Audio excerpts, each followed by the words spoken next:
Well, good morning, ladies and gentlemen.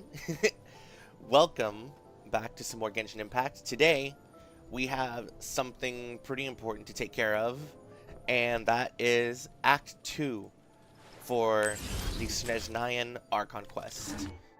I really don't want to spend too much time, kind of wasting time before we get started, because I have heard it's pretty long, and knowing me, I'll probably take a little bit. So, just to quickly recap on last time, one of the last major events that we took care of at the end of Act 1 was sitting in on the Snezhnaya Vetcha, and we learned a little bit about this character called Lelik. And we don't know exactly who they are, but that ultimately their goal is to halt Project Stuja, which, as has been described, is simply a framework for energy distribution so that while the Tsaritsa is gathering a majority of it for whatever her plans are, that the remaining supply can still be provided to the rest of the people of Snezhnaya. But seeing as how that is very strict and certain people are not happy with the rations that have been given, such as the rise of someone like Lelik. And now, we will be tasked with figuring out who this individual is, as far as I know. So, yeah, we're going to go ahead and jump right into it. I don't really have anything in particular to say. Yeah, we'll just go ahead and jump right into it. Already on focus mode, and we'll take care of wherever we need to go. So it seems like we're heading over to the Korleski Theater. I have done pretty much nothing of substance since last time, because it has been a few days. But I will say that at the very least, I have gone ahead and unlocked all of the statues, so I can at least see where I'm going, because I don't know where we will be going for the duration of this quest. And just for the sake of my time to kind of stay on my own personal schedule, I am going to try and roughly speed through this. I don't want to get too distracted, but I am very much looking forward to whatever we shall be seeing going forward. I want to know who this Lelik person is. I want to know what the Tsaritsa is doing, and very much that that very first Snezhnaya teaser that we got a few months ago, kind of showing us that Ronova is here. I'm a little nervous, but oh shoot, we're going into one of those domains that we're locked in here. Oh no. Okay. So yeah, we're in here for a long one. So we're in it for the long haul. Let's go. Oh man, I feel a little bit nervous because I don't know how long this is gonna be going. Oh, that's a beautiful, beautiful cinematic camera shot. Something big is gonna happen here. Oh, Hoyo. Whew. It sure is cold today. I wonder how much heavier the snow's gonna get. Here to see Odette? I just need to see your tickets for the preview. Yes, please. Perfect. Thank you. I'll hold on to your tickets. Come on in. It's freezing outside.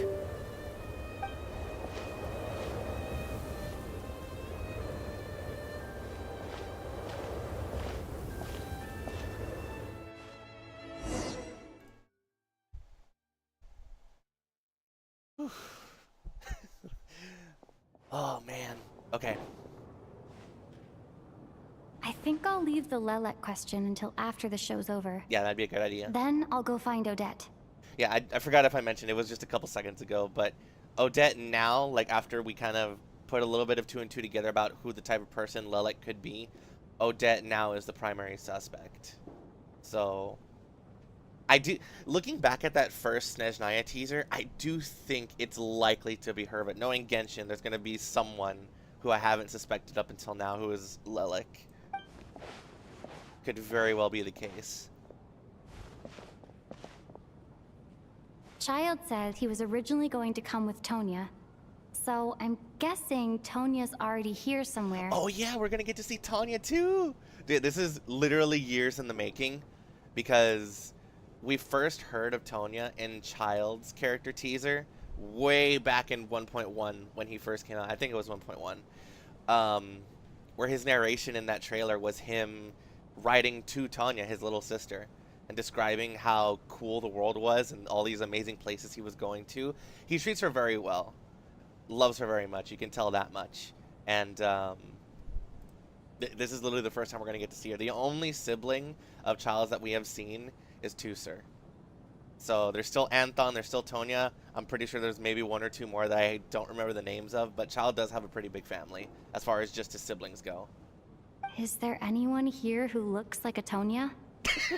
Let's see. It's a small audience. Mitya, Makes sense Valeri. for a preview.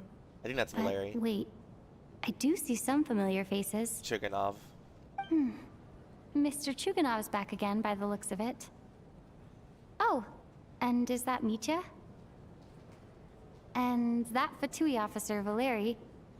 Guess he must be playing cat and mouse with Mitya again. Oh, check that out. Valeri has a electrovision. Oh no. It looks like the show's starting, and I still haven't found Tonya. Never mind. I'll just have to take a seat for now and see if I can catch her afterwards.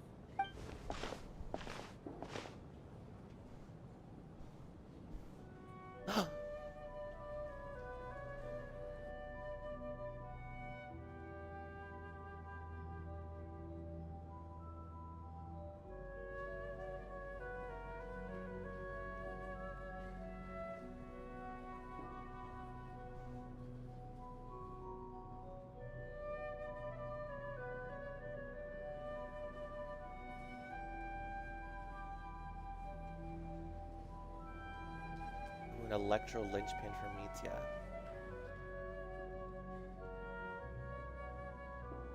Uh-oh.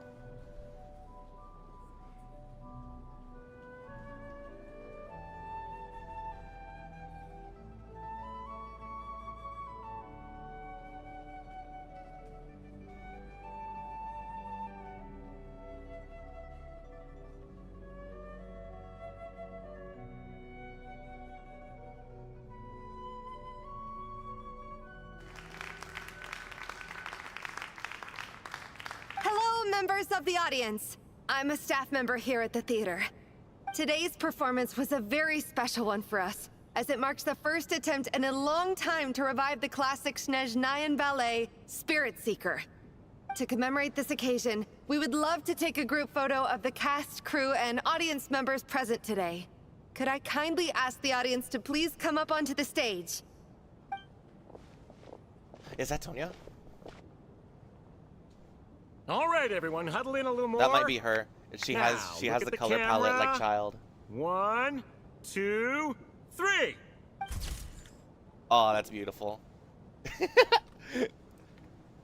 Oh, that might be her in the... That might be her right there. I'm so serious, that might be her. Oh, man. Okay, hold on. I am trying to mess with a couple things on the outside here really quick. Okay. I swear that has to be her. Are you quite satisfied, Mr. Energy Scientist? I rather hope you don't have any other escape plans to add to my workload today. What are you talking about, Sarge? This was simply my way of inviting you to watch Miss Odette's new show with me. And wasn't the performance spectacular? In the future, I heartily encourage you to take a leaf out of my book. Find some soul-nourishing pastimes to enrich your time outside of work.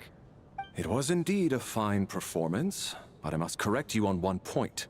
This is not time outside of work. These are working hours. Working hours and non-working hours are just a social construct. Human technology can never advance if we're too rigid in our thinking, Sarge. May we leave now? Already?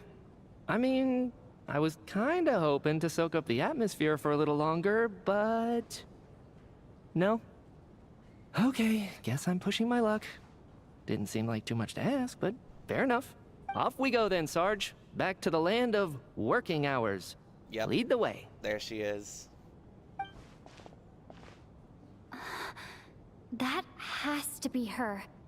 She's the only person in the audience around Tonia's age. Excuse me? Are you Tonia? The blue eyes like Child. At least I think Child has blue eyes. Am I crazy? Your brother's busy today, so I took his ticket. Don't worry about him. He's fine. Oh, okay. Sorry for the trouble. Oh yeah, Tonya. What's wrong? Are you sick? No, I'm fine. It's nothing. Maybe she caught a cold on the way here because of the weather?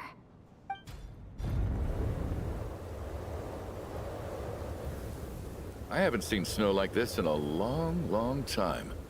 It's most unusual. I know. It's completely white out there. You can barely see a thing.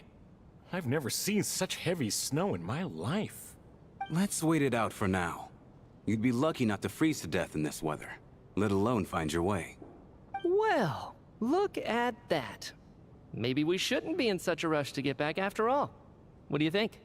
Let's wait and see. Why do you need to take it so seriously? Fate has given us this wonderful chance to take a break. We owe it to ourselves to make the most of it. Come to think of it, there's a small inn not far from here that always keeps plenty of extra blankets on hand for guests. I know the route well. Shall I head over and borrow a few blankets? That way, anyone in a hurry can wrap up warm for the journey back. Just remember to return them next time you're over this way. Sir, there's really no need to go to all that trouble. Hey, it's no trouble at all. Wait here, I'll be right back. I certainly hope you make it back safely, sir. What a kind gentleman. Very good. My wife and daughter are waiting for me at home, so I shall be heading back as soon as I get my blanket. So... are you expecting us to go back to the Armory Palace wrapped in blankets too? Don't worry about that. I made arrangements in advance. Should I not return to the Armory Palace within 3.5 hours after Operation Showtime begins, an armed squad will be sent to collect us. Huh? Wait. You can't be throwing out more projects to be taken care of when we're in the middle of Project Stuja right now. This snowstorm obviously is not a coincidence. Something is happening. Could it be related to the stuff with the Armory Palace? Very much so, but I think that's more Project Stuja related directly anyway. What is Operation Showtime? They will escort us back. You are one of our key military personnel, so any weather-related risks must be eliminated. Operation Showtime? So, wait. Every single time you drag me back to work when I sneak out, it's a whole official operation? I gotta say, you've really turned this into quite a moral dilemma for me. It's snowing pretty hard out there. I think you should stay here for now. You seem a little under the weather. Sure. My brother might come pick me up in a bit anyway. Time to get to work. She's so cute, guys. I should head backstage Hello, and find Odette. I need to look her in the eye and ask her about Lelek. Excuse me, are you looking for someone? I'm looking for... oh boy. I mean, being straight up honest, Odette, but that seems like it would be too easy. Vodyanitsa would be lying. I don't think Alosha would be here. I mean, surely being honest works, right? Ah, a fan, I'm guessing? Today is just a dress rehearsal, so Miss Odette won't be meeting with fans. She's taking a well-earned rest right now. I thought as much. Sorry, but that area is currently off limits to everyone except the cast and crew. Huh. Bad timing, I guess. Well, I might as well stick around. I doubt Odette will be leaving before the snow lets up in any case. Oh boy. An hour goes by, but the snowstorm shows no signs of stopping. Oh boy. What happened to the gentleman who went to fetch the blankets? How has he still not returned? I was thinking the same thing. It's still snowing very hard. Do you think something might have happened to him? Whatever the reason for his delay, I must say I hate nothing more than people who make empty promises and fail to deliver. Brother, it is a blizzard outside. Give him a damn break. Well, I have to treat my employees like that on occasion, but that's different.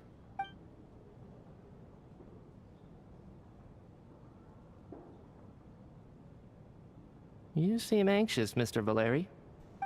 It's been nearly 4 hours since I left the armory. The army should have arrived to extract us by now. They know how much I despise tardiness and disrupted plans. There's simply no reason that they shouldn't have shown up by now, barring exceptional circumstances. Surely a snowstorm like this one counts as such. Few things in this world can stop the Snezhnayan army, Mr. Mitya. And a snowstorm is certainly not one of them. Why don't you go out and take a look? They might be right outside, waiting for your orders before they dare come in. An absurd hypothesis. I have no intention of leaving your side for even a moment until I have escorted you back to the Armory Palace. This doesn't look like an ordinary snowstorm to me. That guy who left earlier. It looked like he just vanished into thin air.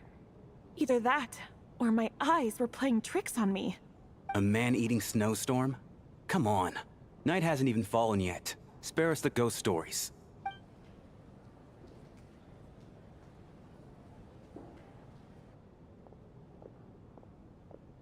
Traveler. Oh, Losha is here. Didn't know you were coming today. How come you didn't say anything? How do I What say is this? it? Something the matter? Tell me.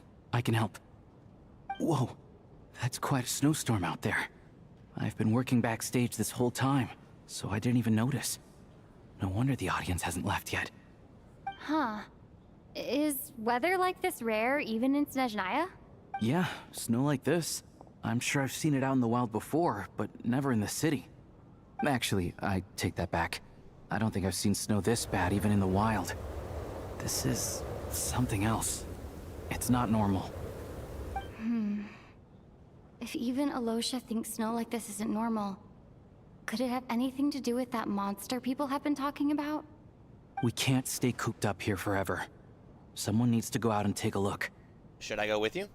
No need. I have plenty of experience with snowstorms. Besides, I work here while you're an audience member. I should be the one to do it.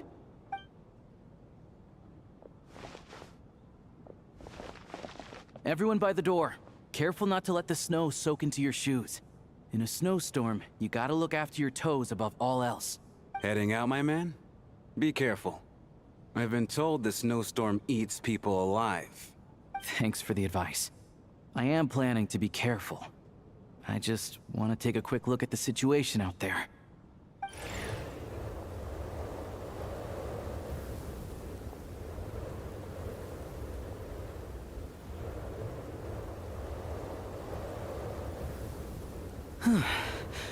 He's back! He's back!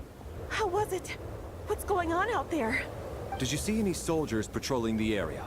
Something about this storm isn't right. There's no one out there. I didn't see a single soul. And something in the air gives me the creeps.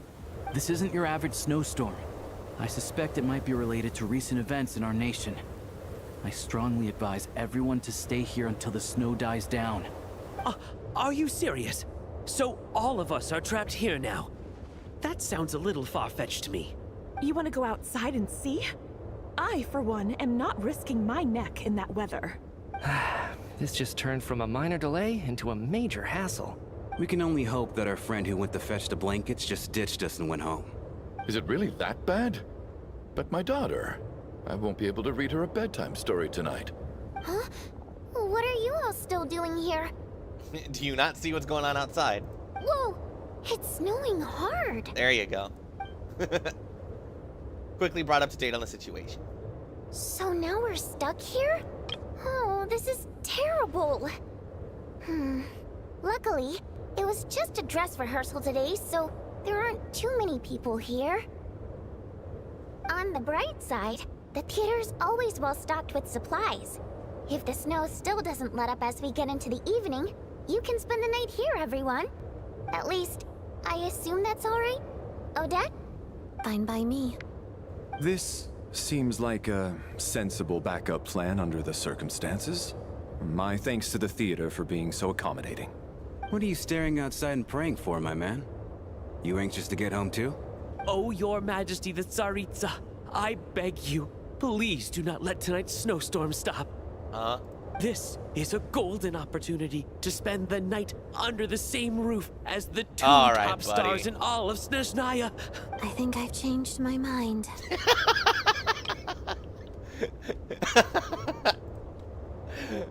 I love these two. They're great. Sir, if you so much as look at us funny, you'll be seeing stars in a whole other way. Behave yourself, or you'll be begging for that blizzard. It's getting colder. We need to keep the indoor temperature up. Close the door and lock it tight. Let's head somewhere warmer.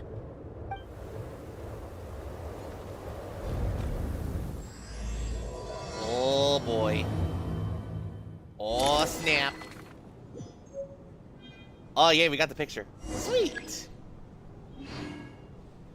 Oh wait, click the group photo to what? Tonya.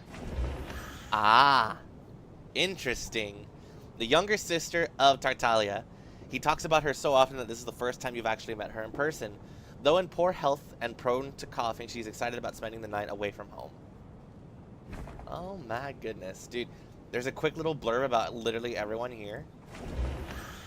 Kulish, a staff member at the Korolevsky Theater. Exceptionally diligent and reliable. He rarely makes mistakes. Regular theater goers know him well, as he has long been responsible for checking tickets at the entrance. He also seems to be a fan of Odette, as am I. Alosha, a hunter from Alatir and a member of the Rokot. He often takes part-time jobs at the Korolevsky Theater to make ends meet. He may well have been the first friend you made after arriving at Snezhnaya. So no details on Smerva yet? I think that was his name. I don't remember. I did look at it. Chuganov, owner of the Iskra manufacturing plant and a member of the Snezhnograd Vecha. He carefully maintains the image of a devoted family man and deeply loves his wife and daughter. The factory he operates is known for excessive energy waste. Me! Me! That's a crazy freaking shot. I love that. Me! That's me! The fourth descender, a traveler from beyond the stars.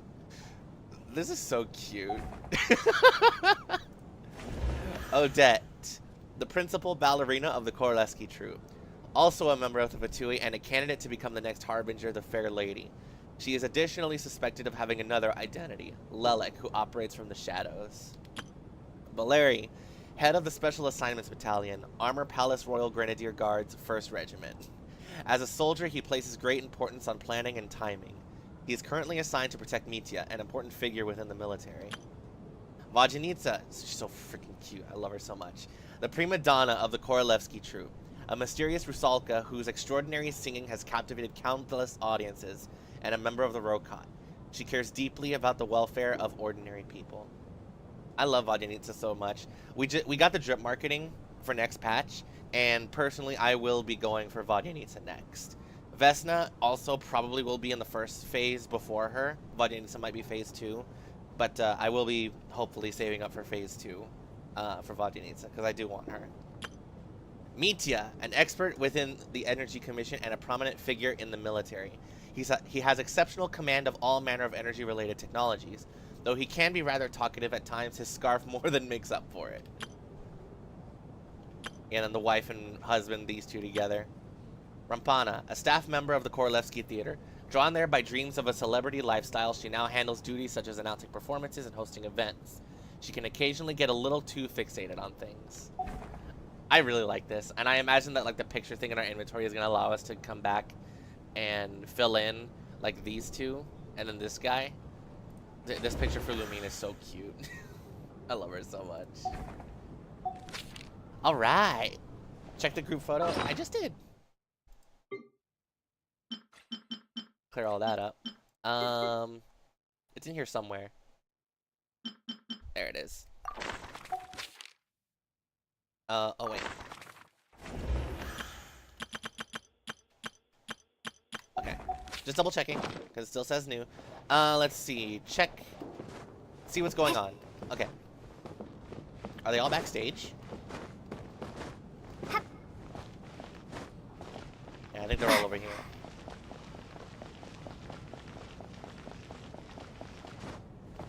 What are we all thinking about, like, the name of the chapter? Race Nocturne. Oh, here we go. Chuganov. And then there's the Trump, there you go. aristocrats. Easiest of all to deal with. You don't need to use any force whatsoever. All you have to do is show them the rope you plan to tie them up with. Do you know why? I don't. Do tell. Because nothing horrifies them more than the thought of a cheap, coarse rope leaving creases on their precious million more coat. They'll do whatever you ask to avoid that fate. Unexpected, but funny nonetheless. Tell me another one. Well, look at that. I got myself a new listener. Hey there. Let me introduce myself. The name's Shram. Shram. And I'm a mercenary. The kind that gets paid to do odd jobs for rich folks. And I am Chuganov, an entrepreneur. If my name is unfamiliar to you, you will no doubt have heard of my factory, the renowned Iskra manufacturing plant. I will not be naming myself, but probably that's how it says anyway. I'm just going to let you two continue your conversation. Are you really that famous, Mr. Chuganov? How come I've never heard your name before? Excuse me? Is that a joke? Or are you being serious? Oh, I'll have to ask my rope later. He's probably tied up more entrepreneurs than I've ever heard of.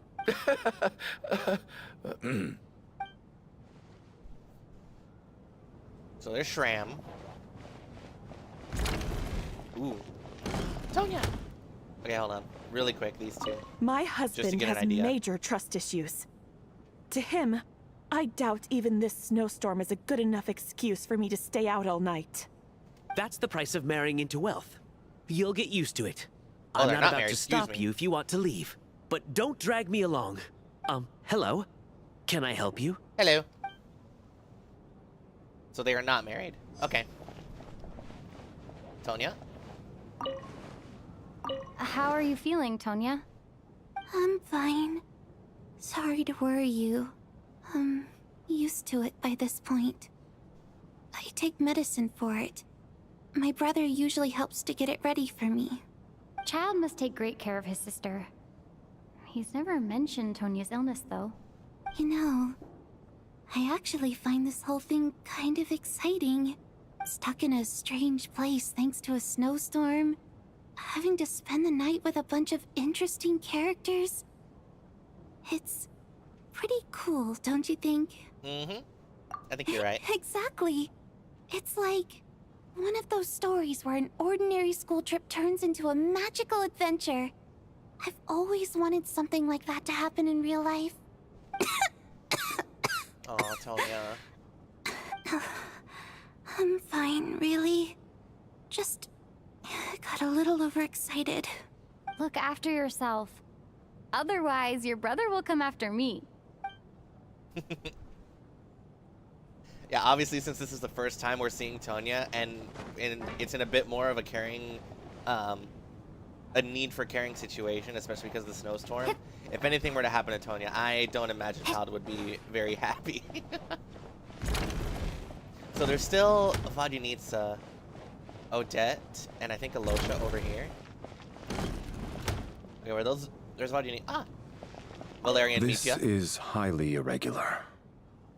A delay of over an hour during an operation like this theoretically warrants a Harbinger-level response. I wonder what the issue is. The storm, or something else. Sarge, the day you learn to let go and just enjoy moments like this is the day you'll finally understand the meaning of life. Why, hello, ma'am. I believe you were the one sitting at a nearby table back at Podvorye Restaurant. Any friend of the theater's star performers is a friend of mine. It's a pleasure to meet you. I'm Mitya, from the Energy Commission. Greetings. Major Valeri, head of the Special Assignments Battalion. Armory Palace Royal Grenadier Guards, 1st Regiment. I am here to ensure Mr. Mitya's personal safety. Please let me know if I can be of any assistance. My name's Lumine. Miss Traveler, I cannot help but notice that Miss Odette is stealing glances at me. Any idea what that could be about? Assuming that she is Lelik, we cannot confirm or deny that at this point. We'll see. I've racked my brains, but I can't think of anything I might have done to offend her. Perhaps she noticed me spacing out during her performance? That could be it also. Vodunitsa took offense to that the first time when you told her. What? You mean I really did do something to upset her? Well, thanks for letting me know. So, Mr. Mitya, is your work related to Project Stuja? Yes, that's right. The higher-ups in the Fatui transferred me from the Energy Commission to the Armory Palace because they wanted me... Really? I can't even talk about that? Pretty sure it counts as part of my private life. All right, I won't say anything. Sorry, Traveler. As you can see, I'm afraid this pleasant chat will have to end here. As long as Bro is wearing that damn scarf, we're not gonna get anything out of him. I like Vodyanitsa the most, so I'm gonna come over here and see what's going on with Odette. I have to say, even though today was a rehearsal and there were some hiccups along the way, Miss Odette's performance was one of the best I've ever seen, even compared to an actual show. I couldn't agree more, especially considering the weight of the subject matter. It takes a truly seasoned professional to do justice to a theme like love and regret. Odette? Do you think we were coming on too strong? Odette's ignoring us again. What about you? What did you think of today's performance? Consider me a new fan, Odette. Oh my, that's very flattering of you. Thank you. I'll make sure to save a ticket for you when the show's performance ready. Really?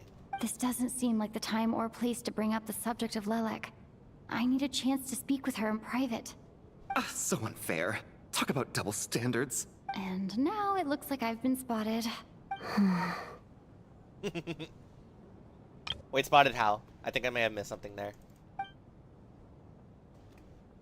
You know Mitya too? No, I don't. I just have a feeling that he might be dangerous.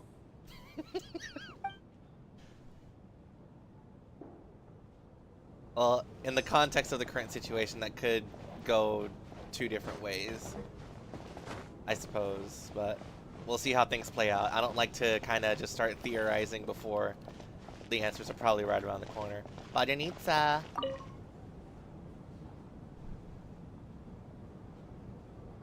I don't think it's ever been this lively backstage before. I didn't know you were coming today.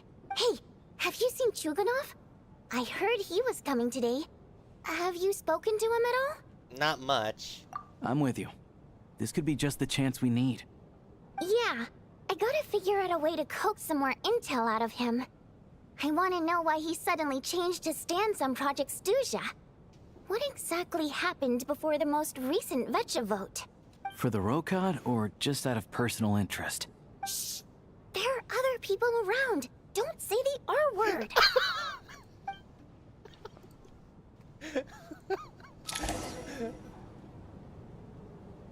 Time flies by as people make lighthearted conversation. Alosha? No change from this afternoon. Heavy snow with no sign of slowing down. May I have your attention, please? The storm is unlikely to stop tonight, and it'll be even more dangerous outside at night than it was during the day. We at the theater owe everyone here a duty of care. Therefore, we strongly suggest that you stay on site overnight and avoid going outside unless absolutely necessary. In a few short moments, we'll give you a tour of the theater's various quarters. You can choose to sleep in the VIP room, the office, or backstage. Or on the stage if you'd prefer. We won't mind. I'll pass on sleeping on the stage. What if the snow is stopped by tomorrow morning? The early birds in the audience might think we're part of some experimental new show. A drama about sleeping? That could be fun. Maybe we could come up with a title for the production. The slumbering heavenly principles. Yeah, no, bro, they are actually asleep. They have not woken up with one of their goddamn 7 seats actually just being gone, destroyed, deleted, removed. It's so hilarious how that entire Fontaine thing happened and they just do not care. The hydro seat does not exist. There's only 6 in Tevat right now. And they have not batted an eye. That's crazy. But Sleeping Beauty's funnier. Not bad. Clear selling point at least. Could be a big hit. Anyone who doesn't wish to sleep on the stage, please follow me. I'll show you to the rooms. This theater is so pretty. And just like Lumine said in Act 1, it does very much remind me of the opera Epic. I guess I'll call it a night. Though I feel like I won't sleep very well without Paimon here. I'm sure she'll be worried that I haven't made it back yet. But as long as she looks out the window, she'll probably realize what's holding me up. I wonder if she's feeling any better yet? At least she hasn't been getting any worse. Still, I should try and get back first thing tomorrow morning. Absolutely. Oh boy, here we go again. What now? Oh boy, dream sequence. Here we go. Ah, finally. Welcome back to the world of the living, lazy bones. I was about to wake you. The black mist is almost on us. Wait, what? Back to the world of the living? What? Still waking up, huh? You know, the black mist. It's been chasing us from below ever since we were born. You're just dozy. There's no way you've forgotten. Come on, let's keep heading up. Onwards and upwards is the only way to survive. Don't listen to a word those black mist cultists say. Here we go again. The endless march toward survival. What's going on? That black mist down there is creeping me out. Guys? And it's rising. Guess I should head upwards and get away from it. What the hell is going on? The black mist cultists believe that being swallowed by the black mist leads to everlasting peace. But if you ask me, they're just lying to themselves. We're the only heretics left. The only ones who refuse to give in. We have to keep going. This is the dream sequence, come on. But how do you actually know that they're wrong? Dangerous question there, Whoa. Torgov. The moment your faith wavers, you start a chain reaction that ends in the collapse of your will. Put the question out of your mind. Stay strong and believe that the black mist means certain death. Okay, but it's not my mind that's the problem. My body's about to give up on me. Look, there's the Belgies and it's already gone. starting I was gonna to say that's the falter. Belgisar's palace. What the hell is going on here? I can't do this anymore. I've had enough of being forever on the run. What's the point of it all? All this will pass eventually, I promise. Keep fighting. It will be worth it. You accuse the Black Mist cultists of being liars. But you're lying too. There is no end to this path. It keeps going up forever. There was never any hope to begin with. The cult of the Black Mist has poisoned your mind, Sobolova. Are you thinking of giving up as well? I am. I think I'll take my chances with the Black Mist over this perpetual torture. As much as I detest the Black Mist cultists, I'm just too weary. Then I bid you both farewell. Let me put my personal opinions aside for a moment and say, I hope that you both find peace within the Black Mist. So we're just gonna give up on them? Fate always appears so impossibly complicated. But at moments like this, its raw simplicity is laid bare. Their fate was sealed from the instant they entertained doubt. From then on, the outcome was both inevitable and irreversible. Let's go.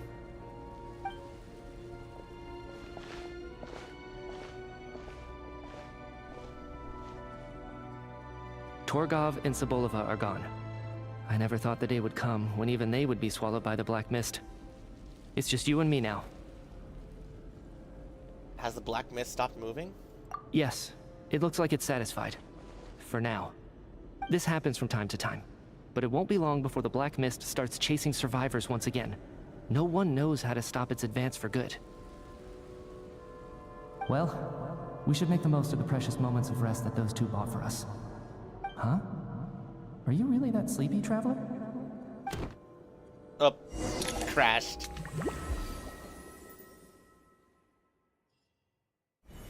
Help! Somebody, come quick! What is it, Chuganov? What's wrong? Huh? Is it morning already? What's all the commotion? Sounds like it's coming from next door. I should check and see what's going on. This is concerning. Lelek's confession. What? Odette? She's not here. Where is she? Oh, there she... What?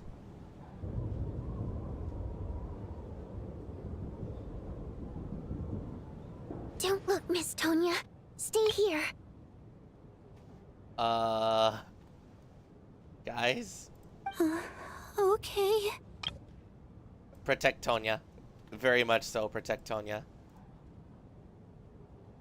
What happened to them? Are they dead? Oh my god.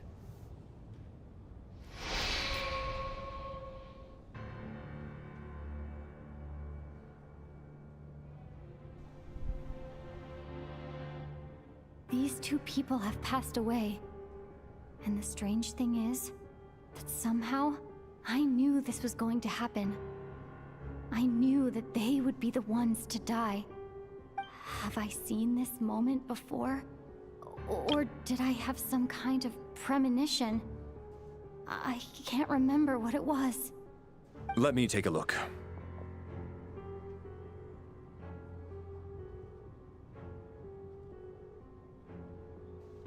No vital signs in either of them. They're dead. The cause of death, however, remains unclear. No wounds on the bodies, no signs of a struggle, and no skin discoloration caused by the buildup of toxins. But just last night, they were chatting and joking away. This is so sudden. Ronova? Could they have had pre-existing medical conditions?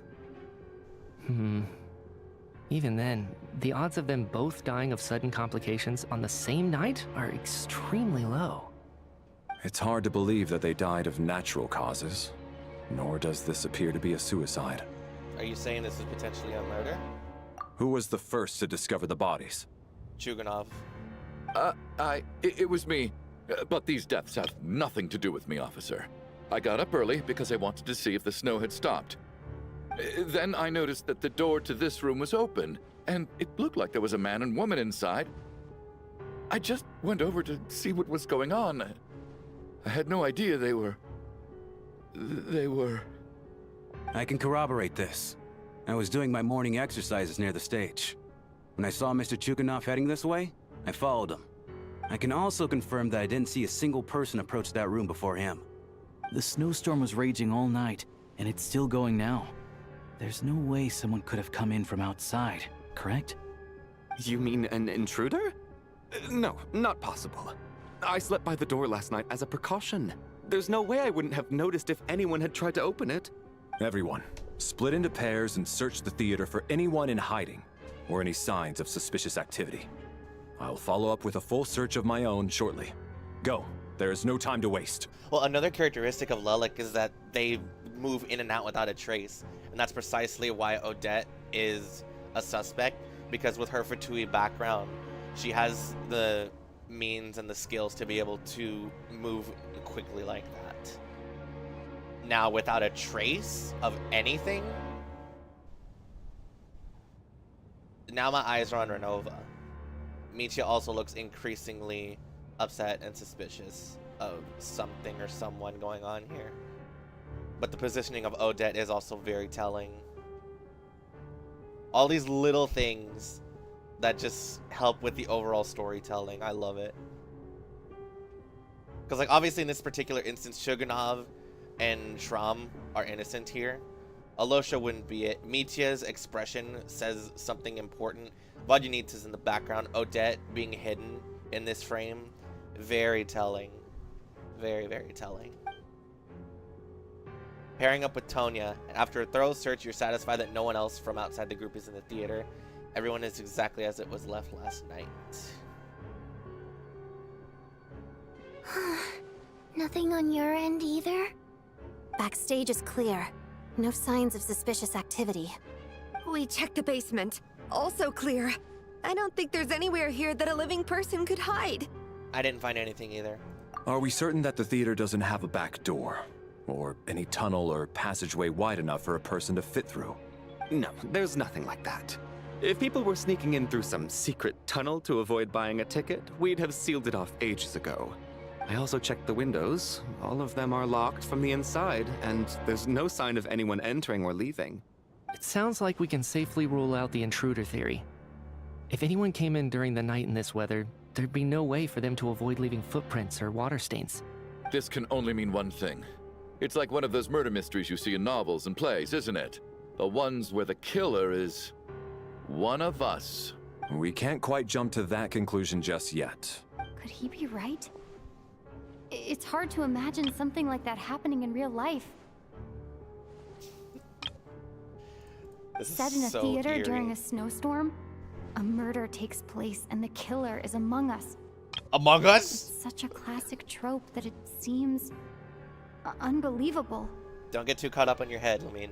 Looking at who the killer targeted, and the clean entry and exit, it all adds up.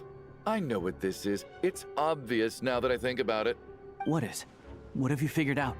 Both victims were wealthy, well-known local merchants. And the door was deliberately left open so I would discover the bodies and witness the crime scene first thing in the morning. Such ruthless methods. This was your doing, wasn't it, Lelik? Lelik? What? You mean Lelik is among us? And he's the killer?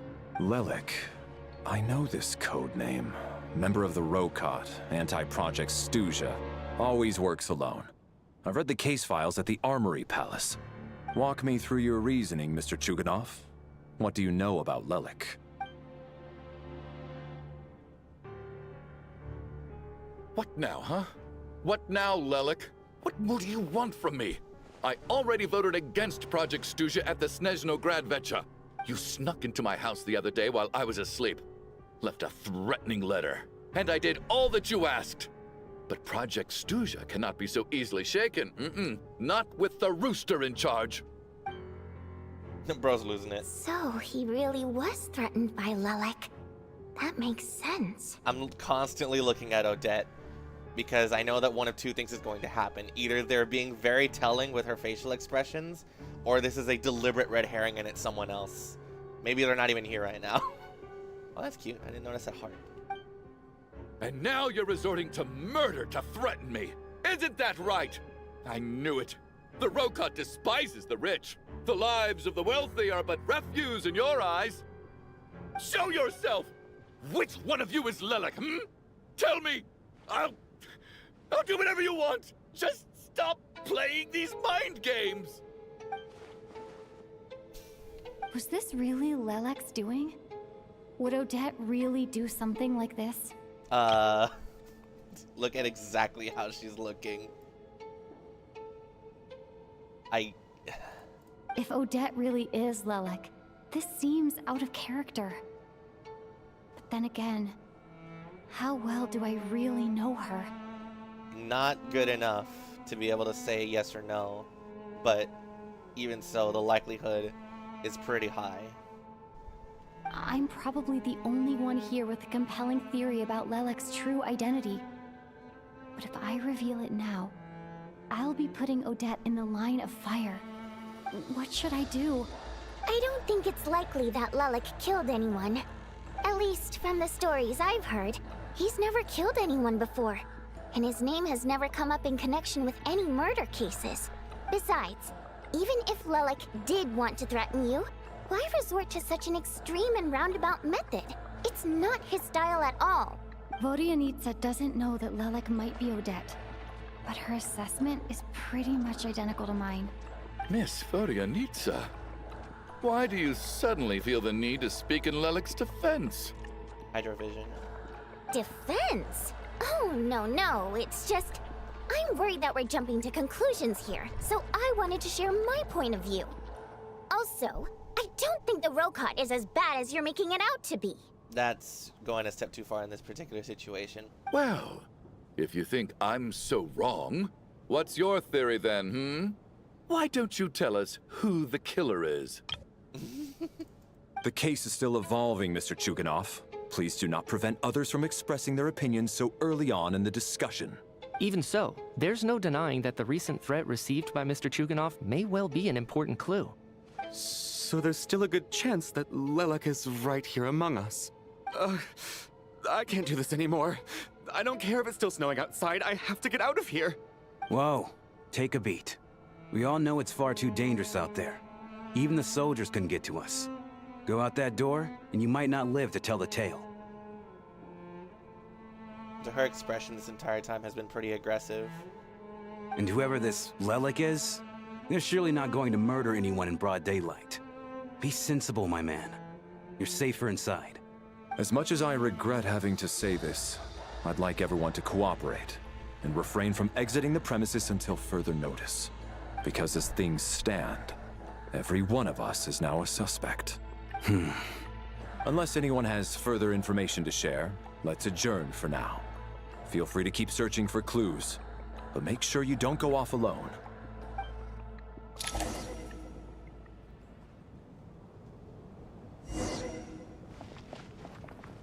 Discuss Odette's situation with the Rokot. Well, hold on.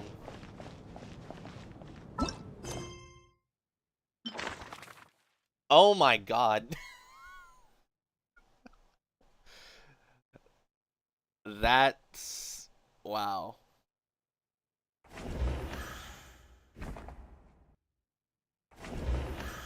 That's crazy. An independent mercenary unaffiliated with any organization. Flexible in the jobs he takes, he often works for Snezhnaya nobles. Outgoing and humorous, he has an endless supply of mercenary jokes. At least he's a jokester.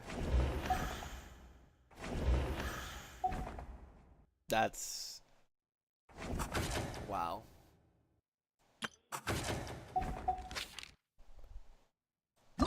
That'll get you a little shaken up.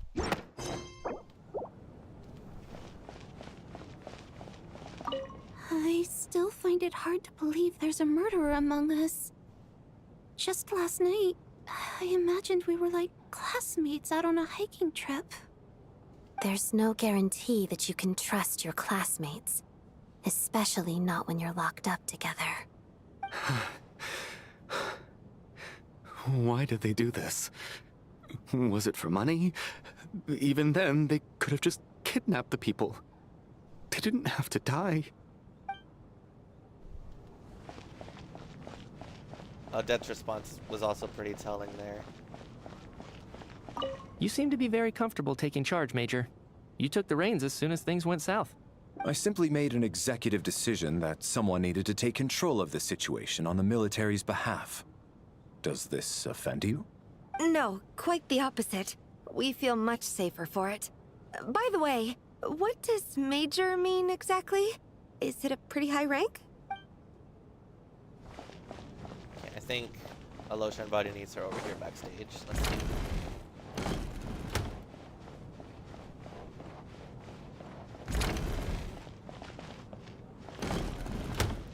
You're right. That was my bad.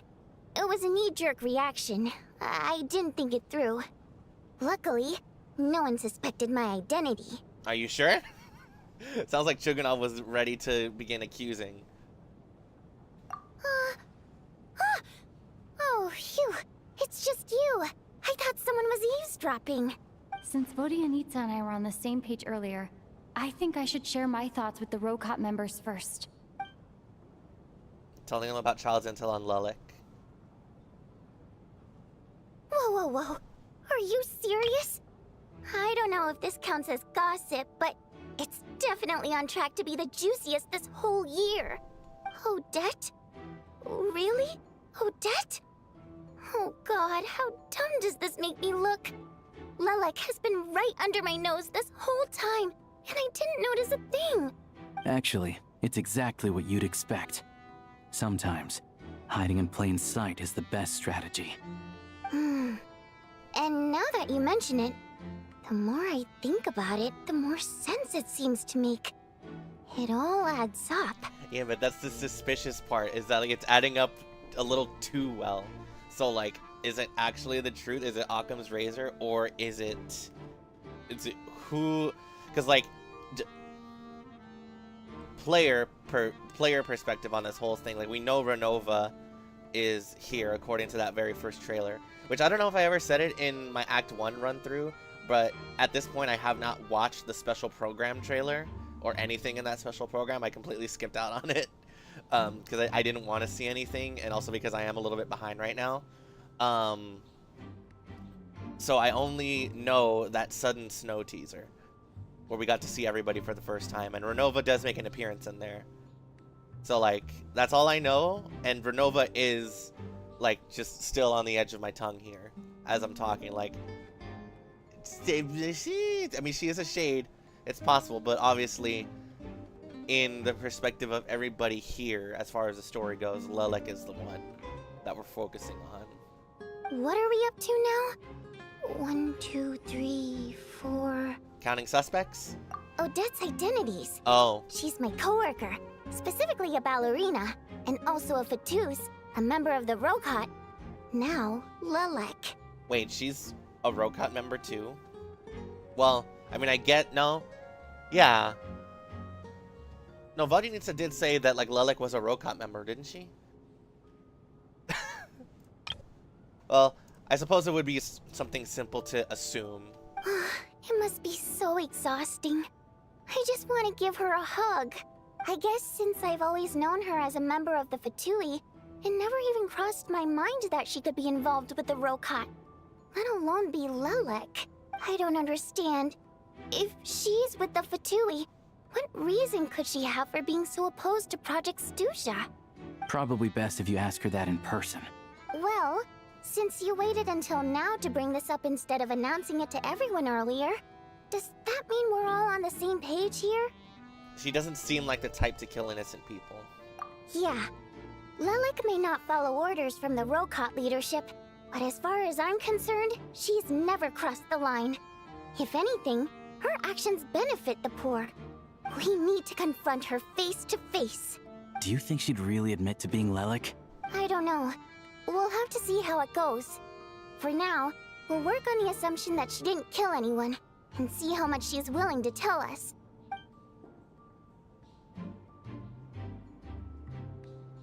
Oh, just like that. Now's her chance. Odette's alone.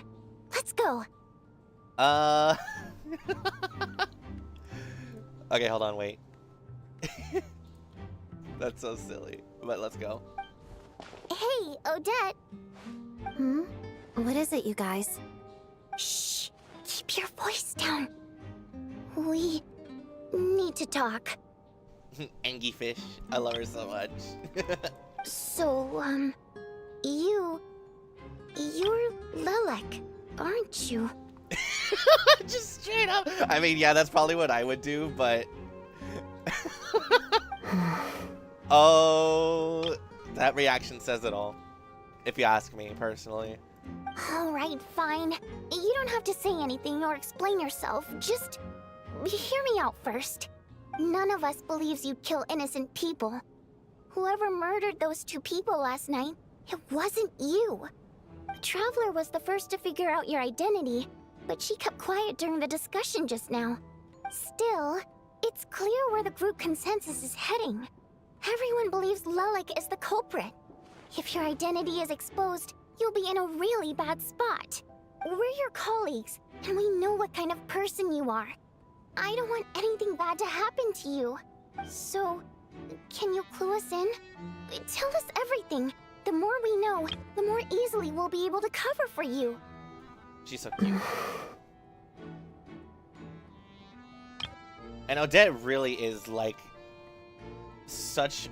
she has such a pretty character model. It is so detailed compared to some of the very first years of Genshin, those character models. Oh man, I love it. Alright. Yep, she came clean. Yes, I'm Lelek. And no, I'm not the murderer. There you go. And thanks, It was but easy I enough. don't need you to cover for me. Actually, I'm planning to reveal my identity. But why? Huh?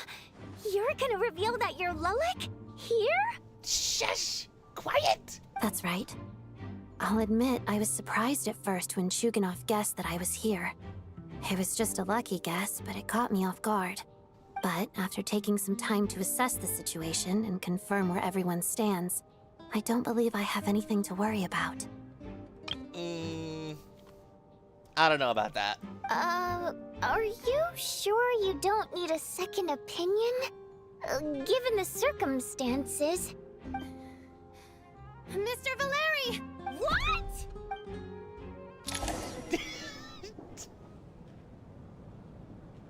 Just straight to the point. What is she doing? So... Odette is Lelik? Are you gonna go tell your brother? I don't know what game you're playing, but you've got a lot of nerve. It's just one identity. So what if it's exposed? I can disappear and adopt a new identity anytime I please. I made my peace with this when I chose to become Lelik. But more importantly, I promise I am not the murderer. Which means that someone else is. So, if anyone still insists that I did this, you'd best produce the evidence now. Otherwise, I suggest that you bite your tongue. Because if you really believe I killed 2 people without making a sound or leaving a trace, pointing fingers at me would surely only make you my next target. Is this really the truth, Miss Odette? That's confidence, all right. I believe you. A real no-nonsense attitude.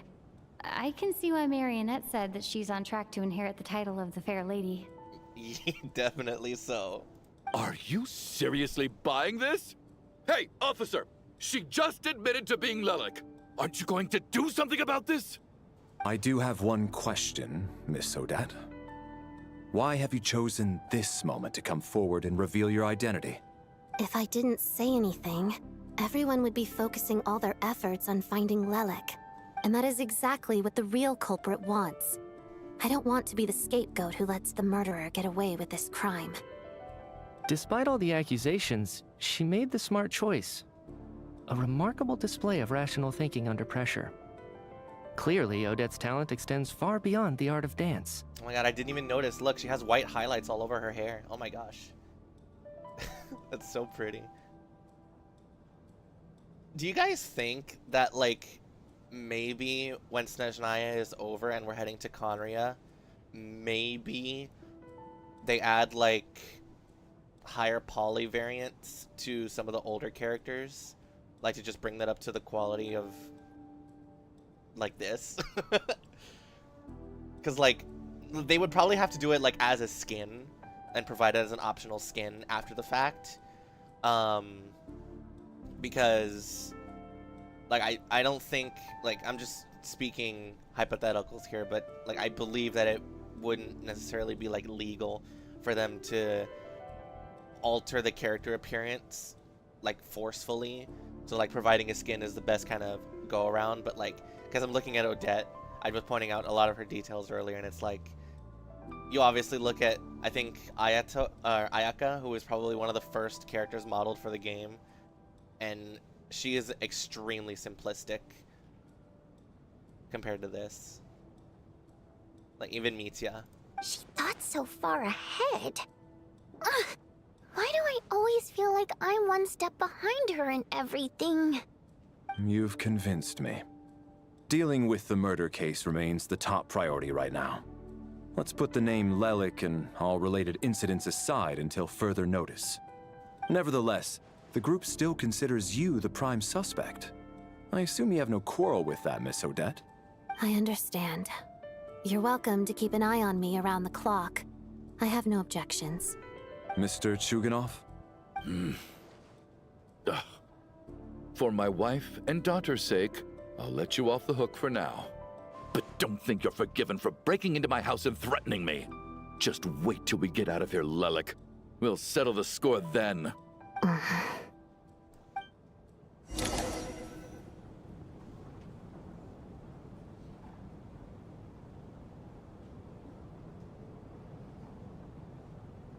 I'll tell ya.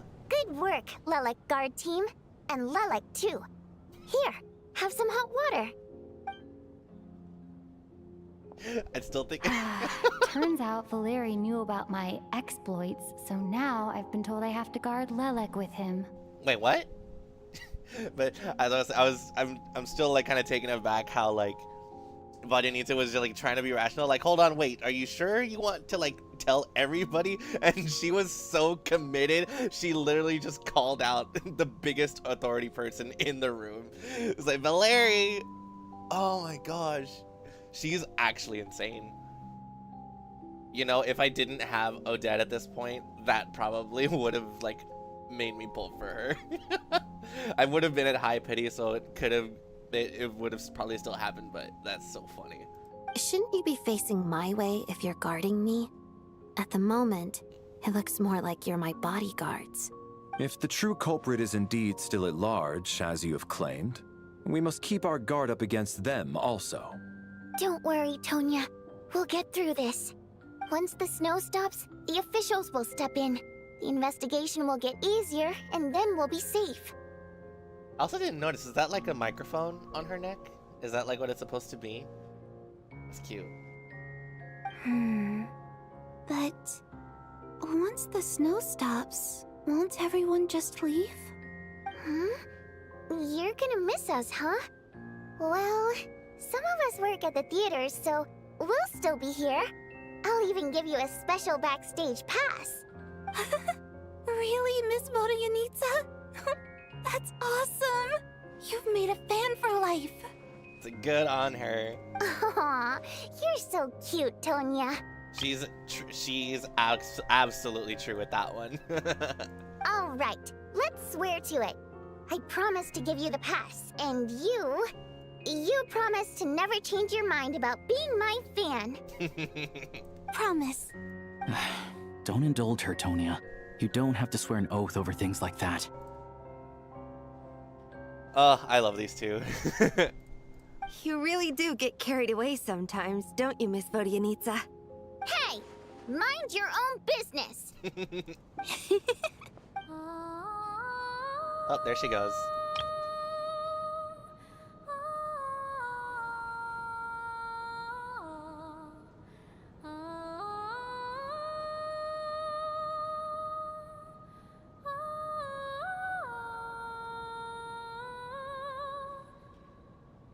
Don't be nervous, Miss Water Imp. Everyone's here. There's nothing to be afraid of. Excuse me? Do I look nervous? Don't be ridiculous. No. You sound nervous, lass. Oh. Wait, but how... Okay, plenty of people know that I'm a water imp, but still... How come you understand our primary mode of expression? Primary mode of expression. I've not come across that concept before. Do enlighten me, Vodyanitsa. Well, it's just... We water imps tend to communicate our emotions to each other by singing, rather than facial expressions. The emotions we convey through song take precedence over our facial expressions. So, we think of it as our primary mode of expression. I'm impressed, Shram. I didn't take you for a man of culture, but you're clearly rather learned. It's not about being cultured or not. The thing is, this mode of expression can usually only be understood by other water imps. It's not a simple case of a song sounding happy or sad. And yet, you're clearly human, Mr. Shram. It's really not the big deal you're making it out to be. I think I just have a knack for it. Plus, I have a... very close friend who's a water imp. A delightful lady. But keep that a secret. Anyway, we spent so much time together that before I knew it, I noticed I could understand her expressions. Oh, I guess that makes sense. Still, the fact that you have a water imp friend is even more surprising. I'd better watch what I'm singing when I'm around you from now on. Hey, what are you implying? You're not secretly insulting the audience in your songs, are you? Maybe to you. Heavens, why would I do a thing like that? It's getting late. We should discuss our sleeping arrangements for tonight. To guard against the killer, someone needs to keep watch. I suggest that we don't sleep in separate quarters tonight. It will be safer if we all stay together. As long as someone keeps an eye on Lelik, I'm quite sure we won't have any trouble. Are you saying that you wish to bet your life on Miss Odette being the killer? Nonsense. Of course not. Then I propose the following arrangement for tonight. The Traveler, Odette, and I will form the Night Watch. We'll sleep in shifts, but 2 of us must be awake at any given time. Fine by me. An excellent idea. This allows us to handle the Night Watch while also keeping an eye on Lelik. Meanwhile, the rule of taking shifts in pairs resolves the other issue. Namely that we can't necessarily trust the Traveler or Valeri either. Okay. I expect that plan took you quite some time to come up with, didn't it? Actually, our field combat manual outlines a similar approach. Although the scenario there involves guarding prisoners overnight during field operations. That being said, I must clarify that I harbor no disrespect towards you personally, Miss Odette. In fact, Lelik's numerous covert operations make fine textbook examples for military agents. I care less about respect and more about the fact that you just robbed me of 2/3 of my sleep tonight. Ah, yeah. She's still a ballerina at the end of the day. I'm calling dibs on being the first to rest. Good night. She called dibs, respected dibs. Alright, we take the first watch together. Everyone is sleeping on the stage, making for a scene right out of an absurdist theater. Eventually the time comes for the first shift change. It's almost time. We should wake Odette. How are you faring? You go on ahead, I'll go after. Oh, not going to argue with that. I'll take a quick nap. If you start to feel sleepy, wake me up anytime. It's finally time for Odette and I to share the night watch. I should wake her up.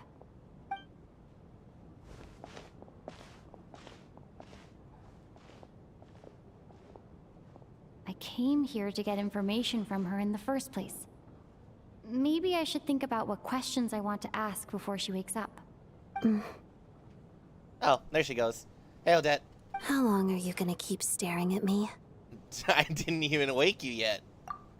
Couldn't sleep. My mind's been running haywire.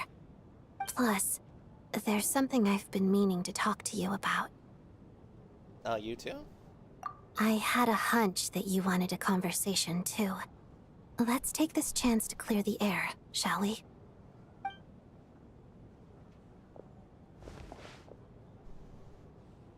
I just had a simple question for you, really. It's, Oh, look at her nails. I don't know if that's coming through, but they're so sparkly. Rosaline. Oh. In her final moments, did she have any last words or anything? Yeah. Filthy rats, all of you. That's what she said. I'm surprised Lumine doesn't remember. But yeah, if you recall the moment that the Shogun went to carry out the execution, she was very clearly upset. Filthy rats, all of you, was the final thing she said. I see. Well, that was all. I have no other questions. No. Oh, really? You don't miss her? She was utterly ruthless in pursuing her goals. That kind of person should be hard to miss. Yeah, you could just definitely tell that much from what little we saw of her. And yet, even though I never approved of her methods, and she was an abrasive person, the fact remains that I am indebted to her. Yeah, we heard a little bit about that from Snezhnaya. Oh, she told you. I guess that makes sense. I think she and Rosaline were on pretty good terms. Still, though, she didn't know the full details. Yes. Rosaline wasn't the kind to gossip about this sort of thing. Not that it's any huge secret to me, though. When I was a child, I had to join the Fatui for the sake of my mother and me. I trained under Rosaline. It was extremely grueling, and it didn't exactly come naturally to me. All I could do was try to ignore the biting cold and practice, practice, practice. Oh, wow. I was a newcomer who'd managed to make a good first impression on a harbinger. There was pressure to live up to her expectations, to be worthy of the fair lady's reputation. Every day was a struggle against the cold, pain, and fatigue. And most nights, I struggled to fall asleep. After enduring all that, I've become almost immune to the sensation of pain. I suppose that was the cost of survival. Surely, any child who had to experience that would grow to hate her lot in life, don't you think? Yeah, having paid such an enormous price. So, I put an equal amount of effort into my ballet. Because in my young mind, that was the only way to defy my fate. It was my way of telling her, the Fatui's demands and your expectations of me are not what I wish for. One day, I will leave. I think she probably blamed my poor performance in training on my passion for ballet. She knew my heart wasn't in it. One time, when I was secretly practicing a dance at night, she suddenly showed up. I knew she was there to catch me red-handed. I told her, "You don't deserve to watch the dance I learned from my mother." She looked stunned. I guess she was surprised that I lashed out first, before she had the chance. But strangely enough, on that occasion, she wasn't fierce with me like she was during training. Instead, she fell silent for a moment, and then left. After that, she never interfered with my dancing or asked me how it was going. She never came to watch me dance again either. Not even once. She was a very prideful person. She was. But even now, whenever I take out this core Ignis, I can't help but think of that night. Of the look on her face. Was that a gift from her? Sort of. Although gift might be too kind a term. This is her flame sealed within ice. A symbol of her favor, yes, but also our way of keeping an eye on people. She knew the location of every piece of core Ignis. If any recipient started acting suspiciously, she'd be on to them immediately. Trust her to make even a mark of approval feel suffocating.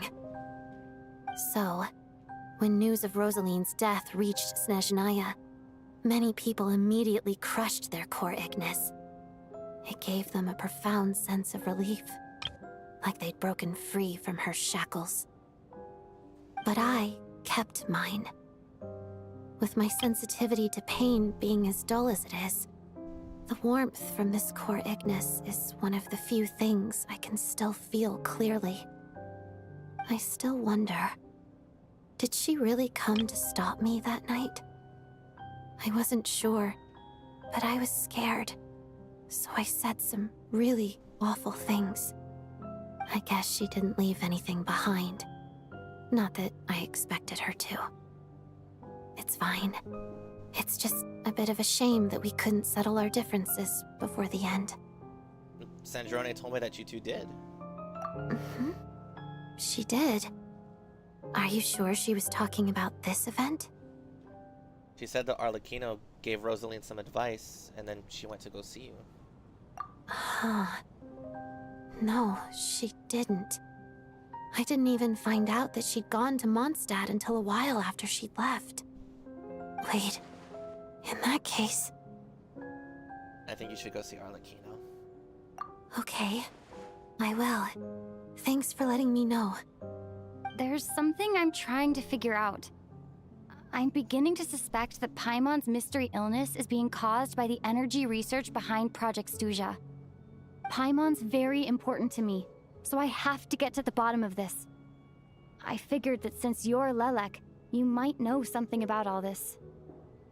The ultimate goal of this energy experiment is to create a weapon for the final battle. Yeah, there it is. The weapon's construction was completed in Nodcry. Now, All that remains is to arm it with a sufficiently powerful energy. Wait, the weapon was completed? What weapon was it? I'm blanking because like it has obviously been a while since Snodcry, and like learning all the details from there. And there were 10 acts worth of freaking lore dumping everywhere, freaking exploding everywhere. So the weapon itself was completed. Now it just needs the energy. And then Ronova is literally here. So it's like, what? Yeah, so that's what they were doing at the Experimental Design Bureau. Yes. The weapon's development and all the related experiments are overseen by Lord Piero, the Jester. And the lab is located deep within the Armory Palace. I'm not sure why this experiment would be making Paimon feel unwell, though. The best way to get to the bottom of it would be to go there in person. Once we get out of here, I'll help you apply for an entry permit.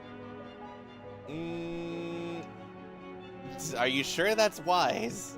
And I'm hardly the organization's proudest member, as you know. You answered my question about Rosaline. I want to do you a favor in return. It's that simple. Okay.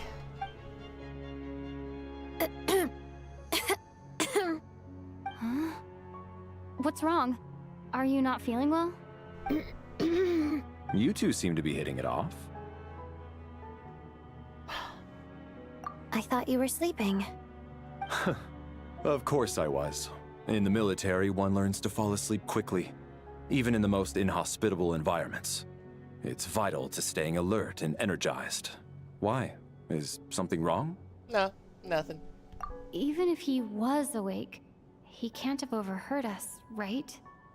Well, you were speaking loud. Odette seems to talk in a perpetual whisper, but... Well, thank you both for keeping watch. Traveler, I'll take over for now. It's your turn to get some sleep. Sure.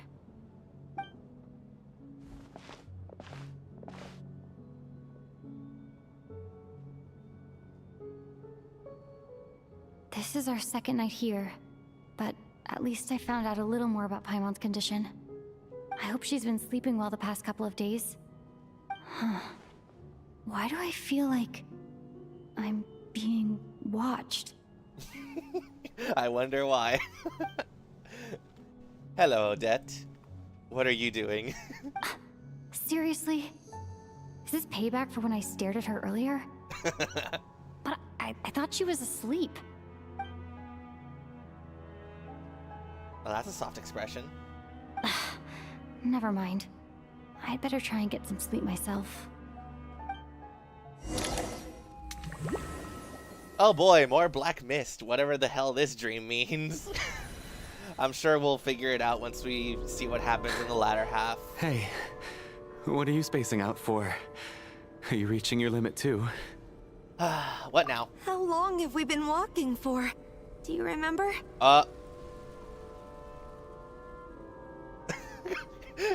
Guy, you know that like SpongeBob thing where like the plug in the brain just clicks in and then Patrick changes? That was me just now. Like I literally felt it. Like the black mist transition happens and I was like, oh boy, yeah, we're in the dream. And then I see Kulish and Rampana. And literally just like in my head it just clicked, literally like physically clicked. And it's like, oh, they're dead next. Wonderful. Damn it, man. And these two are like actually really cool with the freaking troop. Ay, ay, ay. Time's lost all meaning. Ever since we noticed that thing above our heads. What? What was it called again? What is that? A star key? Or key star? Anyway, the person who named it was swallowed by the black mist. Huh?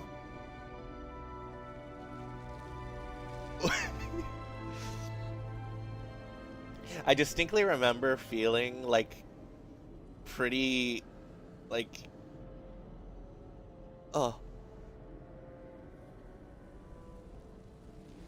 I distinctly remember feeling like a sense of heaviness when getting into Nodcry throughout like several of the acts where like things that were being talked about and shown like this is endgame Genshin, but like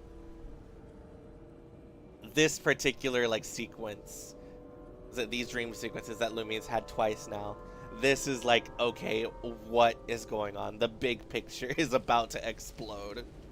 Whatever it's called, ever since we noticed it, we've been walking up and up, hoping that as long as we reach it, we can find a way out of this place.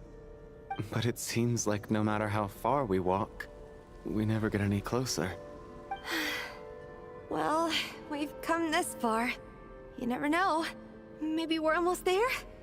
Come on, enough moping. Let's go. The black mist is catching up. I am so concerned. This is not okay. Why do they have health bars? Oh no, and I have combat ready. Is this my Lumine? Yeah, it is, okay. Just making sure. We got ourselves a straggler. Here comes another one. Oh boy. Monsters! Watch out! Not again! I've lost count of how many times we run into them. Careful!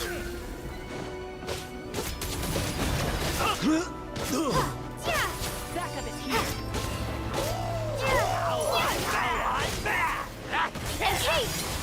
There it is, there's a stomach attack. Whoa.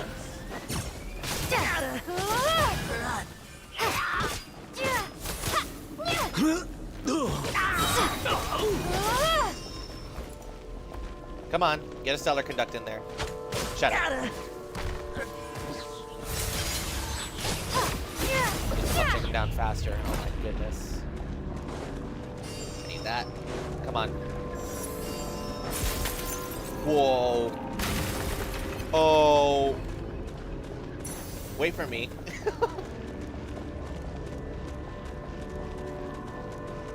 We got ourselves a straggler. Here comes That another freaking one. star. Who's there? Here they come again! Get ready!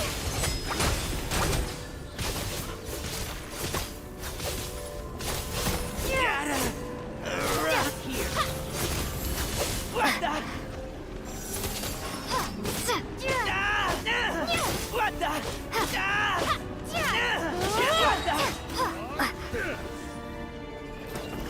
Oh. Bro, what is happening? And that star up there. Oh, it actually is present, at least from what I can see. From what I can see. Monsters ahead of us, the black mist behind us. Feels like there's no escape.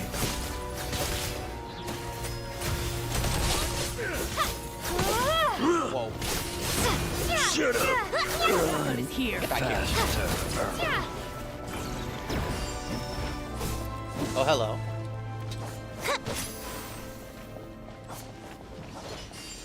Hey, Coolish, can you apply Electro, please? Incoming! You? Encase!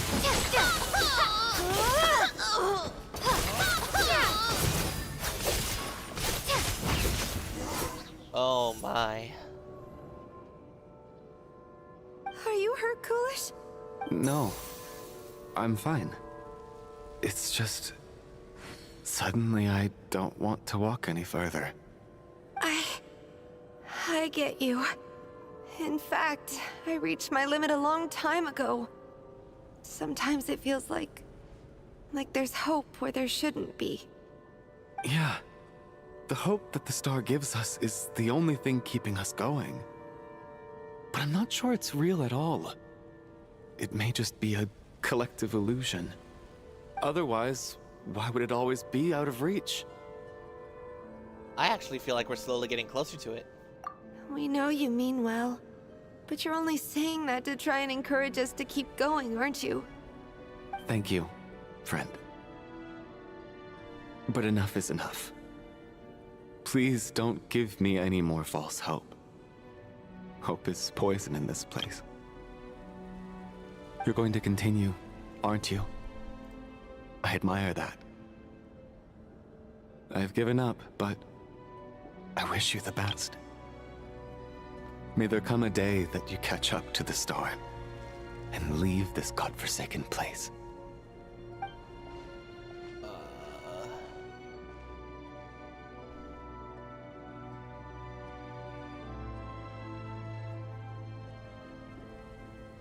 It's literally right there.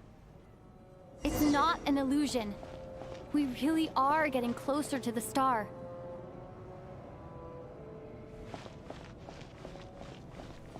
What are you?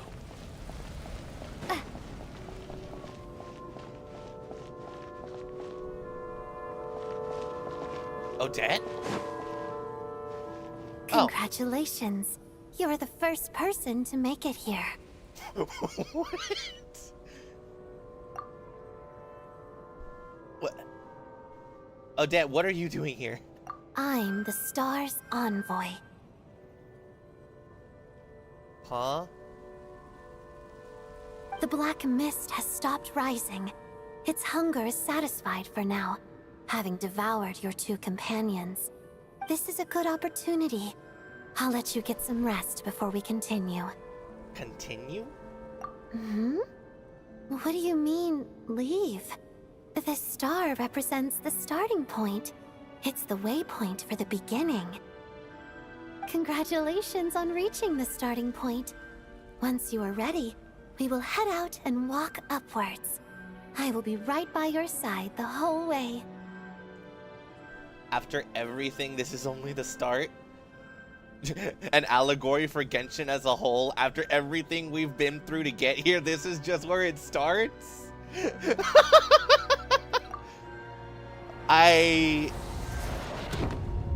And we're dead. Huh?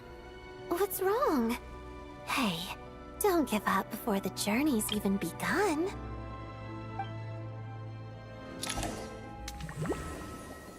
Oh boy, now Coolish and Rampana are dead. Rampana! Rampana!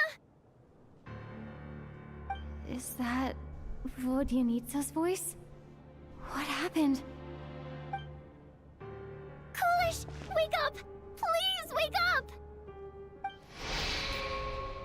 A drama about sleeping, which began as a joke the other day, is now playing out on stage. No one counted on it being a tragedy. Everyone is gathered around the two sleepers in the center of the stage without even inspecting the scene. You already know what has happened as if someone told you in advance. Oh, screw you, Ronova.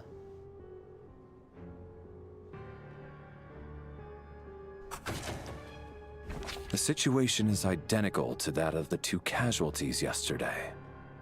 We cannot ascertain the cause of death. At least there are some elements that we can rule out this time. They slept on the stage with everyone else. So I suppose the surrounding environment can't be a relevant variable. Lumine, are we gonna tell anybody, like, that we've been having dreams or premonitions about this? Rampana. Coolish. Weren't some of us keeping watch last night? 3 of us, in fact. How could you not notice something was wrong? I'm as confused as you are. Certainly nothing unusual happened on my watch. Likewise, and from what I've observed so far, both Miss Odette and the Traveler can be trusted. I have no reason to suspect either of those two either. To be honest, I didn't get a wink of sleep last night. I couldn't help but think I was the target. So I just laid there with my eyes closed. I heard the Traveler and Lelik chatting, but otherwise I don't recall hearing any commotion during the night. Me too. I didn't want to wake everyone up, so I was concentrating hard, trying not to cough. I hardly slept at all. Dude, this is also like the Anything first had happened, I'm sure I would have noticed. This is like the first time we're spending some time with Tonya, and this is all happening. Then, what could possibly be causing this? Once was bad enough. I can't believe it happened again. I worked closely with Rampana and Coolish for so long. I never imagined that one day they'd... And on the stage of all places...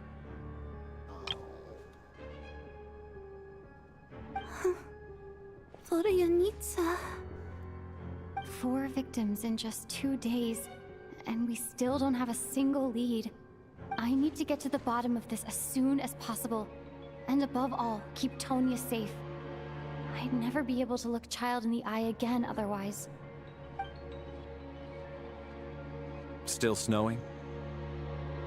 Yes, I just checked. Still no sign of anyone outside either. So we only have ourselves to rely on. If you ask me, This killer can clearly strike whenever they please. The Night Watch was a useless endeavor from the start. Lelik must be an expert in poisoning. Clearly she used some poison that can't be detected on the corpse. Here we go again. Listen, I was already thinking to myself last night, was Lelik's reason for revealing her identity the real story? Well, now I have my answer. It most certainly was not. She's been playing us for fools. You get off on this, don't you? Revealing your identity, only to carry on with your killing spree? That's a hideous thought. One that only a hideous mind like yours could dream up. How dare you? That's enough. Yesterday, you named Lelik as a suspect because the victims were both wealthy merchants. Lelik might have had a motive then. But today's victims were just ordinary people. Not to mention that they were colleagues of Odette and mine. What reason would she have to murder them? Let me guess. Just to scare you? Who knows? Maybe you don't know her as well as you think. I implore you all to ask yourselves, how many people are there really in this world that have what it takes to kill another person? Not many, I'd wager. Lelik is well known to be a ruthless operator, and now she has revealed her identity. How could it be any more obvious? Everything you've said so far is still just conjecture, which doesn't constitute a concrete lead. You need to back up your claims with some evidence. How can you defend her, officer? What did she say to you while you were on Night Watch? Maybe I shouldn't be so surprised. You military types are always colluding with criminals to target the rich.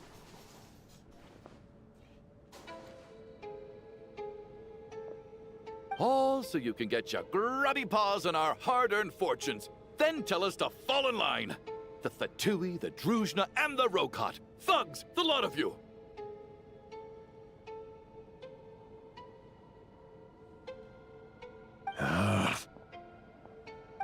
Don't you dare!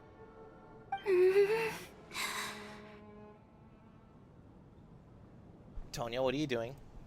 Sir, but... you were the one who told us not to stop other people from expressing their opinions yesterday. 4 people have already died. Only yesterday I was chatting with Mr. Coolish. Then we woke up in the morning and he's... turning against one another is the last thing we should be doing right now. Little girl. Even if Mr. Chuganov is a puffed-up, pig-headed windbag who doesn't have a clue what he's talking about. Accurate, but go on. He's still one of the victims here, isn't he?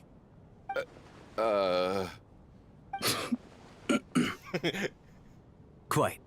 Yes, quite indeed. I had no intention of resorting to violence. But you're right, Miss Tonya. I ought not prevent him from speaking his mind. In any case, I believe Mr. Chuganov has calmed down a little now. We may resume our discussion. I don't think there's any need for that. What is there to discuss? Nothing about this situation is normal. Did you have an idea, Mitya? You're the brainiac here, right? Come on, clue us in. I've been mulling something over. All the leads we have so far concern things from outside the theater. Miss Odette's alter ego, the threats Mr. Chuganov received. But then there's the 2 double murder crime scenes themselves, which have given us absolutely nothing to go on whatsoever. That's highly unusual.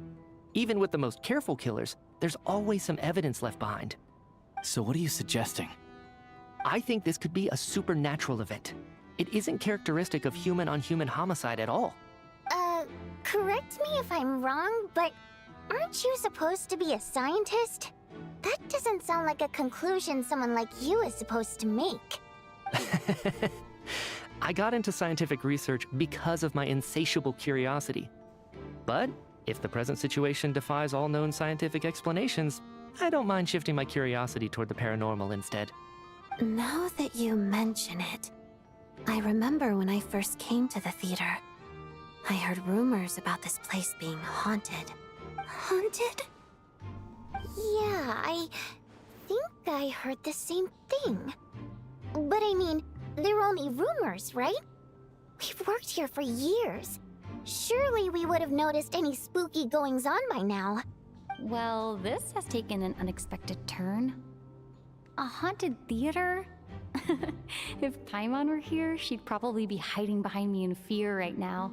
Why don't we take this opportunity to look for clues again with a more open mind? Maybe a different perspective will help us see something different. Very well. Whether it's criminals or ghosts we're looking for, the same rules apply. Everyone needs to tread carefully. I'll move the bodies into the same room for now. Obviously, now primary suspect as the player in this situation now falls on Ronova. But if that's the case, then the same question still applies. What's the motive in all this? Between what is happening? Examine the picture for possible intel. What are you saying?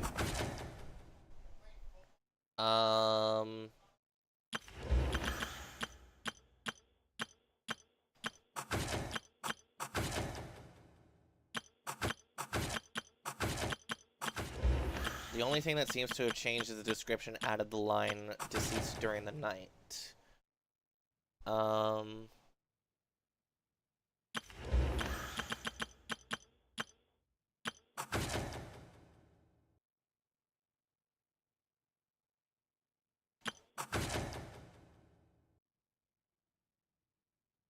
Oh, I remember Soboleva and Torgov didn't have descriptions. Hold on.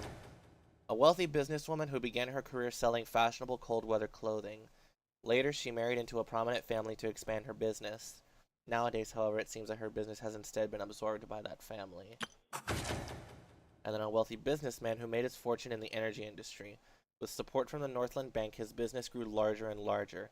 At some point, however, it began to feel as though the Northland Bank had become the one calling the shots.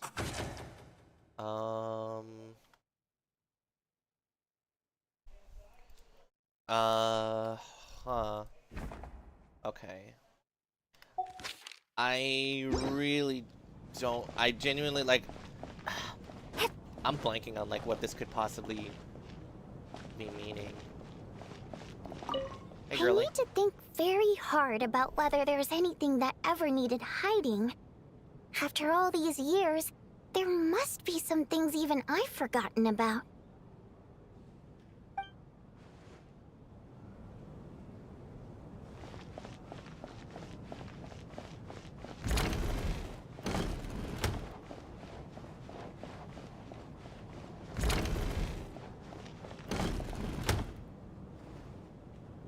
Valeri, come take a look at this.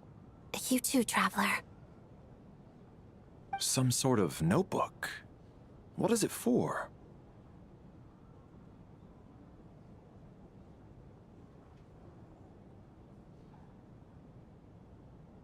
It's the on-duty logbook for the theater. Kulish was the main person to use it. He mostly used it to record any unusual incidents during a show, audience numbers, exit times, and so on. I saw Kulish at the entrance before coming in. I think he was holding this book at the time. Yes, he'd always have this logbook with him when he checked tickets at the entrance. This should confirm a lot of key details about the recent show. So, find anything unusual?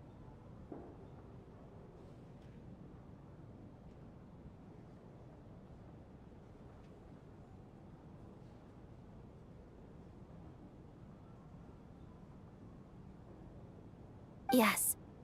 The number of people. I've checked and double-checked, but the numbers just don't match what's recorded in the logbook. Wait, really? Apparently, we have an extra person among us. Oh, there it is again. Among Us. I like that face, too.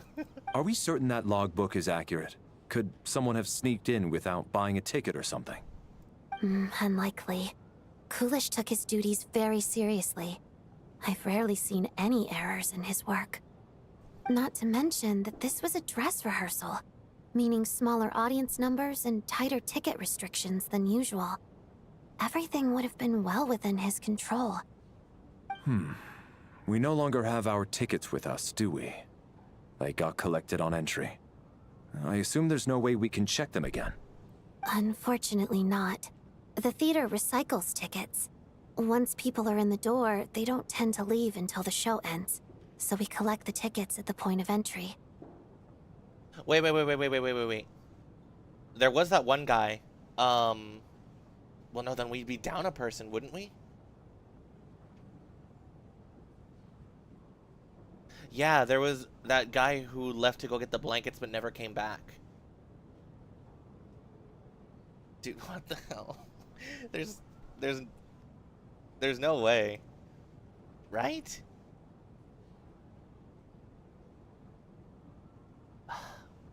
I mean, yeah, true. If Coolish was still here, we could just ask him for help. Still, I'm inclined to believe that this discrepancy in the head count is significant somehow. Yeah. No, because yeah, then I forget that guy's name, because if he was here and then he left and never came back, let's just say there were 10. I don't know the exact count, but let's just say there were 10. We would have 9, but the logbook says there's supposed to be 10 people here.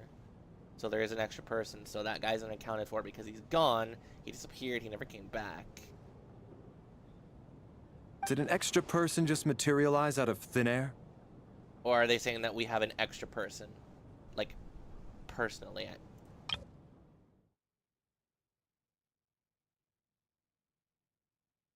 Apparently there's an extra person here. What? What? You say what? I was gonna say, where'd she go? Did an extra person just materialize out of thin air? Okay, wait, can I go down here? Yeah, I tried going down here. Unless this is the... Okay, you two scared me. What is going on here? Ah, Traveler. Since you're here, come take a look at this. Alosha found it. We're both curious to hear your perspective. It appears to be an investigation report. And the focus of the investigation was the rumors of haunting we heard about earlier. Ooh, hello. Supernatural sightings at the Opera House. This commission is clearly not as simple as previous cases involving only folklore studies. It appears to be connected to something far more mysterious. An extinct civilization, the creations of ancient gods, or powers from beyond this world. The possibilities leave ample room for speculation. From now on, we should take this as a lesson. A simple surface does not imply that what lies beneath shares the same level of existence or nature. Ley lines themselves possess a powerful ability to either devour or guide souls. In most cases, once the soul and body of the deceased are separated, the soul is drawn directly into the ley lines, leaving no room for lingering existence. However, evidence shows that the connection between the theater area and the ley lines has been obstructed, though only partially and not completely severed. This still has granted certain souls unwilling to return to the ley lines an opportunity. If their resistance is strong enough, they may even linger within the theater indefinitely. In theory, however, these souls within the theater are incapable of influencing the physical world. Only under extremely rare circumstances can they produce phenomena observable to the human eye.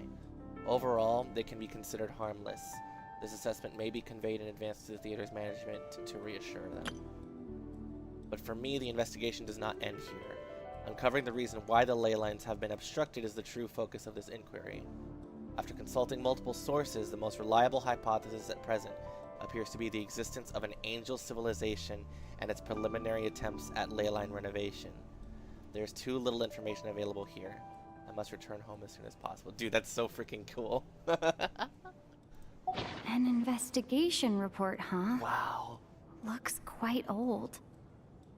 Huh. This person's name looks to be of Sumeru origin to me. Was the investigator from Sumeru? I didn't catch a name. Was there a name on the report? The theater manager must have hired an investigator once specifically to look into this issue. But it doesn't look like anyone ever looked at the report. Presumably, the manager wanted to know if the supposed haunting was dangerous, while also being fearful of word getting out in case it affected the theater's business. Anyway, the bottom line is, the haunting is actually real after all. It's caused by an obstruction in the ley lines. Is there any chance this is the key to finally making some progress with the murder cases? Ley line problems are pretty unexceptional to me by this point. Yeah. And while it certainly offers an explanation for the ghosts, it's hard to imagine what connection it could have to these two murder cases.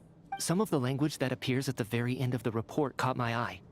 Angel civilization, ley line renovation? You don't think Nicole's gonna make a surprise appearance for a few lines, do you? Like maybe not in person. It was like, is there teacup around here? My area of research doesn't touch on any of that, so it's completely outside of my wheelhouse. Huh? A piece of paper just fell out from the report. It landed right by your feet. Forcefully moving the plot along.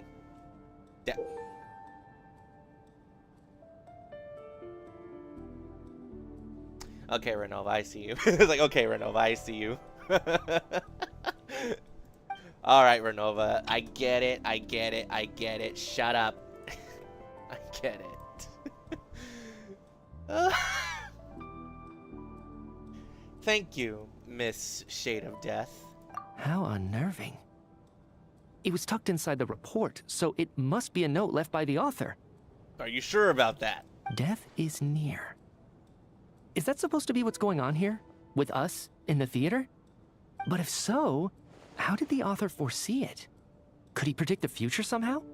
Maybe things are more complicated than we thought. No, wait a second. If we take the report and the note at face value, they completely contradict one another. Yeah, exactly, because one said that, like, the ley line obstruction here, while possibly causing ghosts, they should not be able to affect the real world at all. But going on the complete other end and actually ending people's lives here. The report definitively concludes that the hauntings in the theater are harmless and cannot affect the real world. But the note seems to be warning of potential danger. The question is, what exactly does the note mean by death? What do you think? What exactly do you think? The various ways we could interpret this keyword lead in completely different directions. Let's pause our analysis here for now. I think we need more information. That was certainly ominous.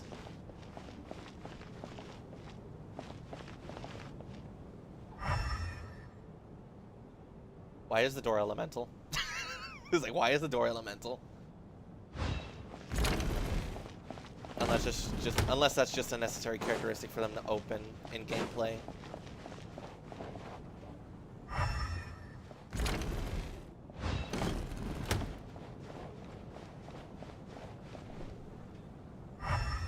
Okay, yeah, probably.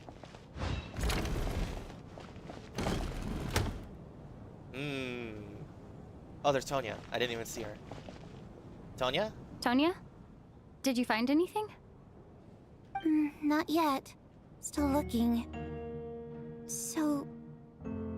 Are we, Is this the OST that played in the Winter Nights Lazo? Are we supposed to be looking for something paranormal? I think I'd prefer teaming up with you than looking around on my own. This looks like somebody's notebook. Shall we read it together?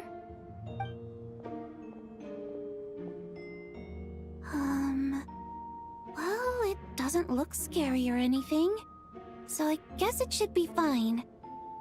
All right, let's read it together. Oh, here we go. Let's see. You once told me that I would understand someday, but even now I still don't. I don't believe anyone should be forced to abandon their homeland because of a change in power. She never considered the feelings of us water imp nobles. Every inch of this land reflects memories of my childhood. If I close my eyes, I can still hear everyone's songs echoing everywhere. And I will not forgive those who drove us away. And I miss you very much, Mother. I often find myself missing that dress with the tassels, the heavy bed curtains, and the first rays of sunlight that would stream into the manor each morning. But it's alright now. If I narrow my eyes just a little, the light seeping through a crack backstage feels just like the one in our manor. I know that life is gone forever, and I can miss it all I want, but I also feel that what I have here now is no less than what I lost. The fantastical sets designed by the prop master, the many fans who come all this way just to see me, and the quiet dancing girl who doesn't talk much. These are all mine. I won't lose any of it again. Never. Absolutely never. This is what Janine says. I joined a rather remarkable organization, though I can't tell you its name. Whatever that great figure intends to do this time, there should always be someone looking out for the misfortunes of ordinary people. That's what the organization exists for. Even now, I still don't understand her. Why is it that those in power always seem this way? They clearly have the ability to bring greater happiness. Some say she has her own difficulties, but what could possibly trouble someone so seemingly omnipotent? Never mind. I should just focus on what I can do. I suppose you'll all hear about our organization sooner rather than later. I'll leave it a mystery for now. Dude, this second one for Vodyanitsa, it's giving... It feels like it feels like the writing is trying to give a bit more of a... She transitioned from... Because she like we saw, there was also the... It was a little strange that they put a bit of a focus there, just for a little bit, about her being of a water imp and how different they are from humans in a way that they express themselves. That was like a very deliberate... that was a deliberate point of the conversation that Hoyoverse put in there for whatever reason it may be. And then again, this diary here, all from Vodyanitsa. Missing the way that she used to dress. Getting used to the theater life. And seemingly, I suppose, growing close to all of the new things around her. And then joining the Rokot. Huh. This has to be Vodyanitsa's writing, surely. Maybe it's a little rude for us to peek at this. Yeah, I didn't like that. I feel like I just read someone's secret diary by accident. Yeah, I definitely feel guilty about that. It sounds like she's writing this for her parents, right? I don't understand. Why put this stuff in a notebook instead of mailing it in a letter? Because her water imp parents belonged to the aristocracy, who were driven out of Snezhnaya by the Tsaritsa long ago. And now they live somewhere new, where the postman can't get to. Hey, Vodyanitsa, I can explain. We're sorry. It's fine. My fault for not storing it properly. I can't leave things lying around and expect them to get ignored when everyone's scouring the place for clues. All right, give me my notebook back. I'll take over the investigation in this room. I don't know about that, girly. Let's pull the brakes on that really quick.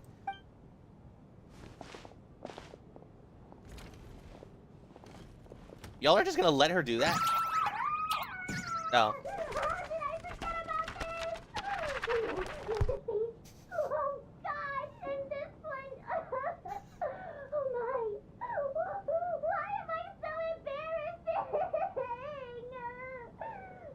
Okay, that kind of rated my suspicion.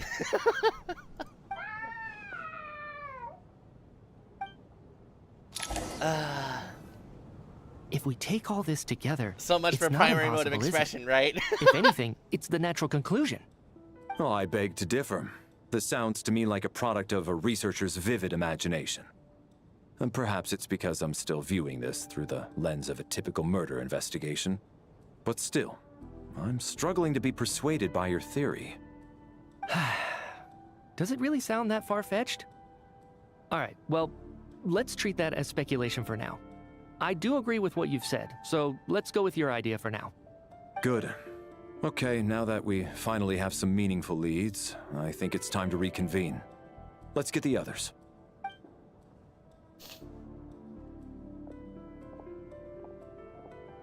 So we got an explanation?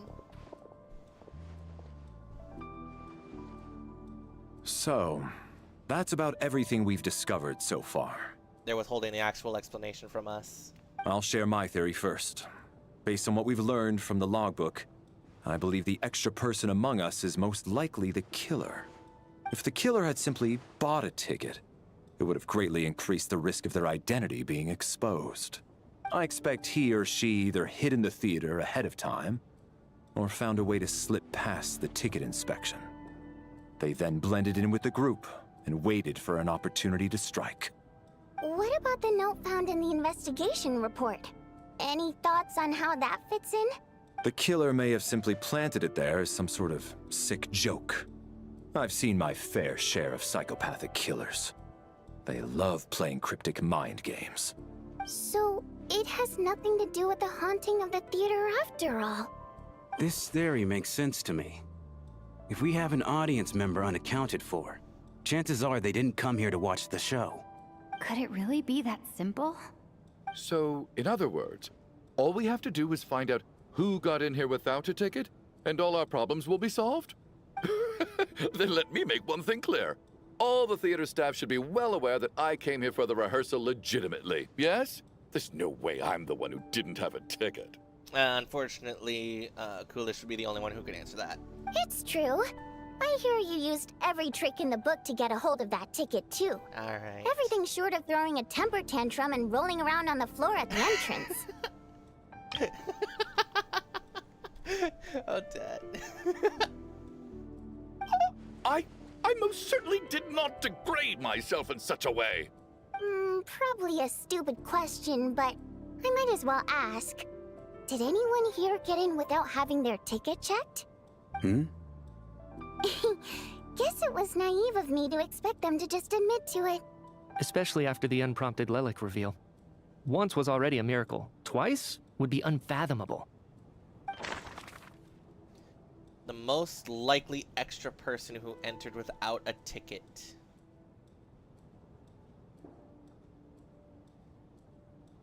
Well, Child gave us his. Tonya probably had hers. You three are staff. We just claimed it was him.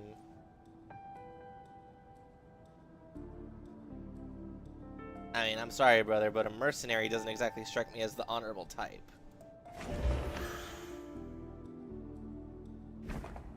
I don't believe any of us here knew Shram before all this. If no one can verify Shram's identity... Mr. Shram, did you really go through the ticket inspection to get in here? Huh? Me? Why am I being singled out, my friend? Do I seem that suspicious? It's not that you stand out as suspicious. More that everyone else has been ruled out as trustworthy. Okay. Well, we spent the best part of 2 days together now. So I'm sure you can all tell what kind of person I am. I'm a true gentleman. I never dream of doing something like sneaking to the theater without a ticket. Yeah, I have no doubt that you're a good person. But the problem is, none of us here actually know you, so no one can say for sure that you are who you claim to be. Although, actually, what was it you said last night? Yeah, you're friends with that water imp, which is why you understand our primary mode of expression. Last time I checked, there were barely any of us remaining in Snezhnaya, since most of the water imps left. Could you tell me a little bit more about your friend? There's a good chance I actually know her. And I suppose it's also kind of a way for everyone else to get to know you a little better.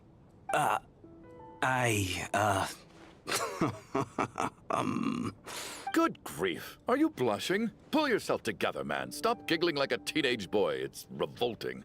Hey, revolting is a little strong. All right, fine. I'll admit it.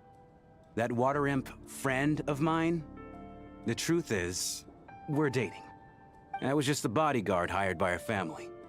But the stars must have aligned, because sparks began to fly between me and their daughter. Never in my wildest dreams did I think I'd get so lucky. We don't need details. Just get to the point. Okay. I'm just a little hesitant to reveal her name, that's all. You know how it is. These are delicate times. Even with me to protect her. If word gets out that she's dating a human, both the Fae and human factions will give her a hard time. Really? Wait, no. That can't be. Huh? Shram, what the devil are you talking about? Why is everyone looking at me like that? Surely you can understand where I'm coming from. Delicate times? Factions? Yes. You know, the Civil War. Last time I checked, the Fae and the humans were still at each other's throats.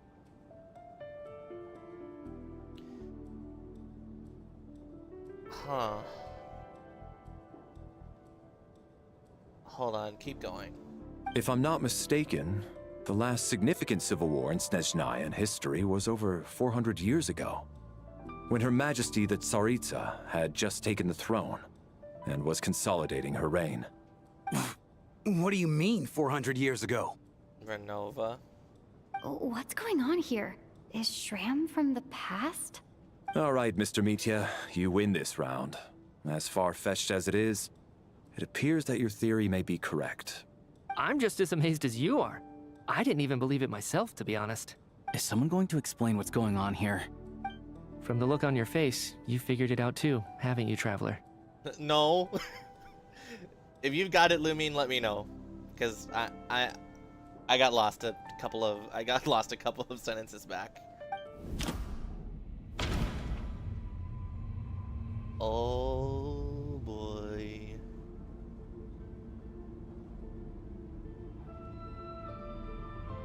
An extra person present. That seems to be the case. Shram's the extra person, but there's no way of learning his identity from this clue. Vodianitsa's private letter touches upon the history of the Water Imp aristocracy's exile, but reveals nothing about Shram's identity. The theater's ley lines have been modified to block souls within its grounds from returning to them. Some souls can even wander this place forever. Mr. Shram's statement proves he's from hundreds of years ago, and according to the investigation report on the theater hauntings, Mr. Shram is very likely a lost soul wandering the theater.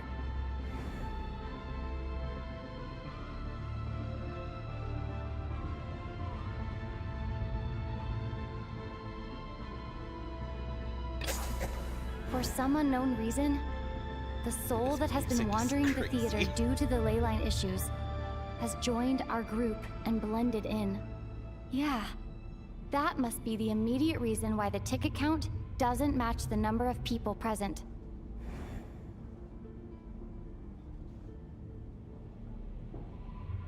Someone who died a long time ago. The contents of the investigation report have been verified. There are indeed ley line issues and wandering souls in the theater. Death likely symbolizes the deceased. Mr. Shram, for instance. Death is near. Huh. That must mean that there's a dead person in our midst. That's the truth, isn't it? I just felt it all over my body. I'm starting to tear up. This is wild. Shram?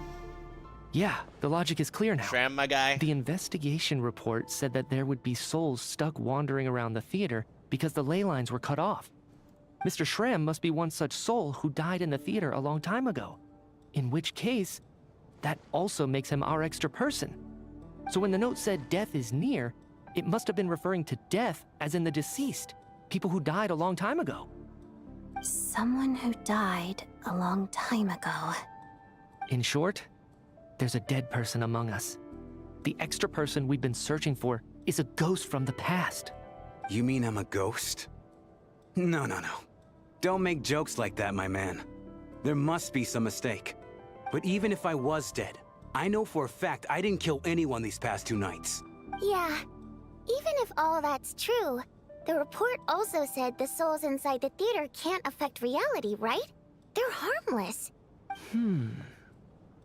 Then what if the problem isn't the souls at all, but the ley lines themselves? The ley lines have a powerful ability to attract and devour souls. Let's say that the ley lines are like a black hole, constantly seeking to engulf souls. But the souls that don't want to return are trying to avoid being sucked in. I mean, you want to mention those dreams you've been having now? Like, come on. Like, you black hole, black mist. You want to say something? Come on. I'm begging you to say something, please. Huh. Why does this analogy sound so familiar? 3-head moment, Lumine. Please make the connection in your brain. Please say something. What happens when the black hole can't achieve its goal? I'm only speculating here, but But what if it ended up swallowing innocent souls by mistake?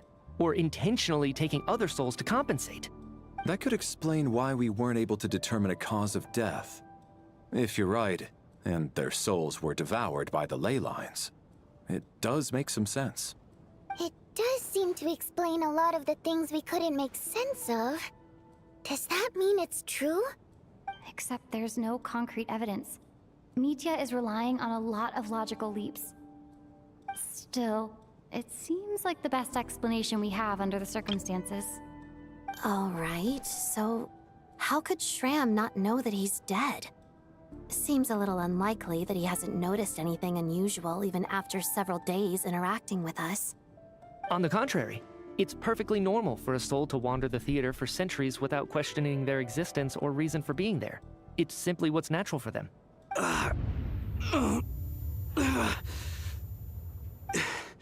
You know what, Mr. Brainiac? I think you might actually be right after all. I'm trying to remember and... even though my head feels like it's going to explode, I think... it's all coming back to me.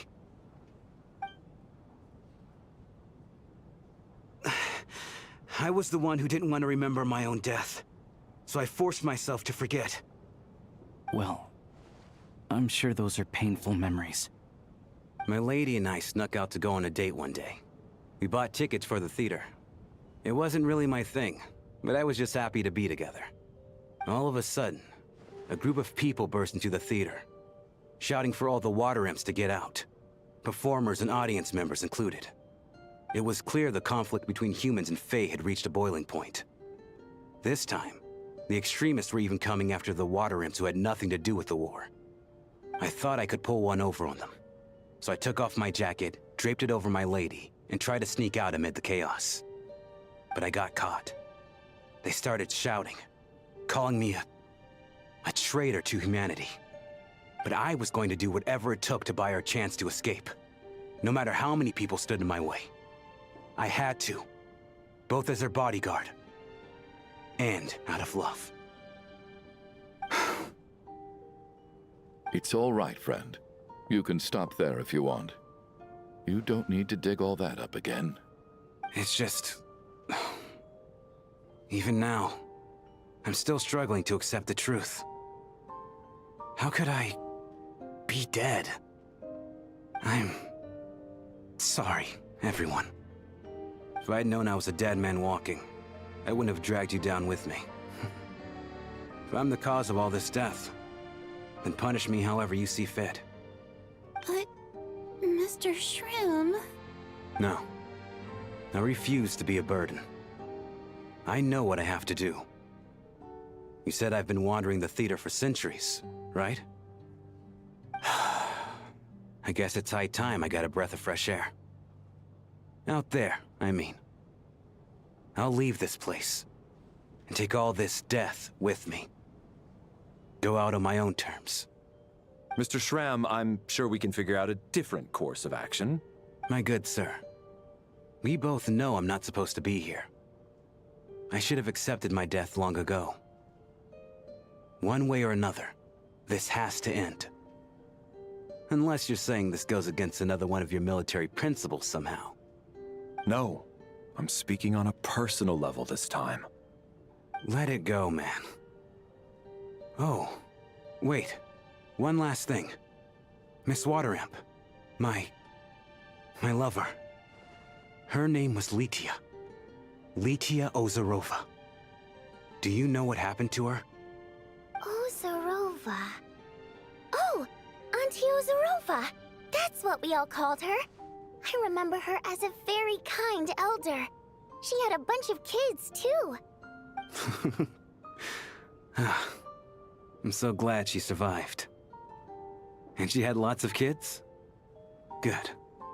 That's... good. I could hardly expect her to stay single just because of what happened to me, right? As long as she went on to be happy, that's all that matters.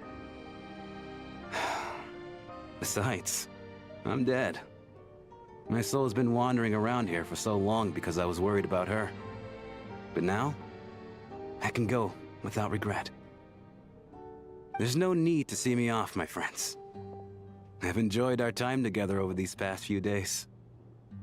Perhaps we'll meet again in the next life.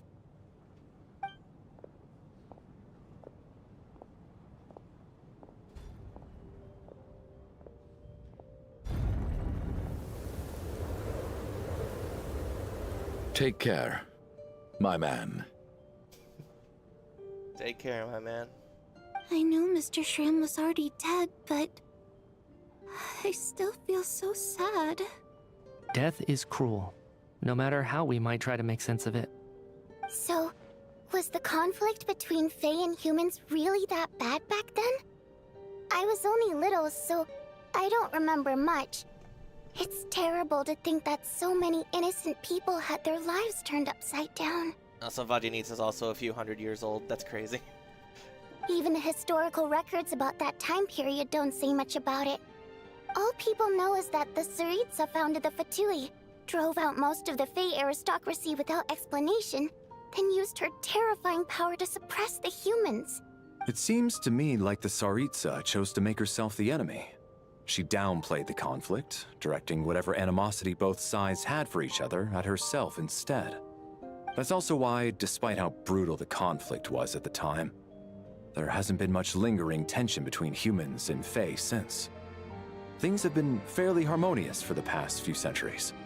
So, the Tsaritsa banished the Fae to protect the Fae living in the city?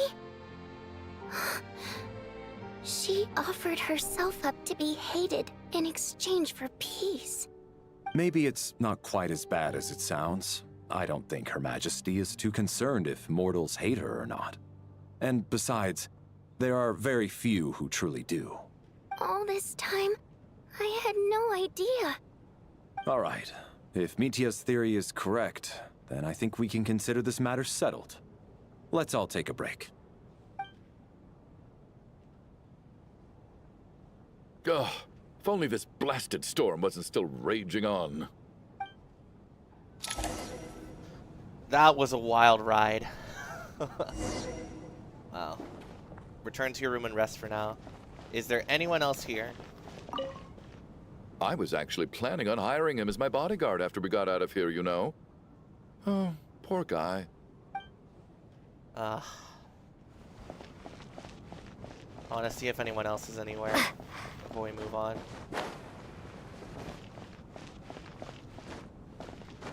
That was a bit of a wild ride. And I suppose it is unfortunate by the way that things played out. That those two business people, as well as Kulshi and Rampana, are gone.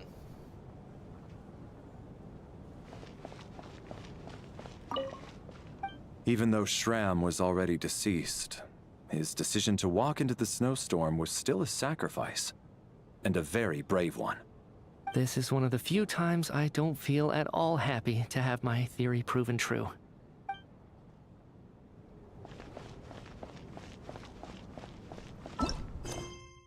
This is gonna hit.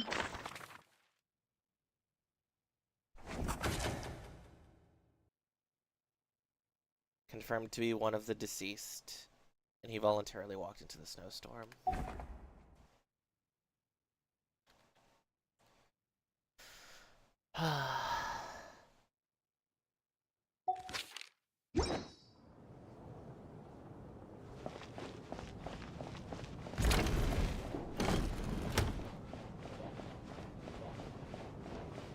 Let's see if anyone's here.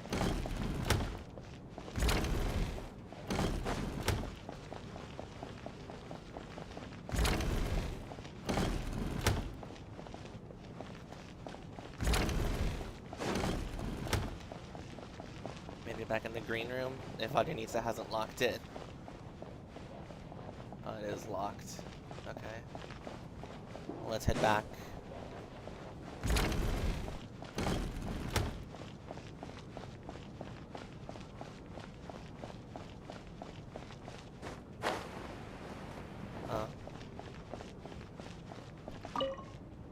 Well, at least But it seemed like Mr. Shram stayed optimistic until the end.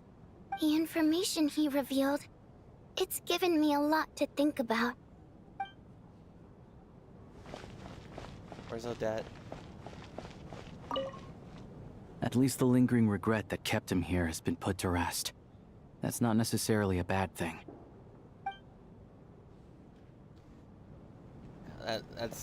That's a pretty heavy way to end off the quest. Well, maybe not end it, I don't think. It's only been a couple of hours, right? Checking my runtime, yeah, about 2.5.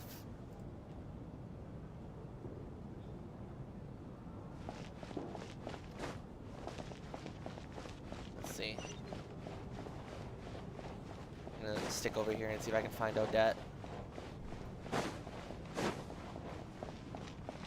She could be in my room.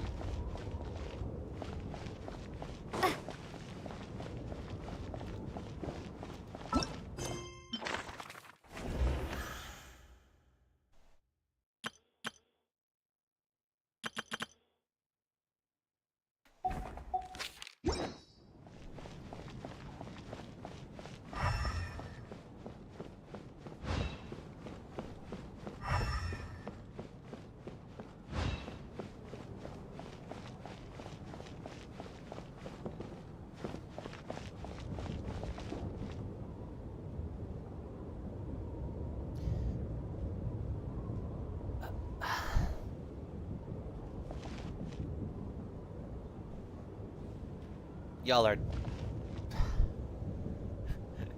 are assholes for making it.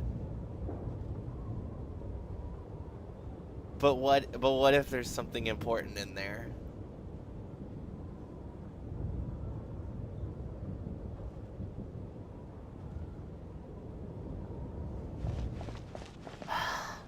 I can only hope that, like, maybe another playthrough that I'll watch later did it. 'Cause I can't.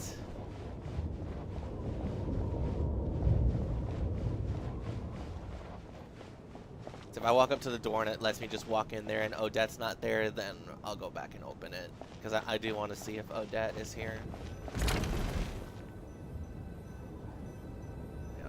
Now you're just being assholes, Hoyo. I can't open it. I'm not going to. I'm not gonna open that door. Looks like now we can just rest until the snowstorm stops. But is it going to stop? I still can't believe Shram turned out to be a ghost who'd been in the theater for hundreds of years. To think he was dead this whole time. What a strange turn of events. Knock knock. Well, as if on cue. I've been waiting for you, Odette. Hmm? Knock knock. Well, I mean, who's there? You know the door isn't closed, right? You don't have to knock. She's a little three-head sometimes. We'll give her a break. Think of it as a signal then. When I'm entering someone else's room and I knock, I'm here as Odette. If I don't knock, it's Lelik. Well, in that case, please come in, Odette. Thanks.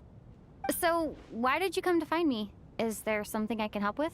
Vodyanitsa said you knew about my secret identity from the start. From the start, not really, but for a long while, probably. Unless she means the start, like, as soon as we got here today. But when everyone was discussing who Lelik could be, you were worried that revealing what you knew would be unfair to me. So you kept it to yourself, right? Yeah? Is that what you wanted to talk about? Yes. I'm extremely grateful for that. Aww. It's nothing. I mean, you didn't hold what happened to the Senora against me, so I should thank you for that as well. Actually, there's something else as well. I found myself in a situation similar to the one you were in when you helped conceal my identity. So I thought I'd come and ask you for advice. Sure. What's up? It's about Mitya. Oh boy. Before all of this, the last time I saw him, he was dead. Oh, excuse me? As I'm sure you know, my goal as Lelik was to stop Project Stuzha. Well, when I found out the tech lead for the experiment behind Project Stuzha was Mitya, I immediately started planning to track him down and threaten him to back out. I often saw him around the theater, but I soon concluded that making my move there would risk exposing my identity. So I decided to infiltrate the Armory Palace and go directly to his lab. That way, the threat would be much more effective. That is probably the most classified place to be in all of Snezhnaya. Well, I suppose there was a bit of luck involved. But I am a Fatus, so I already had some familiarity with the building's layout. But when I finally made it to his lab, Mitya seemed to be dead. How'd you know? Are you sure he wasn't dozing off? I checked his breathing and his pulse. He had no vital signs whatsoever. I'm certain of that. I thought maybe another anti-Project Stuzha activist had beaten me to it, and chosen a much more brutal method. So I made myself scarce. That's why you were so on guard around Mitya that first night here. Yes. When I saw him sitting in the audience during the performance, I could barely contain the shock. To me, it was a miracle. Somehow, he'd come back from the dead. But then, the murder started happening and things got so complicated that it wasn't really at the front of my mind. So is Lumine just never going to tell anybody about the fact that she could basically see who was going to die before they did? That is, until Mitya himself said there must be a dead person among us. Then I couldn't ignore it any longer. And yet, you thought that bringing it up right away would single Mitya out. Just like when everyone was suspecting Lelek. Exactly. I thought there could be something I was missing. Besides, we soon figured out that Mr. Shram was a ghost. And we knew there was only one extra person. So we thought he had to be the one. But now it seems like there's another candidate. If Mitya is like actively in and around all of Snezhnaya, and Valeri is actively following him. I understand why you kept it to yourself. There was so much information being thrown around during that discussion. Bringing up Mitya would have just introduced more confusion. So, what do you think we should do? I have not a clue. Let me confirm one thing first. When was it that you found Mitya dead? Around a week ago. Sometime in the afternoon. A week ago? That's earlier than I thought. I saw him just a few days ago at a restaurant. That definitely would have been after you found him dead. He seemed completely normal to me. Chatting with Vodjanitsa, trying to avoid Valeri. So he was definitely alive on that day. Huh. Well, all I can say is I know what I saw. Here's a thought. The reason we even suspected a dead person could be among us was because of the problem with the theater's ley lines. But Mitya's death happened inside the Armory Palace.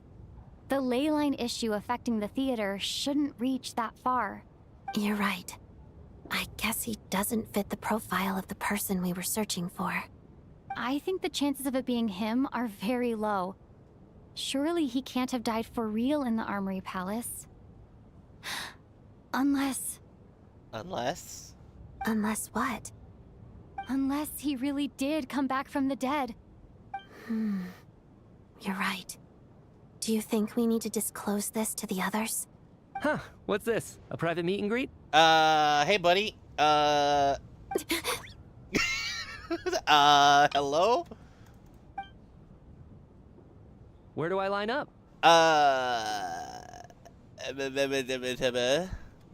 That's not what's going on here. Well, I was just making the rounds. Thought I'd try to lighten the mood a bit. Vodjanitsa's handing out food if you're hungry. What is going on? What is going on? Assemble on stage. Winter's mysterious silence. Oh boy. I want to see if there's anything here. Okay. Can I also open this? Okay. Just double checking. I'm not opening that door. It's like, I'm not opening that door. I will not open that door. Someone else can do it. I am not opening that door. I do not want to see 4 bodies lying in there. the Valeri can handle that. What is going on with this storm? Could it be connected to that monster that just arrived in Snezhnaya? Possibly. I almost hope it is. Her Majesty the Tsaritsa left to vanquish that beast herself. We just need to wait for her triumphant return. Do you think people still feel the cold after they die? I'm wondering about Shram. Oh, maybe we should have given him a coat before he went out there. Death itself is cold, isn't it? I'm sure the storm will embrace him. Well, I hope he has a safe journey. I'm going to miss him, I think. It's not like we can blame him for Rampana and Kulish's deaths. Thinking back on it, we barely made it out alive ourselves. Once we get out of here, how are we going to explain what happened to their families? Antonia.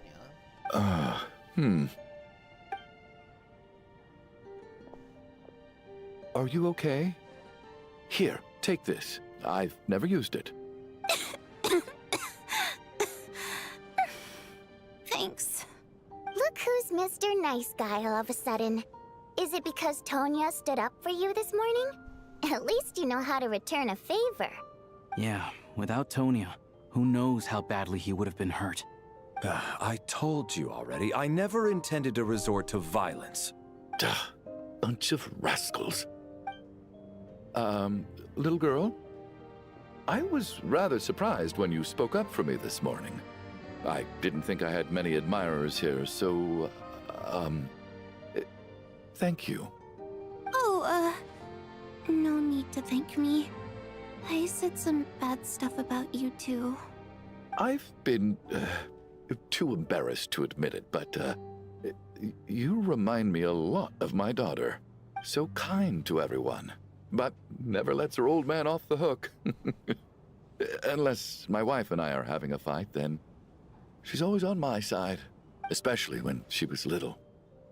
Every time I took her out... All right, easy now. How long have you had that cough, Tonya? I don't know. It's probably been a while. I'm fine. Are you taking anything for it? Yeah. I'll be fine once I see my brother. He's gonna pick some frost fairy flower leaves and brew a tonic for me. I'll feel much better once I drink that. I see. That's good to hear, then. We should probably discuss arrangements for tonight. Now that the deceased has left our midst, there shouldn't be any more incidents. Are we sure about that? However, out of an abundance of caution, I'll keep watch. Alright, good. Shouldn't we take shifts? I can take one if needed. No need. I managed to get a nap in earlier, so I have plenty of energy right now. After all the tension of the past few days, everyone else should just focus on getting a good night's sleep.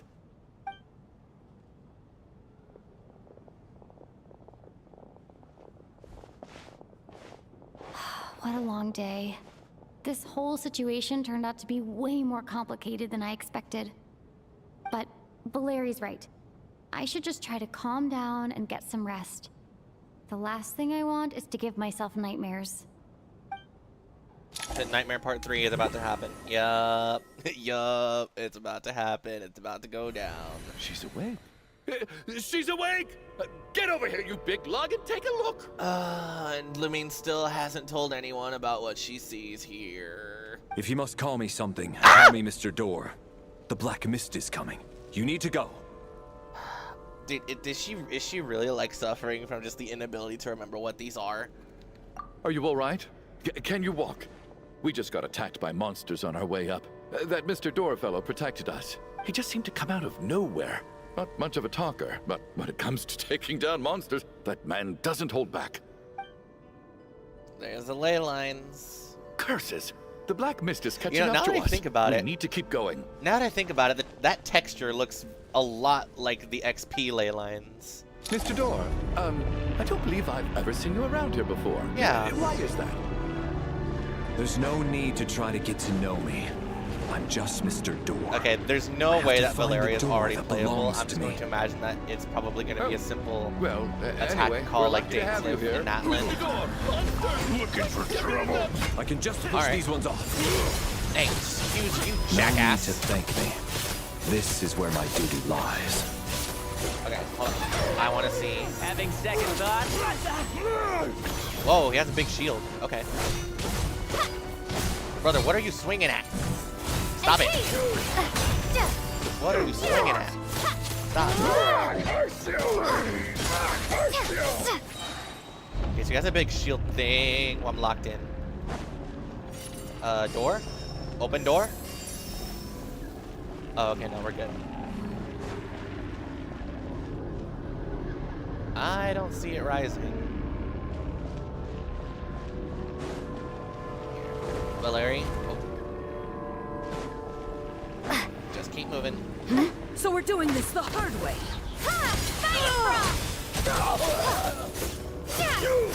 Back up. Ow.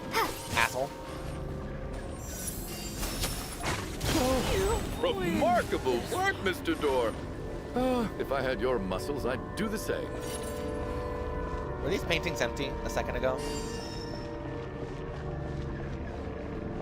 It's still rising? I can't tell.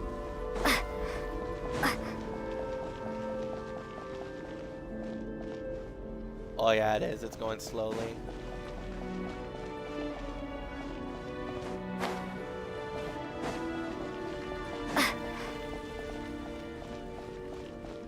Wow. Are none of these doors the one you're looking for? No. Oh, yeah.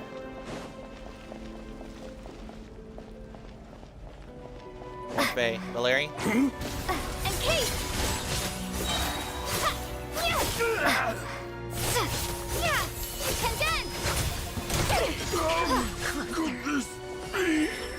Oh. Hello, ma'am. Impossible. I'm so exhausted. And the black mist is still rising. Valerie is not going to die. Bro is a playable character. Chugunov, though, something might happen. Maybe. Wait, look! There's more monsters down there. Are they coming from within the black mist? No, no! They're gaining on us! Quick, keep going, or they'll be at our heels any second!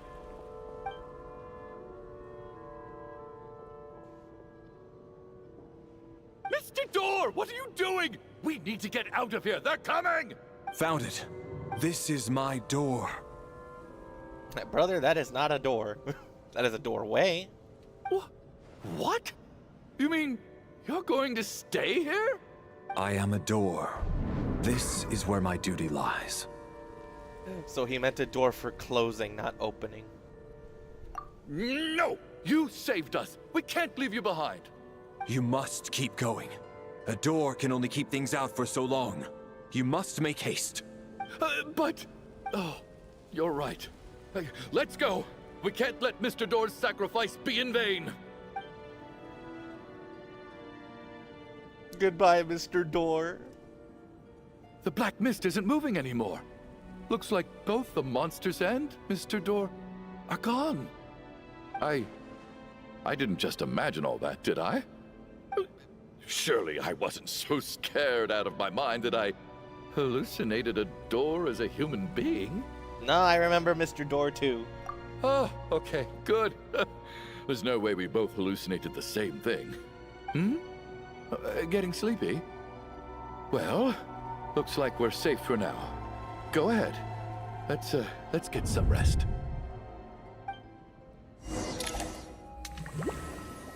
All right, coming back. Wait, yeah, no, Mitya was part of the first one too. What time is it? Is it morning? I think I had a nightmare. Oh, I guess everyone's still asleep. Well, he's right there. These past 2 days have been exhausting. Valeri's keeping watch though, so he's probably the only one awake. I hope. Valeri?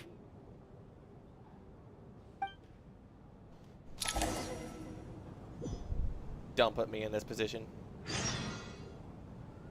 No, let me look over here. Let me look over here. Let me look. You guys are so mean. You guys are so mean. What is this? What is this? He looks as calm and composed as ever. Even now it seems as if there's no burden he couldn't shoulder. Yet around him time seems to stand still, as if the gods in their mercy finally granted him a moment of respite. Wake up! Everyone needs to wake up! What? What?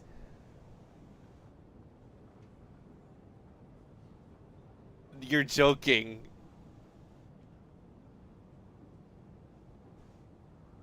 I mean, it wouldn't be the first time, technically, I guess, kinda, Snezhnaya, but are we serious? No! There's no way. There's absolutely no way. No, they had... What?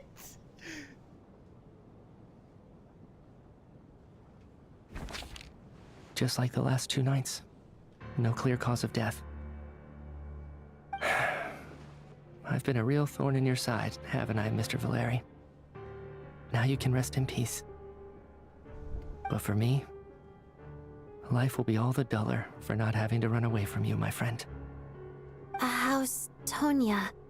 Is she okay? I just checked on her, and it doesn't seem like anything serious. She's just exhausted from the past couple of days, and she's still recovering from her illness. We should let her sleep a bit longer. That means Valeri was the only one who died last night. If Valeri was awake and keeping watch, it would have been impossible to kill him without waking everyone else up. That much is certain. This is so frustrating. Why has nothing changed since yesterday? I thought we already dealt with the dead person causing all this. Actually, one thing has changed. There's only 1 victim this time, not 2. Does that mean... That means you, buddy.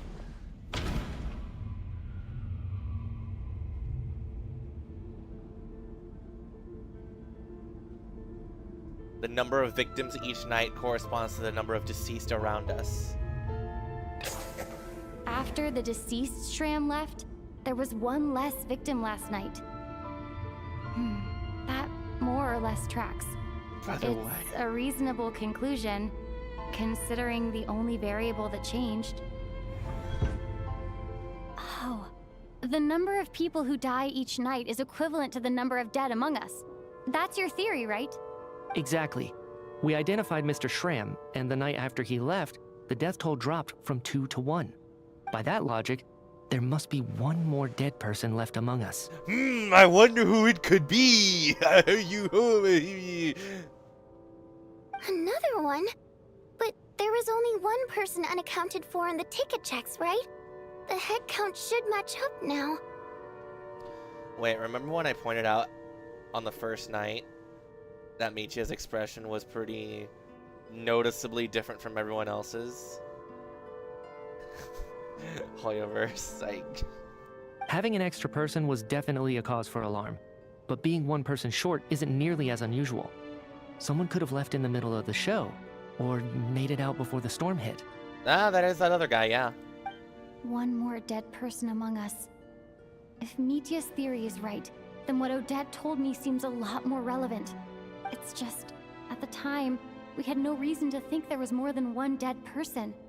If only we'd taken it more seriously as a possibility, maybe this could have been avoided. I'm sorry. This is my fault. I had information that could have been helpful, but I held back. I should have brought it up right away. I'm partly to blame as well. I was too quick to dismiss Odette's concerns. What is this about? What have you two been getting up to behind my back? Sounds like there's some big news you've been keeping from the rest of us. Well, we're all ears. Brother, you are dead. At the same time, do it. Okay, never mind. That would have been cool. I'm the dead person? Looking at you, buddy. Wow. That's certainly news to me. Odette and I talked about it yesterday, but we thought it just wasn't possible, so we left it at that. Yeah, I don't blame you. If I'd been there, I probably would have reached the same conclusion. It just sounds too unbelievable. Let me just try and verify this. I just scoured my memories trying to think back to the afternoon Miss Odette mentioned. But I honestly have no recollection of dying. That's where I'm different than Mr. Shram. Having seen Mr. Mitya a few days ago myself, I also find it hard to believe he could be the other dead person among us. Well, if it isn't Mitya, then who? Do we vote on it? So are we just not going to remember the fact that there was actually one more person here? If you don't mind me asking, Traveler, I believe you mentioned that you know Tonya's brother. Had you ever met her before all this?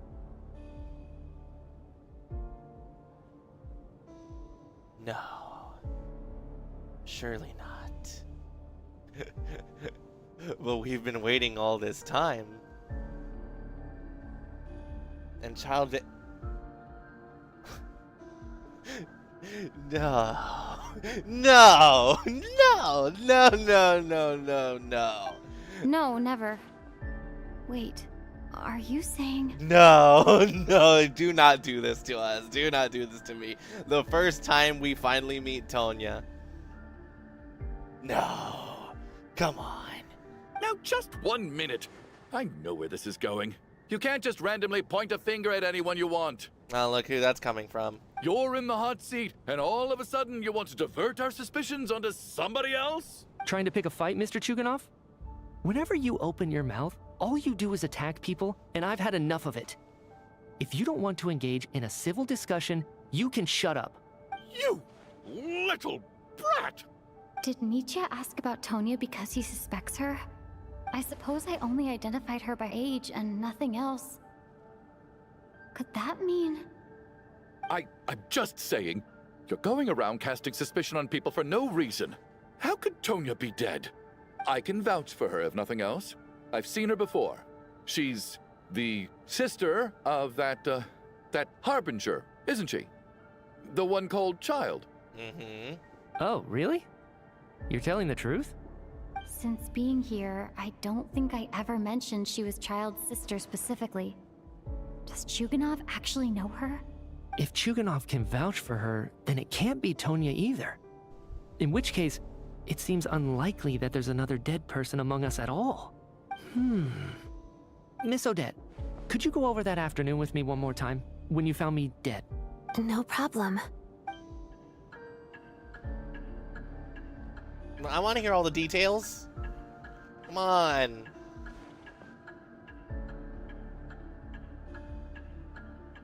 Clock is ticking.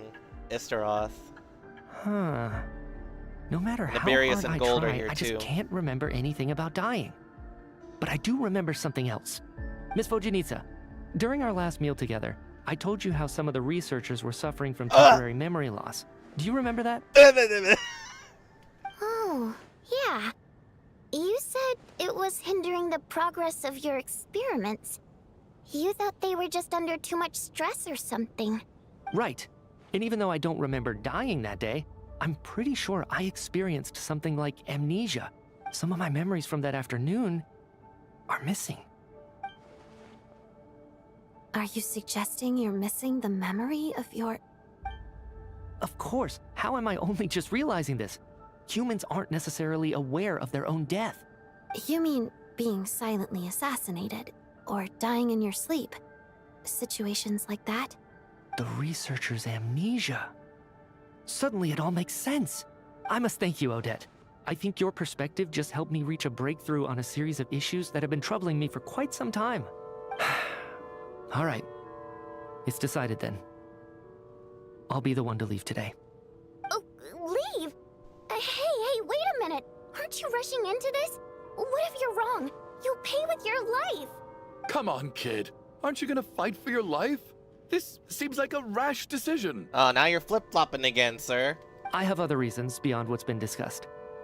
In fact, thinking back, I remember during Miss Odette's performance, while I was sitting in the audience stalls, a brilliant new idea for my research popped into my mind. But then, my train of thought suddenly cut off. Yep, I saw that. I can't remember it now at all, and I didn't take any notes. I guess that must be another instance of temporary amnesia. No. Hold on. I see where you're going with this. You're suggesting that each instance of temporary amnesia is a death, right? There's a glaringly obvious flaw in that idea, no? How can one person die so many times? I believe Miss Odette's account. During the period where my memory is blank, I must have been either dead or in a similar state. All it would take is for the same thing to happen in the theater, and I would come under the effect of the ley lines in this vicinity. This increases the likelihood of me being the deceased, does it not? But...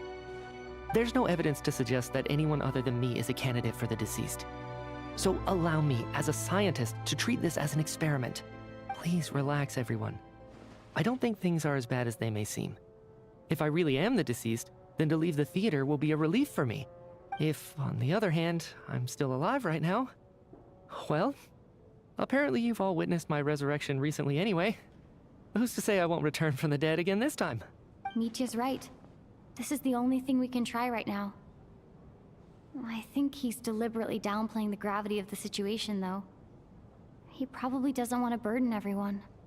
What is a scientist if not someone who gambles on experiment after experiment in an attempt to obtain the truth?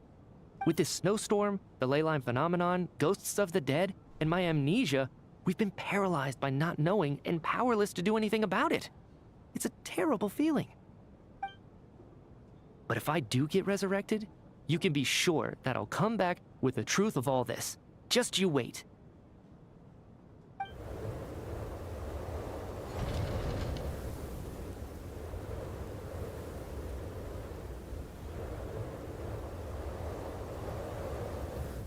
Oh boy.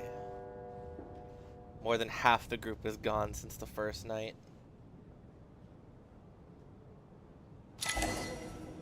Beyond the loop, what does that mean? Where's Vadianitsa? Oh, Tonya. Now where's Odette? Alosha? There you two are. What's on your mind, Odette? You haven't said a word. I was thinking about Mitya. If he'd been unwilling to sacrifice himself by walking out into the snowstorm, that would have made more sense to me. After all, it seems like the dead don't perceive things any differently from the living. Mitya doesn't even remember dying. So, to hear the news that you're apparently dead, and simply choose to walk out that door without a second thought, I can't imagine all the things that must have been going through his head. But when Mitya left, his expression revealed absolutely nothing. Perhaps he is even better at disguising himself than I am.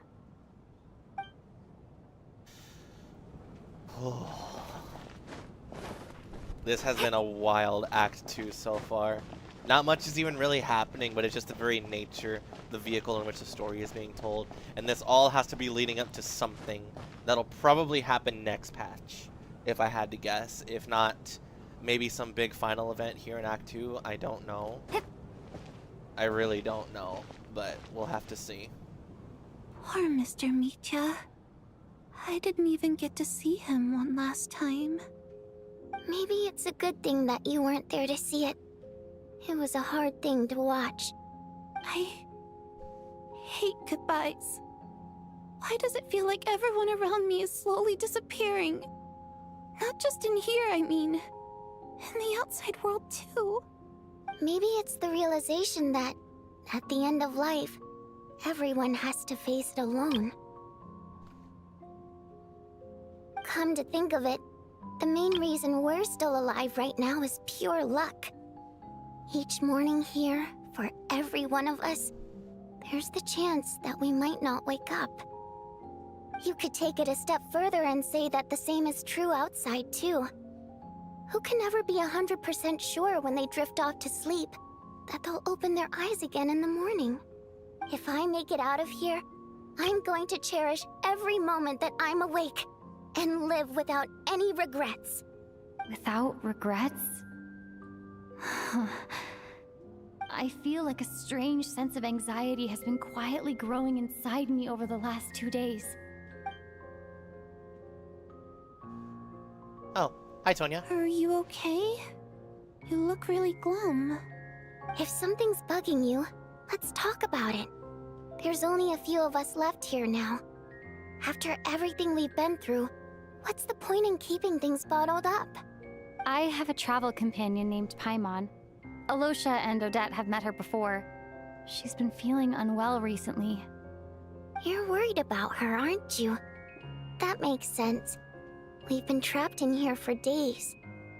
To be honest, I used to feel like I was just a spectator in this world, watching everything that happens from the sidelines.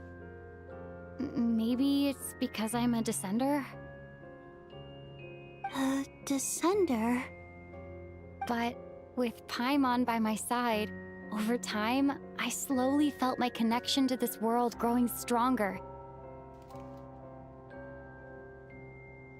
She loves eating, sleeping, and having fun, but she's also a great guide. It's her authenticity that makes this whole world feel more real for me. Over the last few days that we've been apart, I've often caught myself wondering, what would Paimon say if she were here right now?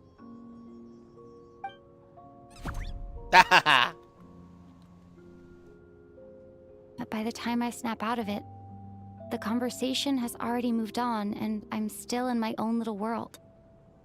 I'm trying to overcome this sense of detachment, but I really miss Paimon. I guess, in a way, she means the whole world to me.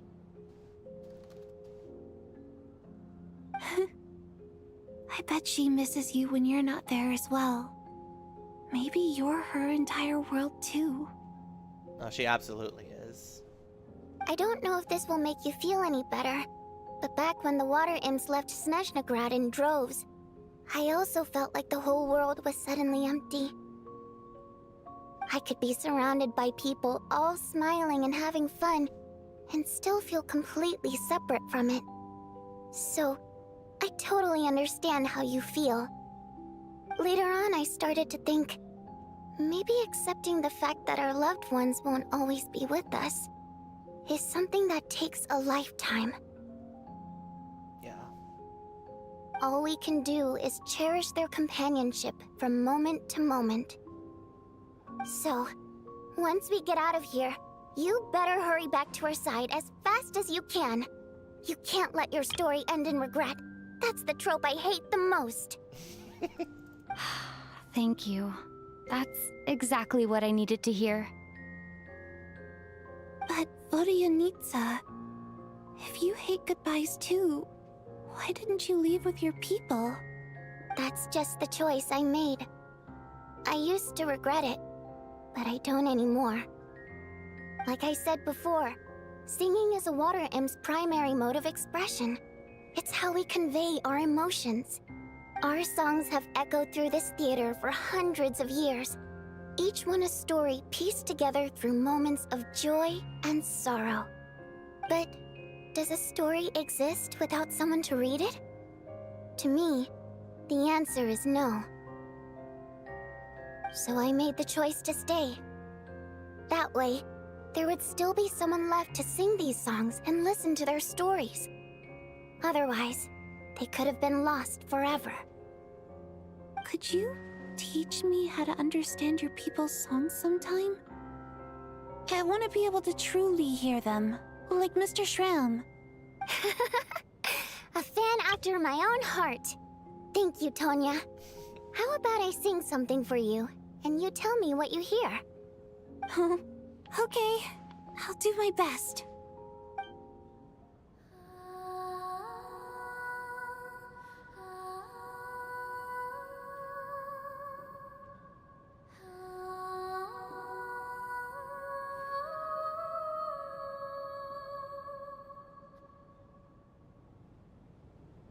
I've never heard that one before. I feel like I can hear a sense of longing somehow. I wonder why that is. Color me impressed, Tonya. You're a keen listener. Most people can only tell if a song is happy or sad. I didn't think you'd be able to pick up on such specific details. So, what's the song about then? Come on, tell me! I've actually never performed this song in the theater before, because it has more of a ceremonial purpose for our people. It's not meant for the stage. It means something like, "May those we have lost watch over us, and follow this song back home in the night, so that we might be reunited once more." A call to be reunited with the loved ones in our dreams.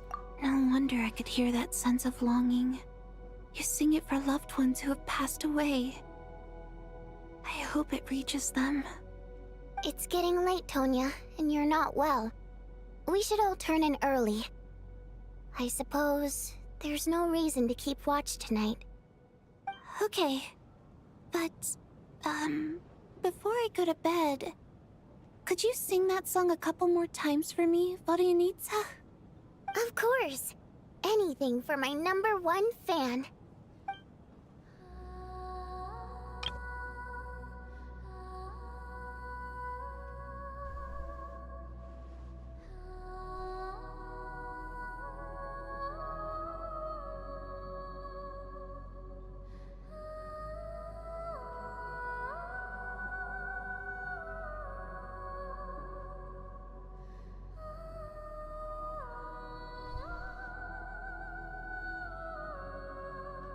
Once I get out of here, I definitely don't plan on ever coming back.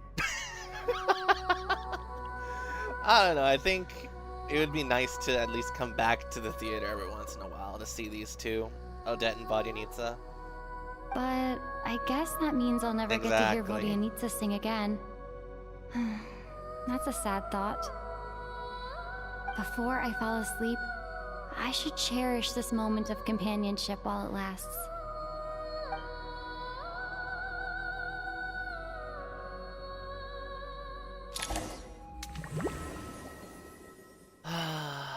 What now?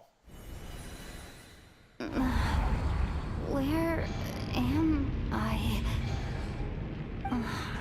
It's so dark in here, and I feel kind of dizzy.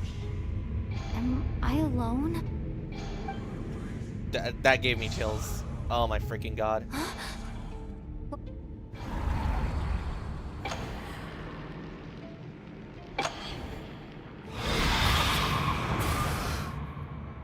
Assholes.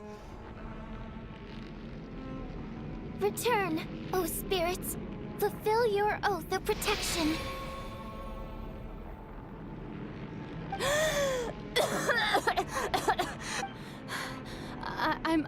I'm alive? What just happened? No time for questions. Quick, over here. Turn on the switch. We need to bring back the light.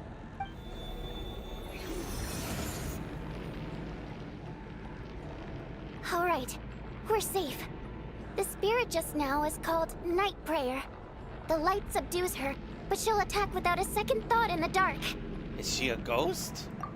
Sort of. I know it's hard, but you can't let this place go dark, or she'll kill you again. Did she really just do that? Yep. Luckily, I was here to resurrect you. Otherwise, that'd have been a real bummer. A bit more than a bummer, I'd say. Wait, so you have the ability to resurrect people? Sure I do. I'm your guardian spirit after all. Okay. I specialize in soul recall. Oh, it's nice to meet you, by the way. Thanks. It's nice to meet you too. All right, there's no time to waste. The black mist is already catching up. We need to avoid it at Night Prayer at all costs. Come on. We need to reach the next switch before the place gets too dark. If we bring the light back, Night Prayer won't be able to get to us. Sweet, sweet light! It's back! Now that's a sight for sore eyes. Shh! It's Night Prayer. We need to move quick, but don't let her notice you. Look out! Nope. That's a no from me, fella.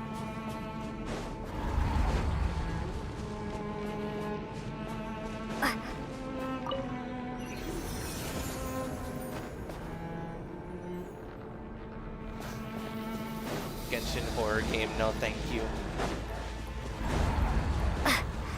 The Quick switches. Over there!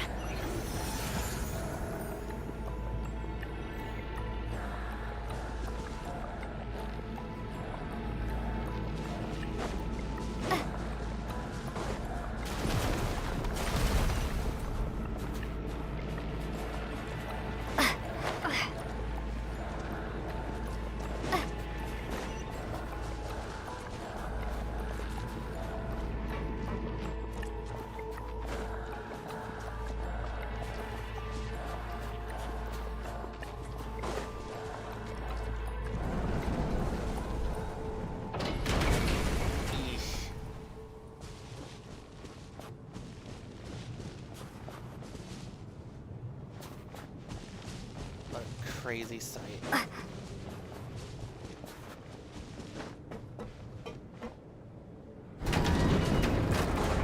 Go, go, go, go, go.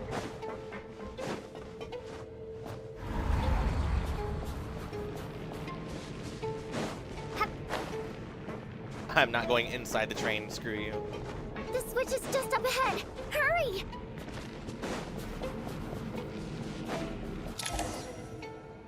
It's too dark. We're not gonna make it.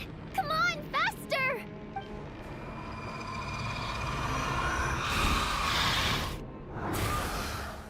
Traveler! I won't let you die like this. Not on my watch.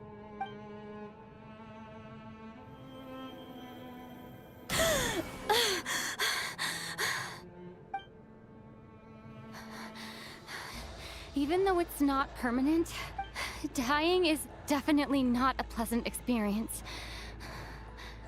Great. You're back. Yeah, thanks to you. Time for you to get out of here. Quick, before the light runs out. What about you? You're not coming with me? I can't. I've already been used up. Only 2 reses? A guardian spirit's skills are finite. I can only resurrect someone so many times.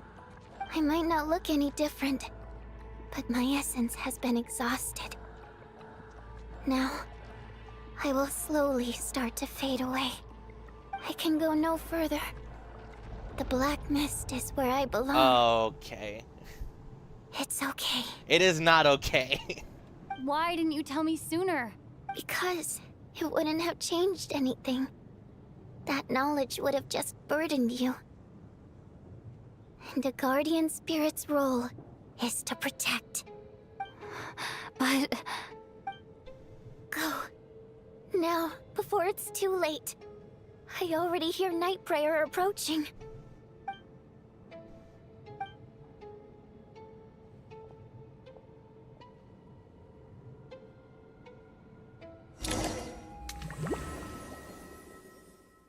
This is so mean. This is so mean. What do you need, sir? How could this happen? What do you need, sir? Well, I guess there's no need to inspect the body. Yes, screw you.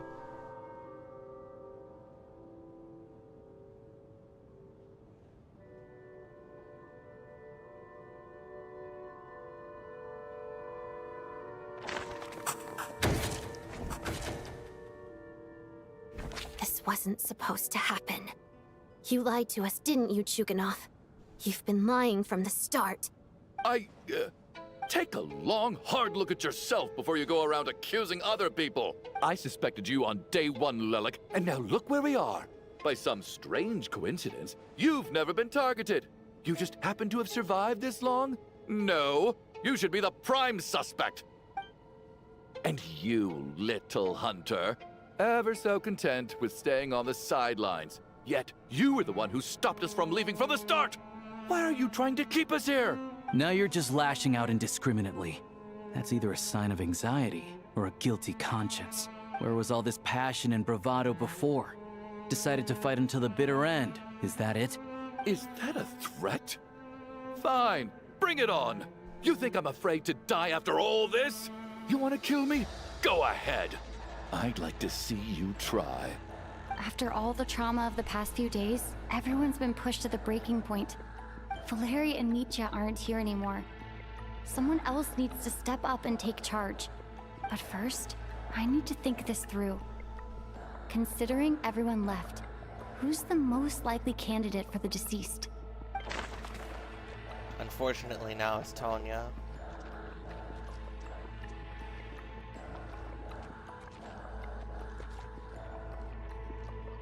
Screw this freaking image, man. That's traumatizing.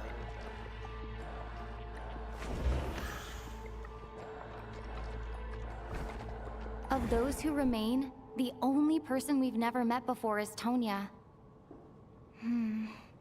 There is room to doubt her true identity.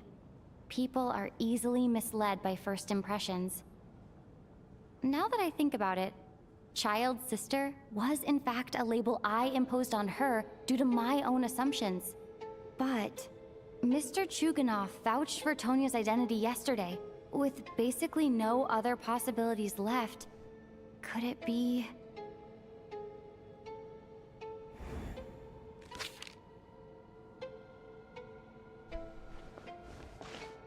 Tonya, how's Tusser been lately?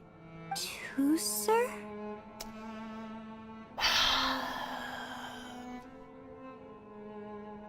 Alright. Where is she? Where's Ronova?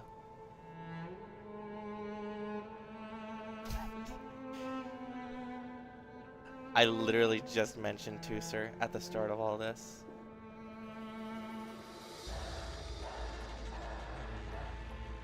I hate this so much. Your brother Ajax must have mentioned me in his letters home, right? Did he say anything about a blonde traveler? No. And my brother's name is Razik, not Ajax. Oh. Chuganov, looks like it's your turn to do some explaining. Yesterday you said you could vouch for Tonya. Why did you give us a false testimony? I knew you were behind this, Chuganov. You've been lying through your teeth from the start. Everything about you is fake. Down to the wife and daughter you're always talking about. Your entire family man persona is a charade, isn't it? That night, when I infiltrated your place as Lelik, I noticed you were home alone. Didn't think much of it at the time. Just thought everyone else was out. But thinking back on it now, that doesn't seem very likely. My guess is, you live alone, don't you? Even that was a lie? But why would he lie about having a family? Curses! Oh, why is there no end to this blasted snowstorm? If it would just stop! If it would just stop. I think I remember now. I know how I ended up here. It feels like a distant memory. But at the same time, it's just like it was yesterday. The reason I'm always coughing is because I got sick with frostbite. The locals usually call it the snow cough. It's not a very common illness. It's partly genetic and partly caused by the cold climate, but it can be fatal. They sent me to the hospital as soon as they found out I had it. And I spent so long lying there in that hospital bed. After a while, I felt myself growing weaker and weaker. Nothing seemed to be working anymore. Neither the treatment that the doctors were giving me, nor the medicine my brother was brewing from frost fairy flower leaves. So one day, I told my brother that I wanted him to take me outside for once, so things could be like they used to, just for one day. I wanted to meet loads of friends, experience new things. He agreed. He snuck me out of the hospital, and we escaped. We got to the theater, bought tickets, and went inside. It was all so exciting. I remember the show very clearly. It was amazing. But I found myself getting sleepier and sleepier. Oh, Tonya. When I woke up, I couldn't find my brother anywhere, so I guessed he'd already left. But there's no way he'd leave me behind. So So I decided to stay here and wait for him. At the time, I figured he'd probably gone to brew some more medicine for me. I was planning to chew him out for abandoning me when he got back. Tonya, it sounds like by then you'd already... Yeah, I know. I understand now. Dead, aren't I? This cough and the feeling weak, it's probably just my body's memory. After all of that, it turns out I can't blame my brother after all. I was the one who abandoned him. I'm sorry, everyone. I realized this much too late. It seems like death skewed my perception. And now I've dragged you all into this mess. Your name probably isn't even Tonya, is it? Didn't that ever strike you as odd over the last few days? Well, when I was little, my brother and I read a storybook, and Tonya is the name of one of the characters. When we escaped from the hospital, our family and the hospital security were looking everywhere for us. So when you first approached me and said my brother had sent you, and called me Tonya, I thought he must have chosen a fake name that only the two of us would know. Because he was afraid of getting caught. No. It seems like that was just wishful thinking. So what's your actual name then? At least your memory of death isn't painful. That is a small comfort. Now it's your turn, Chuganov. Talk to us. I believe no lie is ever told without a reason. You're right. I was lying. I happen to know that the Harbinger child and his sister Tonya managed to get tickets, so I lied to you and pretended I knew them. And yes, I was lying about my family too. The truth of the matter is, I lost them a long time ago. I just refused to accept reality. And now I've spent the second half of my life living a lie. I'm a joke. My daughter's name was Iskra. And before you ask, yes, Iskra, as in Iskra Manufacturing Plant. She also died from the snow cough. She was just 6 years old. If she were still alive today, she'd be around the same age as little Tonya here. After Iskra passed, my wife couldn't bear to face those memories either. So she chose to start a new life without me. One day when I came home from work and saw the empty room, I felt like I couldn't breathe. Subconsciously, I started to imagine that they were still there. I soon discovered that this was the only thing that made me feel any better, so I just embraced the delusion. Nothing more than a pathetic means of escapism, I know. But at least it's not a crime. So explain your false testimony, then. The night before last, when I was chatting with Tonya, she mentioned that her brother would brew medicine for her from frost fairy flower leaves. Yeah, I noticed his reaction to that comment. Combined with her various symptoms, I suddenly understood everything, including the fact that she was deceased. And you said absolutely nothing. The snow cough used to be an incurable illness. I would pick frost fairy flower leaves to brew medicine for Iskra too. It took hours and hours on the stove. But the year after my daughter passed away, the jester of the Fatui announced that a cure for frost blight, also known as the snow cough, had finally been developed. It turned out that all previous treatments were completely ineffective. No better than random concoctions. That was the final straw for me. I just couldn't take it anymore.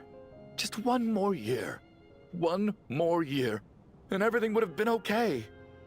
So, more than anyone, I know full well that, in this day and age, no one in their right mind would still be using frost flower leaves to brew medicine for the snow cough.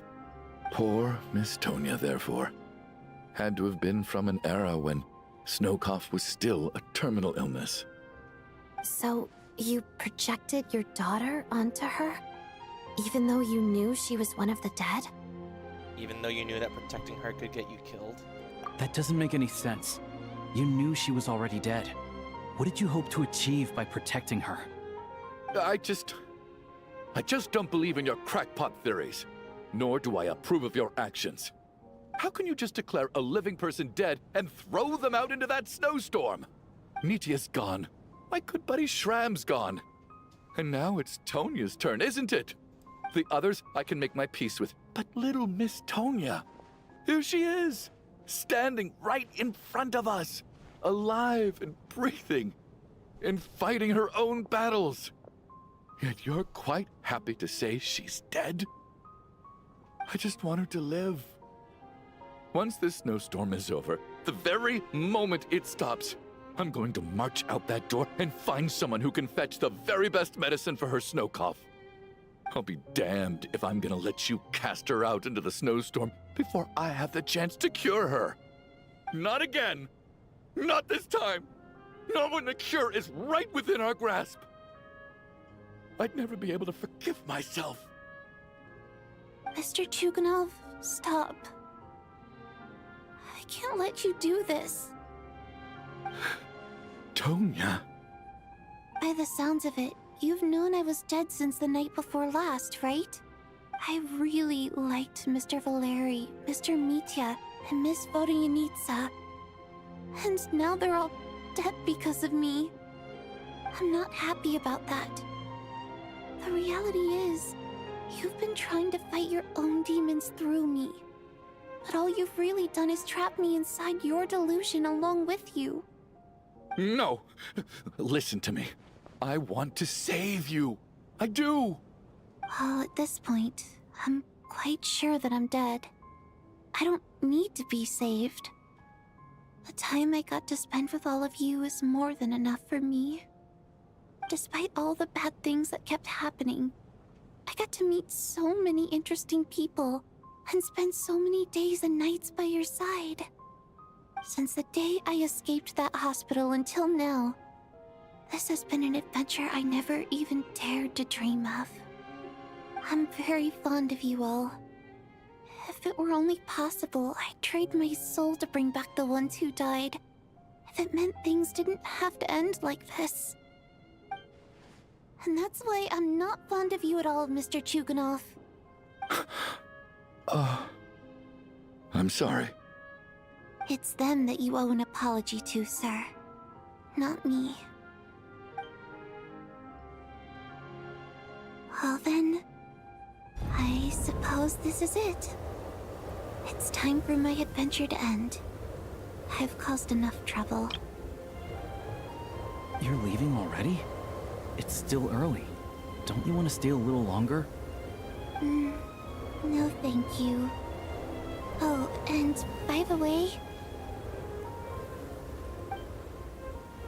my name is Patashka. It was nice meeting you all.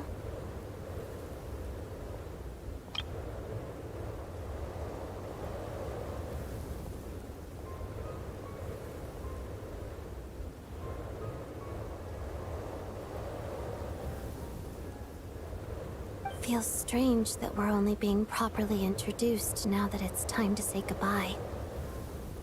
Patashka.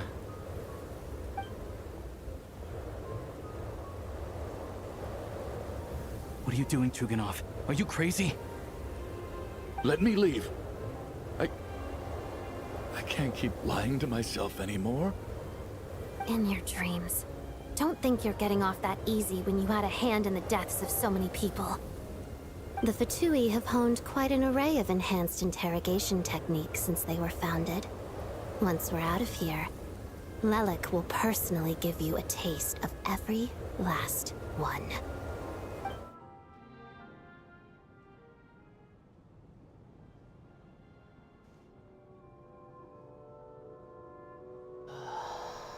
I think we should leave. I doubt this snowstorm is ever going to stop. For all we know, this storm might have destroyed all of Snezhnaya by now. Maybe even the whole world. Possibly.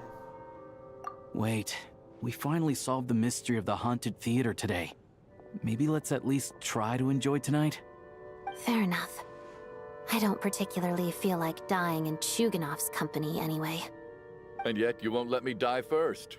Hey, Chuganov, on a serious note, if we do make it out of here, you should close down that factory of yours. A lot of people are freezing thanks to you. Is this really the time to be discussing my factory? All right, fine. I'll shut it down. Doesn't matter to me anymore. Excuse you? Am I hearing things? Or was that a knock at the door? There it is again. But I don't understand. The snowstorm hasn't stopped, has it?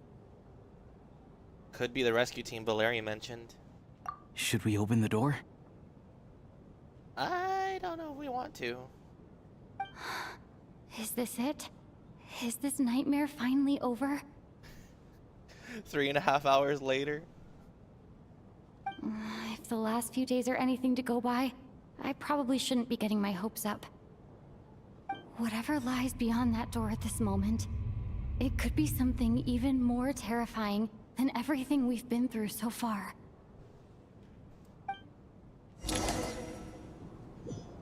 Oh dear God, you're gonna have me do it? Open the door. How about you go off yourself?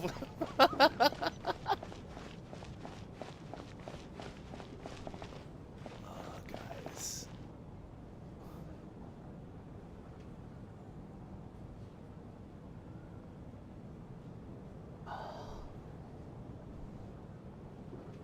This could be the last chance we have to check what's in that door.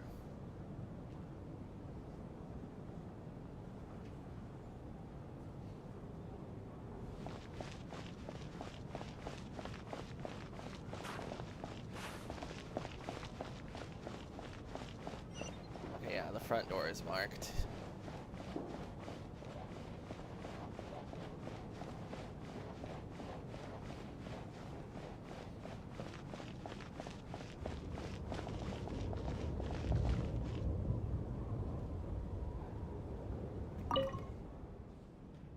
Okay. I was so ready to hit sprint as soon as I hit F on that. Okay.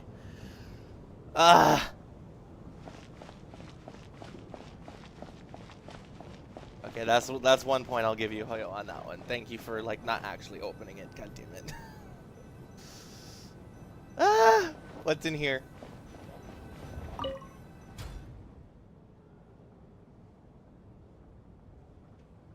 Hey, man.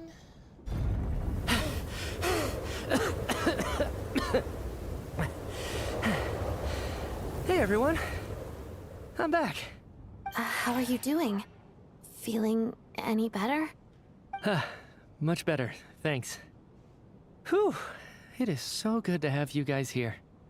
I was a little worried that the theater would be empty by the time I got back. Let me see. Tonya and Vodyanitsa are missing, which means Vodyanitsa died last night. And then you discovered that Tonya was the other dead person. Am I right? Not Tonya. Pitashka. First, tell us how you made it back here. Given the conditions outside, no one should be able to return alive. You're right. The thing that got me back safely was a song. I heard someone singing. Vodyanitsa. After walking into the snowstorm, my mind grew hazy. I don't know how long I walked through the storm before my mind completely slipped away. Then, suddenly, I heard the sound of singing. The voice instantly brought me back to my senses, and I regained consciousness. So I followed the voice, searching for the source of the singing. I searched and searched, until finally, just a few moments ago, there was the entrance to the theater, right in front of me. I've actually never performed this song in the theater before, because it has more of a ceremonial purpose for our people. It's not meant for the stage. It means something like, "May those we have lost watch over us, and follow this song back home in the night, so that we might be reunited once more." That must have been Vodyanitsa's Requiem. Who knew it actually worked? That song is meant to guide the souls of the dead. Mitya, that must mean that you... Huh. No kidding. Huh, seemed like I guessed right then. This is what I've been so desperate to tell you about. When I first stepped out of the theater, I was still quite lucid. My memory of it is still pretty intact. I remember the outside world being completely different than what I'd expected. It was like this was a world where only the snowstorm existed. There wasn't a trace of any humans or buildings ever having been there. I don't know how else to describe it, except to say that it just didn't seem like the real world. And as for the Requiem, if I was guided here by Vodyanitsa's song, it can only mean that I must already be dead. And this is my soul, not my body. But I didn't experience a clear moment of death while I was out there. Nor do I feel any different now than before I walked into the snowstorm. You don't seem any different to me either. In fact, this is something I've been wondering about for a while now. Yep. If souls aren't physical, shouldn't they lack tangible form? Both Shram and Patoshka were clearly deceased, and yet their souls didn't look or feel like ghosts at all. They were visible, tangible, no different than you or me. This raises a truly terrible thought. Is that really what Mitya is suggesting?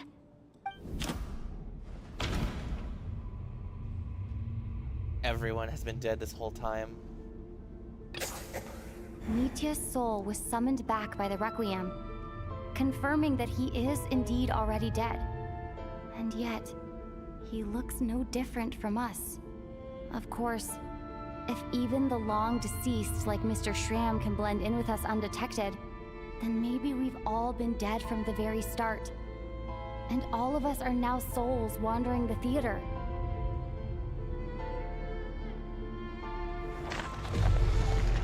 Oh dear God. Oh, it's the eye, Ronova. That's not a comforting sight. I think that this is probably the afterlife. What did you say?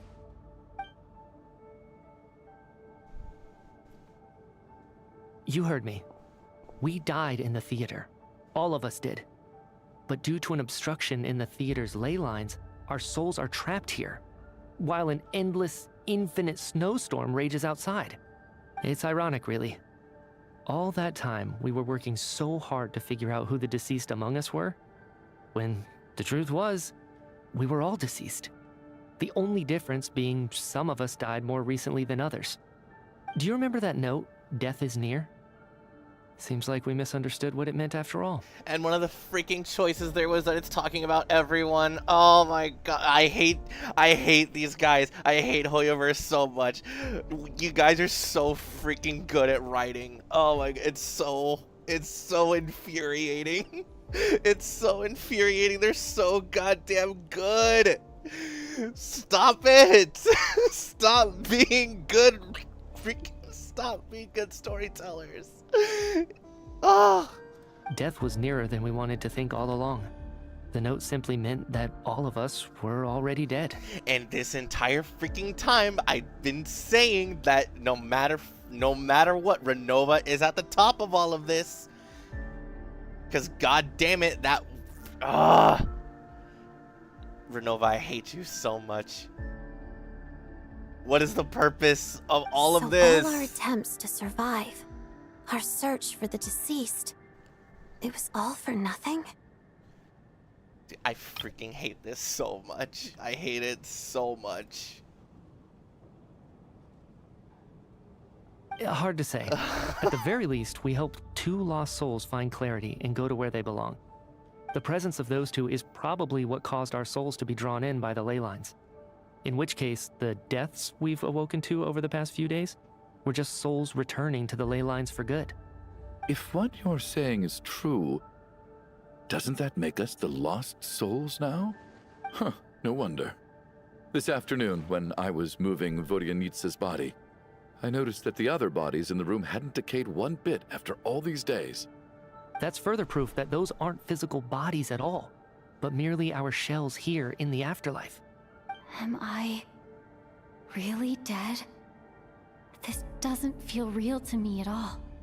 No, that's impossible. This cannot be how it all ends. I still find it hard to believe that all of us are dead. How exactly did we die in the real world? None of us have any memories of dying, right? Not even knowing how we died is preposterous. Good grief! Surely there has to be some reason. Exactly. It's hard to rest in peace when you don't even know how you died. It gave me lots to think about as I strode out into the snowstorm. I racked my brains trying to remember the cause of my death, the exact moment I died, the root of all of this, right up until my consciousness faded. Wait. Hold on. Right before I lost consciousness, I think I saw something. Spit it out.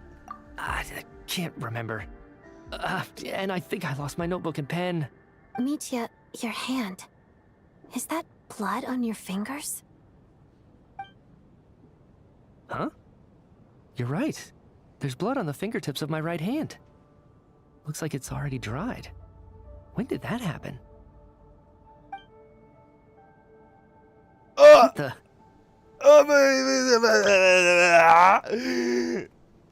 Trauma.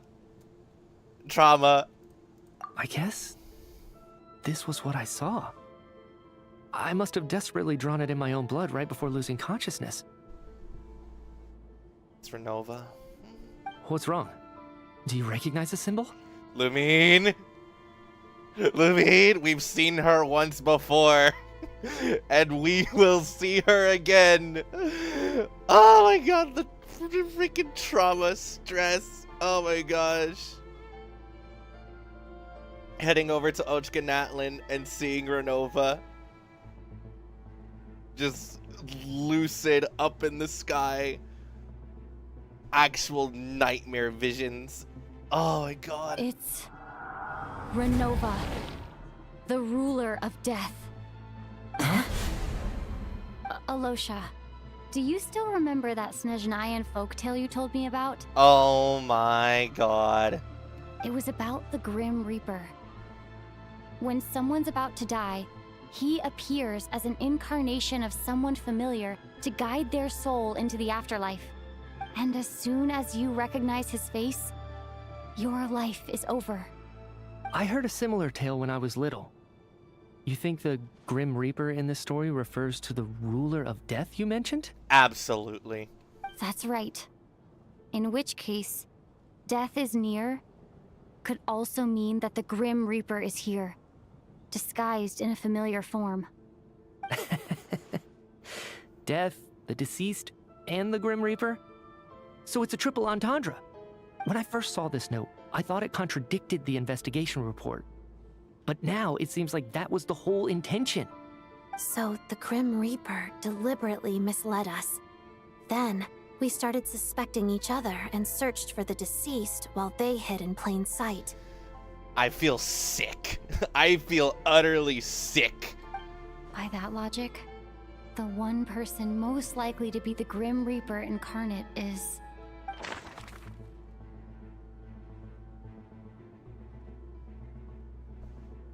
Brother, what? It's me! Identifying the Grim Reaper is a major decision to make. It's like, it's me! It's like, could be you, it could be me. Like, Mitya's the one that has Renova's marking. Identifying the Grim Reaper... Identifying the Grim Reaper... Oh my dear lord. No doubt about it. It's Alosha. Looking back at how everyone has acted over the past few days, Alosha is most likely the Grim Reaper lurking among us. Who at Hoyoverse just woke up one day and decided to just make actual nightmares?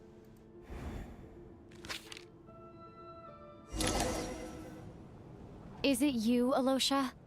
You were the first to discover the investigation report, and you had plenty of time to slip the note inside to mislead us. So? Surely you can't suspect me based on that alone.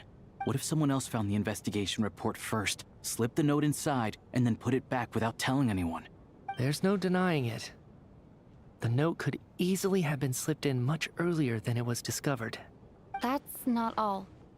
I've also noticed that, although on the surface, Valeri, Mitya, and sometimes I were the ones taking charge of the situation, looking back now, even though you didn't say much, you were always subtly guiding everyone from the sidelines. What do you mean?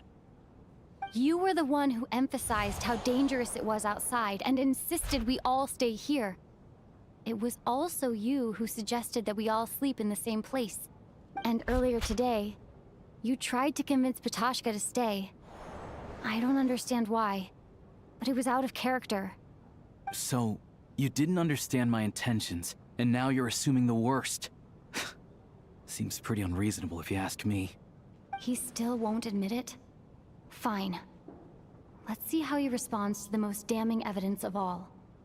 The biggest question I have right now is, if the Grim Reaper is impersonating Alosha, then where's the real Alosha? When did they switch?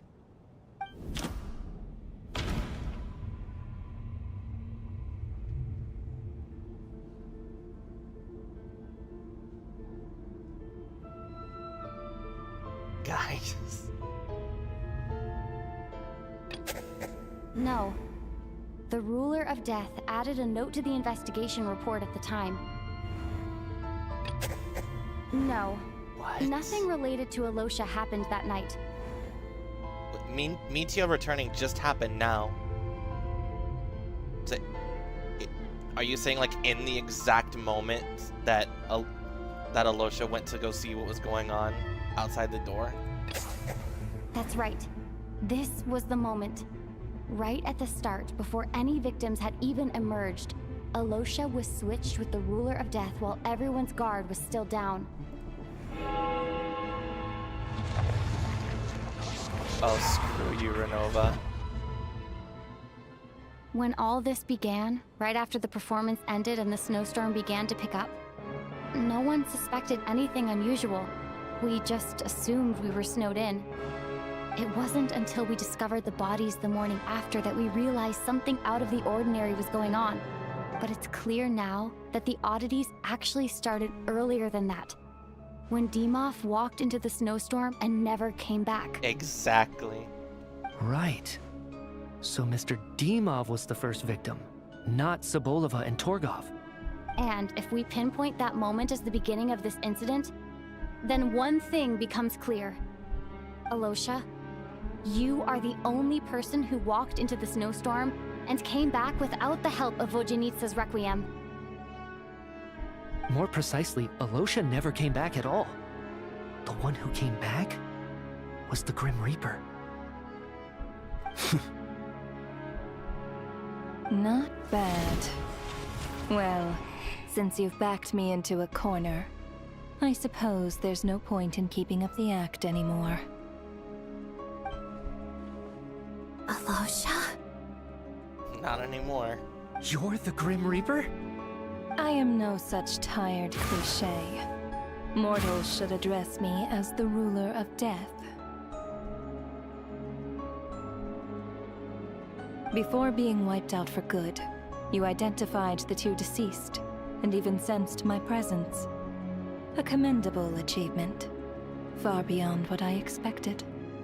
I heard you can ferry souls. Those deaths each night. Were they your doing? Your initial conclusion was correct. Due to the existence of the two deceased, the ley lines yearns to reclaim those long-lost souls. Every night they devoured an equal number of souls to fill the void. This required no intervention from me. Though, of course, ferrying souls is indeed my authority. Here, take a look.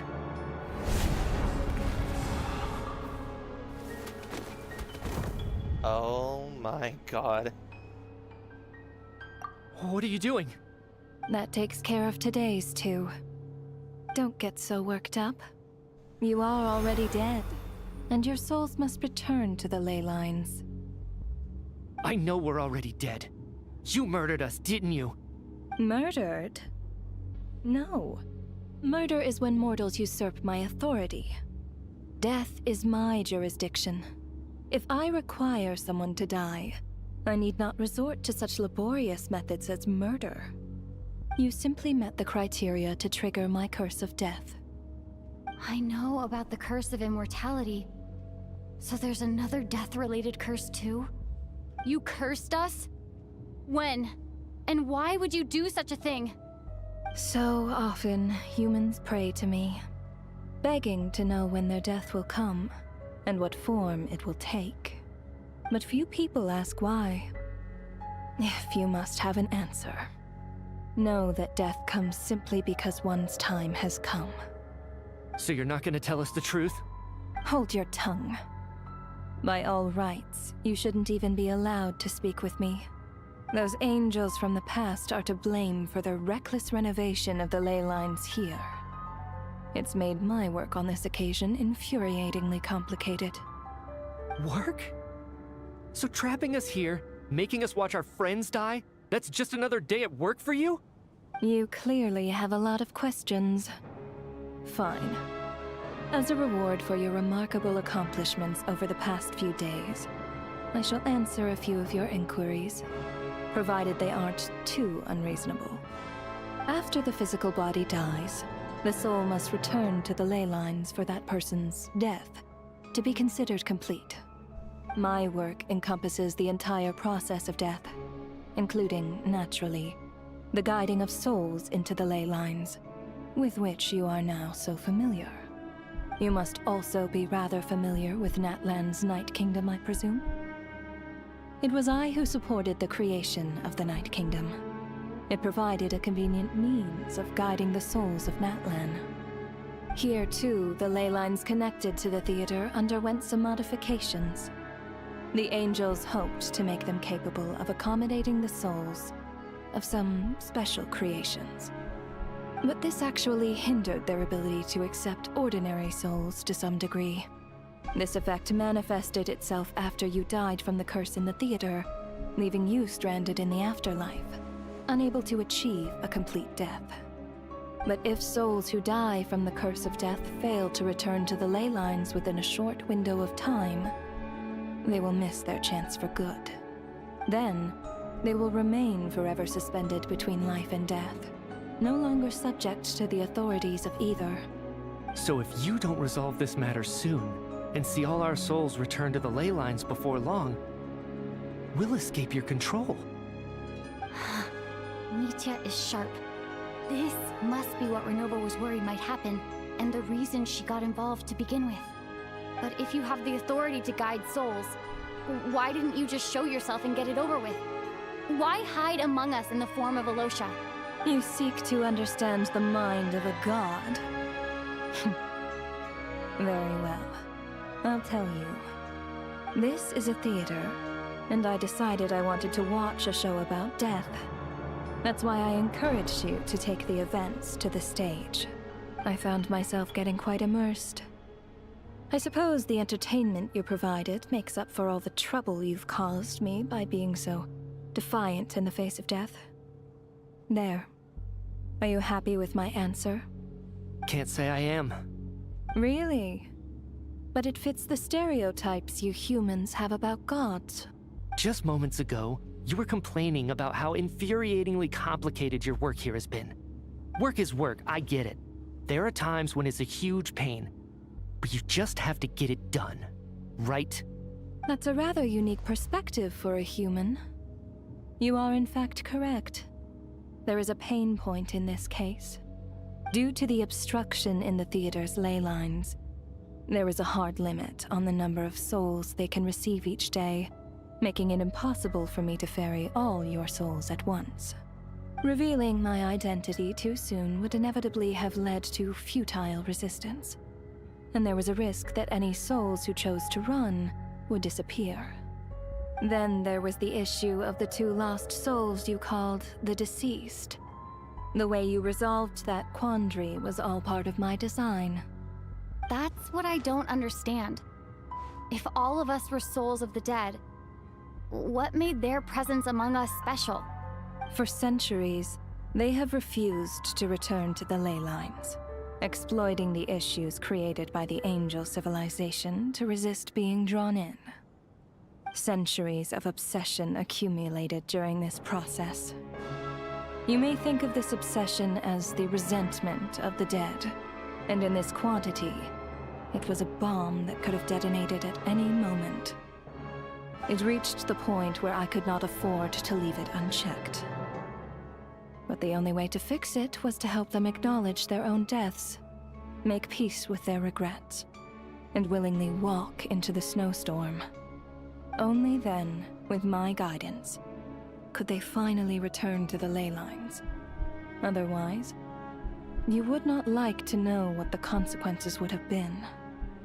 I vaguely remember seeing Patoshka, but in the most terrifying form. Was that in a dream? Is that what would have become of her if she hadn't returned to the ley lines? I see your dreams brought you many revelations. So you see, death in fact grants wisdom to mortals. Souls connect to all things in the world and see the chain of cause and effect between them. It's nothing unusual. Anyway, giving psychological counseling to lost souls is not my strong suit. That is more of an angel's role. It was something I could not resolve directly using my authority, so I decided it was easier to leave the bomb defusal to you. Meanwhile, of course, their presence caused the souls of other members of your party to return to the ley lines each night. From where I stand, that was killing 2 birds with 1 stone. As both issues slowly resolved one another without me having to lift a finger, all I had to do was stay close by and keep the situation under control. Then use my authority to wrap things up at the end. And, of course, while I was at it, I thoroughly enjoyed watching this drama, dealing with death from a mortal perspective, play out on the stage. Sounds like you had it all figured out, Grim Reaper. I just did the math. You said there's a hard limit to the number of souls the ley lines here can receive each day. It's 2, isn't it? That much is obvious, even to a fool. It's time to review this whole affair. If the ley lines can only take in 2 people per day, I need to go over the deaths from these past few days again.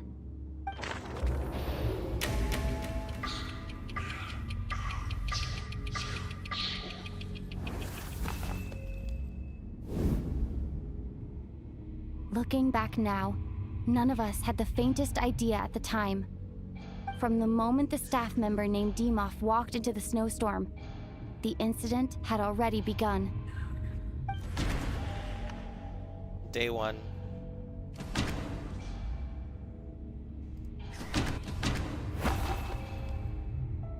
No.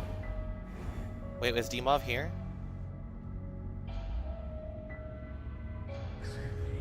Huh? Am I crazy?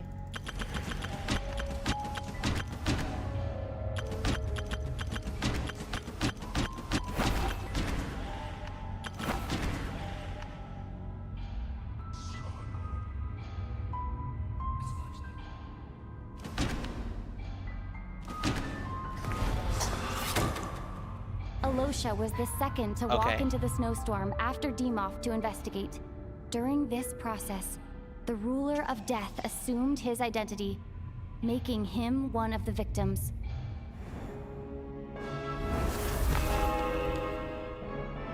During our first night in the theater, everyone was caught up in the novelty of it all. No one could have expected there would be victims the very next morning. Despite all the confusion, and with the help of hindsight, we finally began to realize that something was amiss with the snowstorm.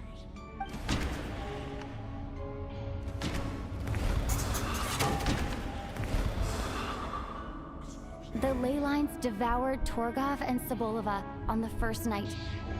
At the time, we thought this might be a murder case connected to Lelek. Day 3. Odette and I spoke a lot that night.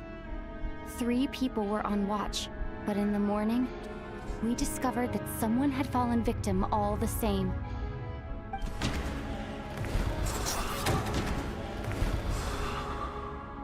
The deaths of Kulish and Ranpana caused everyone to stop suspecting Lelek.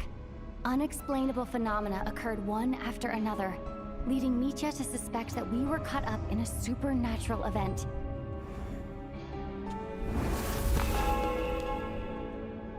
Later, we discovered that there seemed to be an extra person among us, and subsequently discovered the existence of the deceased. Oh my god. And because we got Shram to leave on his own, there could be another one who followed, and that was Valeri. Mr. Shram realized he was the deceased and walked into the snowstorm to return to the ley lines of his own accord. It turns out there really was a dead person among us. And then Valerie followed him. We thought it was all over, but Mr. Valeri's death was a rude awakening for everyone. Once again, the ley lines consumed him during the night. A lot happened today. Mr. Valeri's death led us to discover the connection between the number of deceased and the number of victims during the night.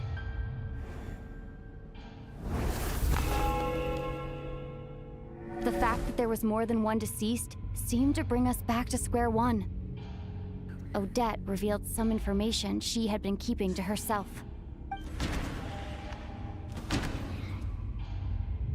Mitya technically left the theater that day. Okay. Although Mitya did indeed walk into the snowstorm that day, he returned from the ley lines with the help of Vodyanitsa's requiem. The void in the ley lines hasn't been filled, so it would have been Vodyanitsa and then Tonya, or Patashka, excuse me. Vodyanitsa was swallowed by the ley lines in her sleep. But the requiem she sang before falling asleep was quite a game changer. As it happened, Patashka filled the void left by Mitya's return from the ley lines by walking into the snowstorm this morning. The girl I thought was Child's sister, Tonya, turned out to be another of the theater's deceased. Come to think of it, Patashka was about to walk into the snowstorm at that time, and Ronova, unaware that Mitya would return, was concerned that her soul would overflow from the ley lines. Oh That's why she used god. Alicia's voice to try and persuade her to stay behind. Looking back, I suppose that was an early slip-up on her part. Dude, they're so freaking good. No one could have expected anyone who walked into the snowstorm to return. But just after nightfall, Mitya returned, bringing crucial information with him. Various truths began to surface, including that all of us were already dead, and that the ruler of death was here among us. Then, after revealing her true form, Ronova callously claimed 2 souls.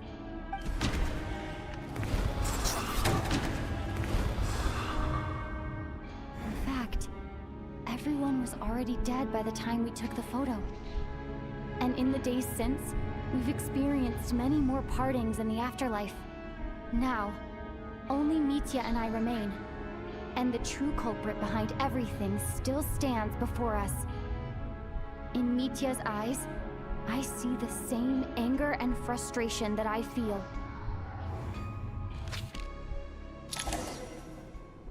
That covers everything.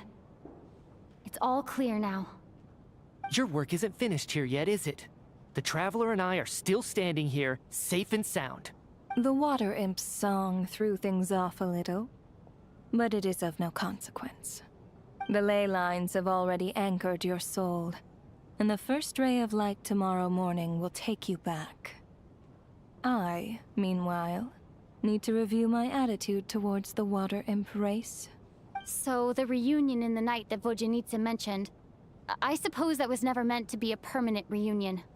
That just leaves you, Traveler. My power only allows me to temporarily separate your soul from your body. The ley lines of Teyvat would not accept you. And your soul is firmly anchored to your body by your will. For a descender like you, who is not bound by Teyvat's rules, your death can only be brought through the most violent of means, such as directly destroying either your body or soul. Thanks for letting me know that I can still be saved. But you haven't done that, have you? Or you haven't tried yet? I have no interest in involving myself with Descenders. For now. Although, this may change if Asmodee remains missing, or you insist on interfering with our affairs. One last question then. All our struggles and sacrifices here, they were meaningless from the very beginning, weren't they? Death abides no reason. Death abides Besides, no reason. What you call sacrifice is merely a concept created by humanity. To me, it is nothing more than a self-indulgent charade in the face of death. Mere mortals fantasizing that their actions could reclaim something from my grasp. A truly laughable idea.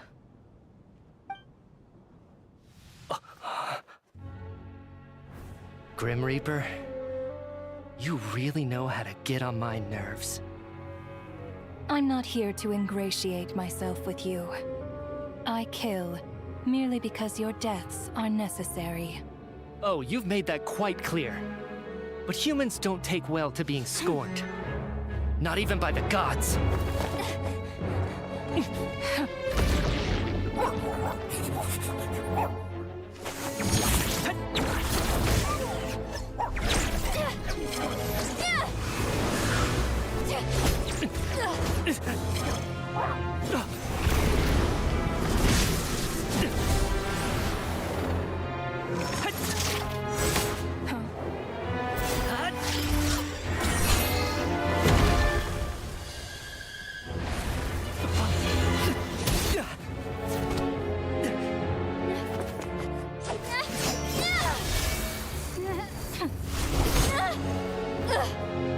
This is futile. You must know that you are powerless against me in my own domain. I suggest that you save your strength. For what? Maybe we can't change anything. But if nothing else, we can at least teach you to have some respect for the dead. Audacious.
I hate the image of all of Ronova's eyes so much. How are you holding up, Actually Odette? traumatizing. It's actually horrible. I hate it so much. What happened to me? How much do you remember? What do you mean? Is the performance over? I can't seem to recall what happened. Has Odette already forgotten?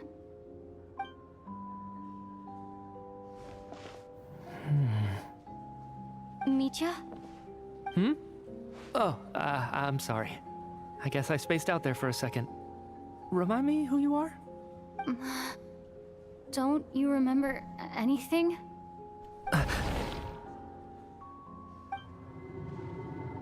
Yeah, I remember now, comrade. Looks like we guessed right. Just like me when Odette found me at the Armory Palace. For some reason, everyone killed by the Ruler of Death eventually came back to life. Just with one catch. They forgot what happened while they were dead. Odette and the others have already forgotten everything. Why were you able to remember this time?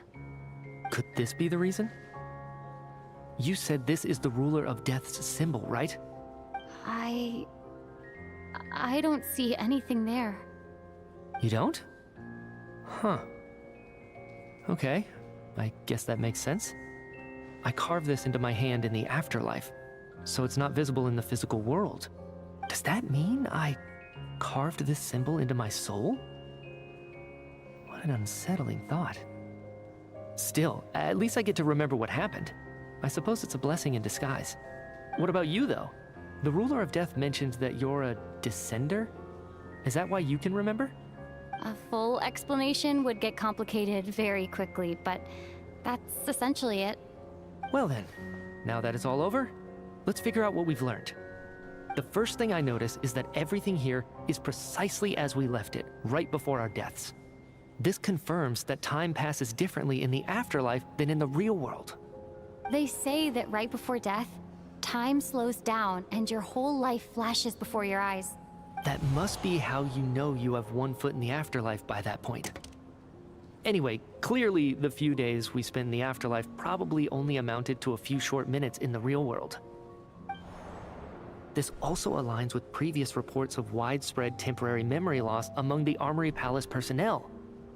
Now it seems likely that those were all brief deaths caused by the Grim Reaper's so-called curse of death. To those unaware of the truth, dying and coming back to life must feel similar to a short bout of catatonia. This leaves me with a couple big questions. What are the conditions that trigger this so-called curse of death? And why are we resurrected after we die? If nothing else, I think it shows that killing us wasn't her ultimate goal. We still don't know her true reasons for subjecting us to death. Right. This time only got complicated because of the situation with the theater's ley lines. That's why she had to approach it differently. If the previous incidents of amnesia among the researchers are anything to go by, killing us is usually a pretty routine matter.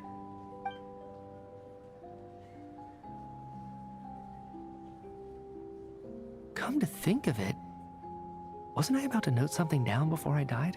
Yes, I recall seeing that. I can't remember what it was, but I think it was something related to my research project. Sorry, Traveler. I'll catch up with you again later. Right now, I have to make a trip back to the Armory Palace. Oh boy. Ma'am, if I may, no one of your description has ever shown up in my investigations into Mr. Mitya's friends.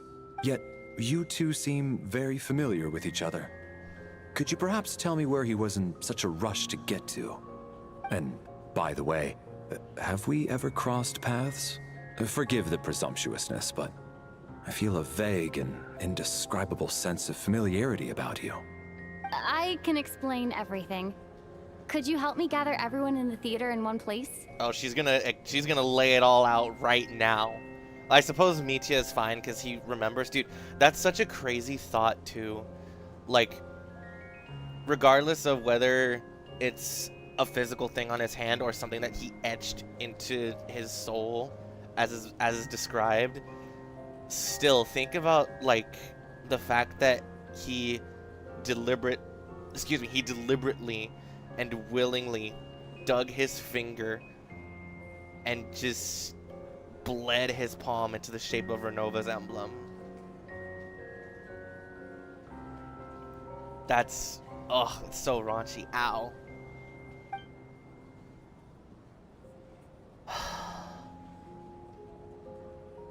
I would love to hear like the actual lowdown.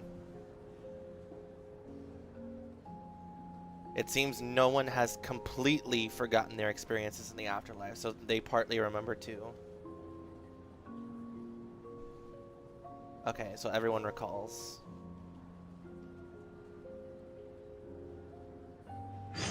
Everyone recalls enough to remember at least generally what happened. Dude, that was genuinely so traumatizing. Really is going to shut down the factory. I guess this theater incident actually did us some good after all. Oh yeah, Lelik, by the way. So, you said I promised to take you to the Armory Palace while we were in the afterlife, yes? I believe you. I think I even have a vague memory of it. Before we do that, I want to go see Paimon first, please. Agreed. Let's check in on her first. The whole reason for our trip to the Armory Palace anyway is to figure out what's going on with her health. Yeah, look at that gem in her headpiece. I said it earlier, but the detail on Odette is intense. It's amazing. Oy vey. The 3 deaths fate. Oh boy.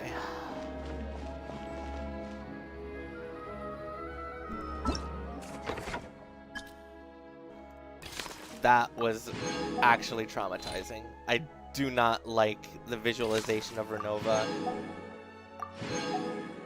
I hate this. I hate this so much. And remember when I said, like, what do we think about the name of the quest, Wraith's Nocturne? That's... I don't have an exact, like, definition on what that can mean, but, like, if Reaper's Nightmare, that's what I, like, kind of knee-jerkedly read that as. The Reaper's Nightmare. Absolutely a dick move, Hoyo. Well, here, really quick. Let me claim this, as well as clear this. Survive the afterlife.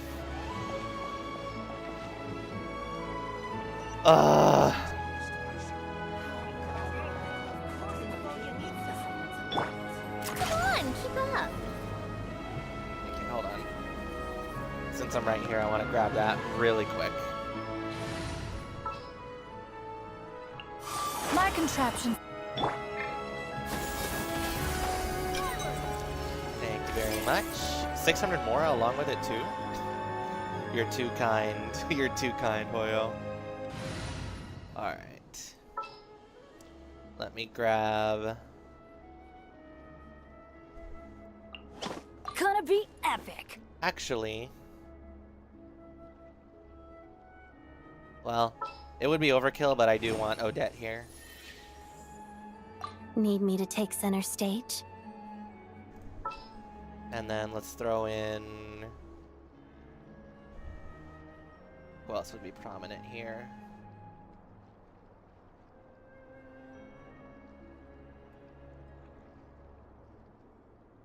Well, for Superconduct, it would have to be Shinobu. Don't tell me they did it again. Double checking. Alright. Let's go see Paimon. So, even still now, we have not seen Tonya. That was Tashka.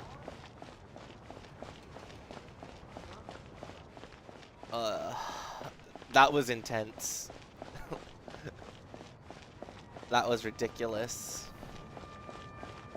Hello, Timothy.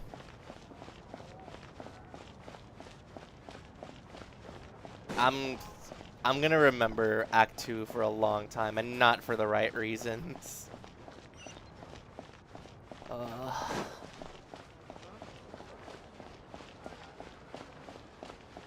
I'm utterly speechless after that. Like, a lot of the quests in Genshin are... They make strong impressions on you. And you remember them particularly, not necessarily for good things, but I suppose it's a way, like, the way I could describe it is, the intensity of the act itself.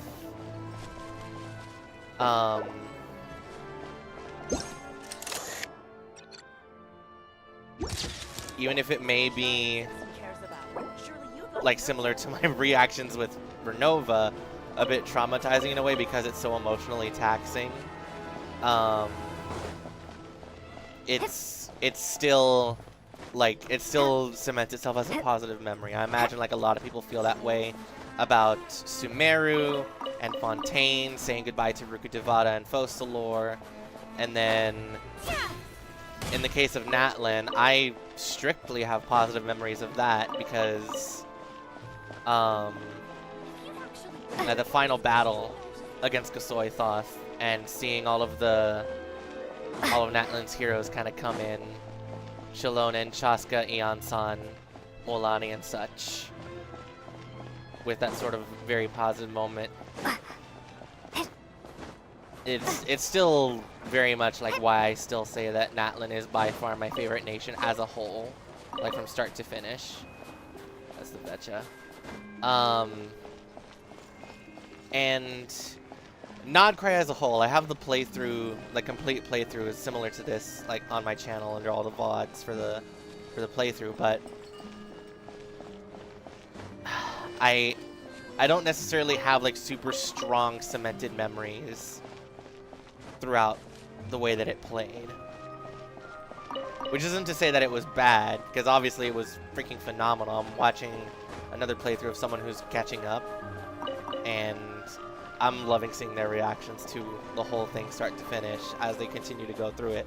Because again, 10 acts, that was crazy. But just, I don't know how many acts there will be in Snezhnaya. There could very well be 5, like there have been traditionally. It could be pushed to 10. We don't know. But like I was saying, at the very least, I will be remembering Act 2. Whoops, sorry. I will be remembering Act 2, if not for... Oh. I will be remembering Act 2 because it genuinely was like very, very emotionally traumatizing for me. Like, I know I'm probably like throwing that word around loosely, but like I get the heebie-jeebies whenever I see Ronova's eyes. I really do. It's so awful. I don't like that imagery, but I do still would like to see her, and I acknowledge the fact that she is ruler of death for a reason. And how much time do I have for that, by the way? Okay, I'll have to do that on my own time, like later today or tomorrow, once we finish this up. Now that I won't be obstructed by the Archon quest, but let's say hi to Paimon. Hopefully we're coming up to the end. I know my Act 1 was running a little long. I split it into 2 parts, probably like 6 or 7 hours total, I think, roughly. But I think this one, yeah, we're about 4.5, so maybe we're coming up to the end. We'll have to see. Dude, that cutscene was crazy.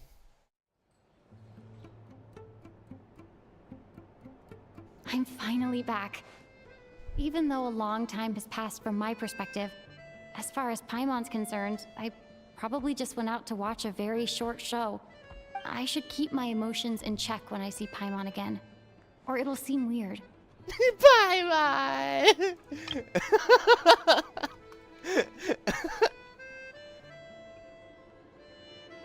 Wait. The atmosphere here feels off. What do you mean? Also, Angie. Angie Odette. Shh. Stay quiet. Let's go inside and take a look. Okay. Oh, who's that? Have we still not been able to notify Child yet? We need new orders. What if that person comes back again? What happened? I'm so sorry. Under the circumstances, there was really nothing we could do. Tell me, what happened to Paimon? It was the Jester. He came here in person and escorted Miss Paimon away. He's the director of the Fatui. His authority supersedes all others and cannot be questioned. There was nothing we could do. How long ago did he leave? And what was Paimon's status? It was about an hour ago. Miss Paimon was fast asleep at the time. The Jester simply walked off with her as if it was only natural. I assure you, he absolutely did not use any force. Do you know where they went? The Armory Palace, most likely. Lord Piero, the Jester, has been overseeing the experiments there lately, keeping a close eye on their progress. Everyone in the Fatui has heard about it by now. I'm surprised he came in person. Whatever his reason for taking Paimon, he'll most likely return to the Armory Palace first, which is exactly where we were headed anyway. Then lead the way, Odette. Okay, let's go. Oh, not again. Not again. Oh, no. It's just up ahead. Quick, let's get inside. No, I'll go alone. You know I'm planning to force my way in. You're with the Fatui, so you should stay outside. I was hardly planning on taking you through the official channels anyway. I'm here to force my way in, just like you. I may be a Fatus, but I'm also Lelik, enemy of Project Stuzha. Paimon's safety is paramount right now. With me around, you'll have an extra pair of hands. There might be devices inside that are easier for an insider to deal with. If you say so. Let's go. There's no time to hesitate.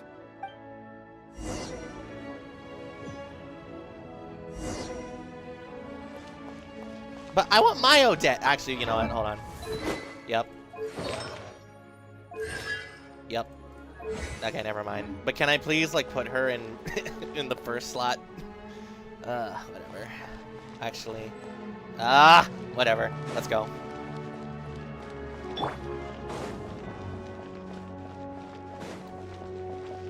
Hey, who are you? This part of the Armory Palace is under restricted access. What do you think you're doing? No questions, please. We're short on time.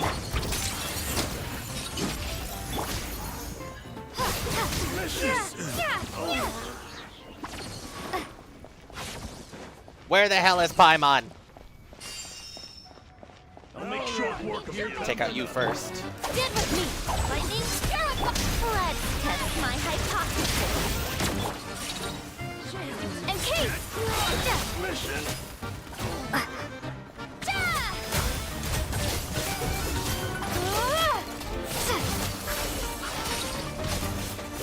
I dare you to swing again. Where's Paimon? Run up the Fatui. They got Paimon. Do not turn on, or you will be sorry. Fear the coming storm. Waltz of the snowflakes. Our bond is strong. How tiresome.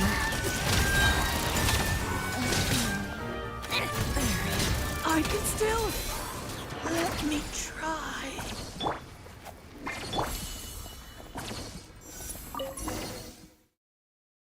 Oh, shoot.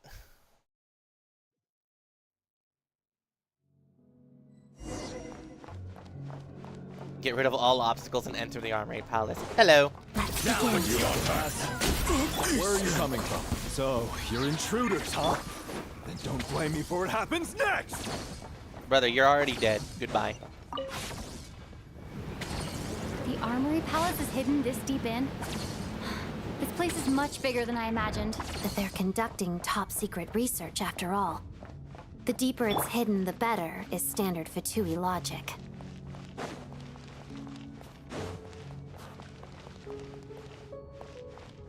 Oh my goodness. The style doesn't really look like the Fatui's handiwork, though. They must have requisitioned some structures from a past civilization. It also serves as a bit of a disguise.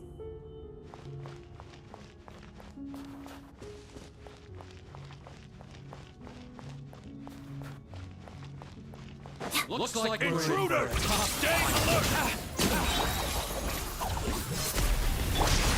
A shot of tea-time entertainment. Take a break.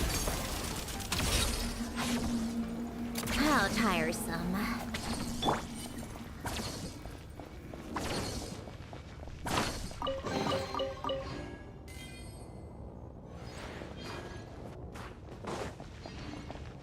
What is that? What is that? Intruders? Don't come any closer! Just what are you guys trying to do here? None of your business. Witness the snow swan's parade. Couldn't! Mission!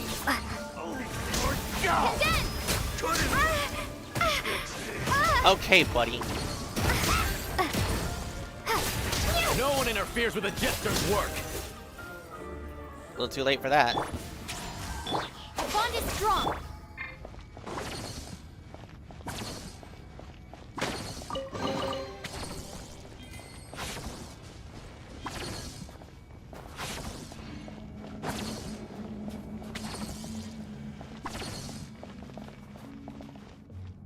This doesn't look like unified civilization. So I need to brush up on like ancient Teyvat history, but like, is this Hyperborean?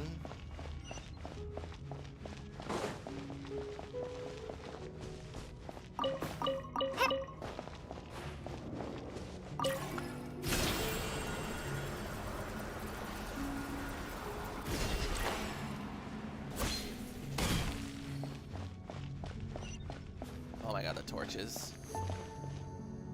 Oh, Fatui flags. Looks like no one's guarding this place. There's something off about that decoration over there. Look out! Let's deal with these before we move on. Oh my!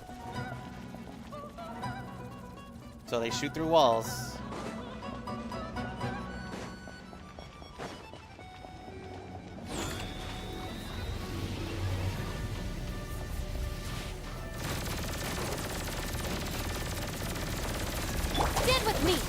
Together. Alright. Oh, come on.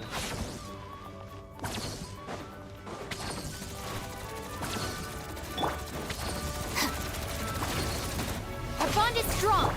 Let's begin. Encase!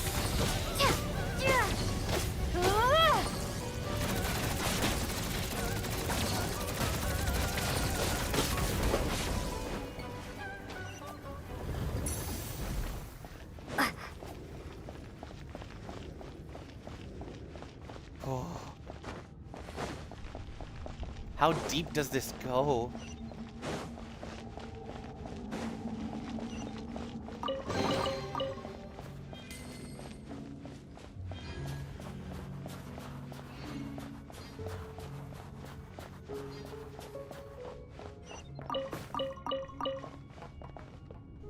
Well, some Fatus here.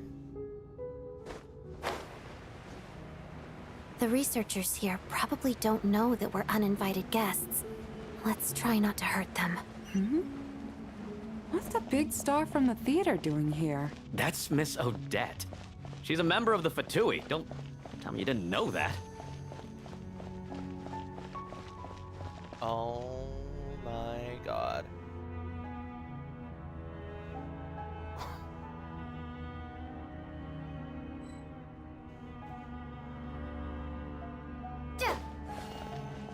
Was the whole reason for Project Stuzha to support the research here at the Armory Palace? Just what are the Fatui and the Tsaritsa planning?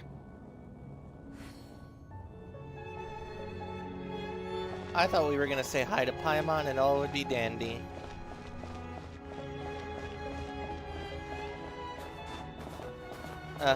Hello lads. Don't mind me. I'm Odette's escort.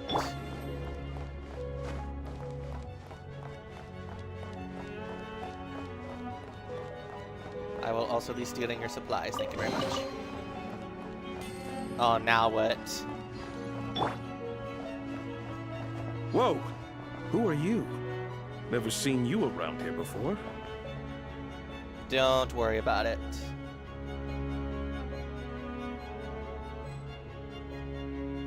Genuinely, do not worry about it. You say nothing, I say nothing.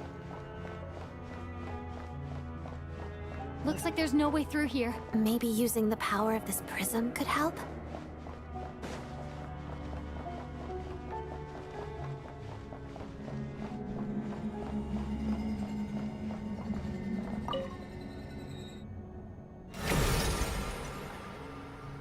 Oh. I think I see some images. It's the prism's power at play, causing images of the past to reappear, albeit only as illusions. Let's make our way through... Paimon and the Jester? Is this another scene from the past? Okay, but how long ago? It looks quite old, Yeah, exactly, though. exactly. I don't think it happened in the recent past. Exactly. No, don't go away. I want to know what happened. See, because Piero did say that he expected Paimon to know who he was. Oh, boy. What's going on here? What happened? The source seems to be the Armory Palace. They must have started some large-scale experiment. Wait, what if this has something to do with Paimon? We need to hurry! What is going on? Oh my...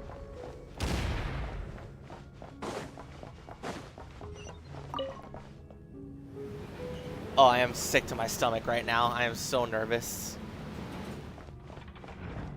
We're almost there. The Armory Palace is just up ahead. Paimon, please be okay. Oh, you want to play aggressive? Stand with me! Crystalline Adagio. Harada. Ha! Fighting Frost! Yeah! Yeah!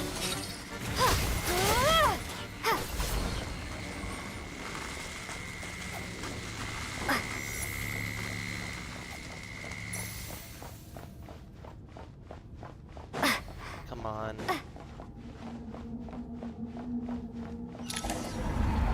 Oh dear. What's going on? Wait, I remember this feeling. Oh, she's here again. She's here again. It's the curse of death. No, no, not now. Why is the curse of death striking again already? Odette?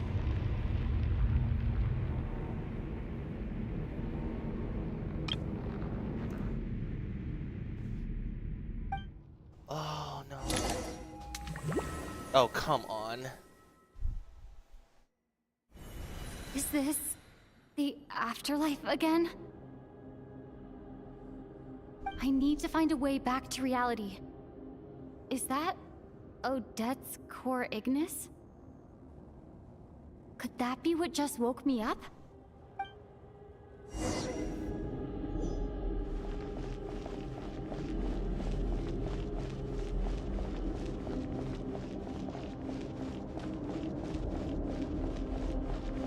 Dude, what is this place? Oh my gosh.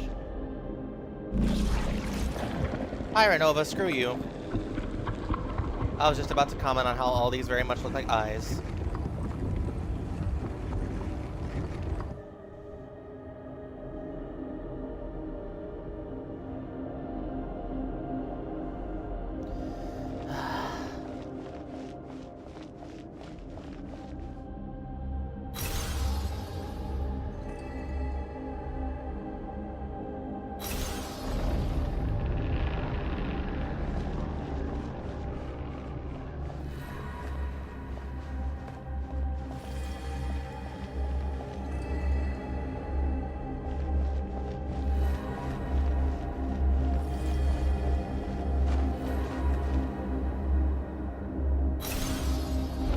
Shift over that way.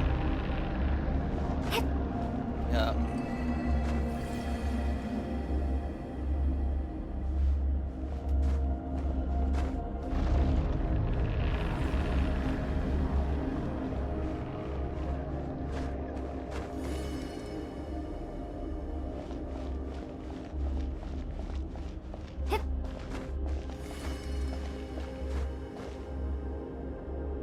What's that way?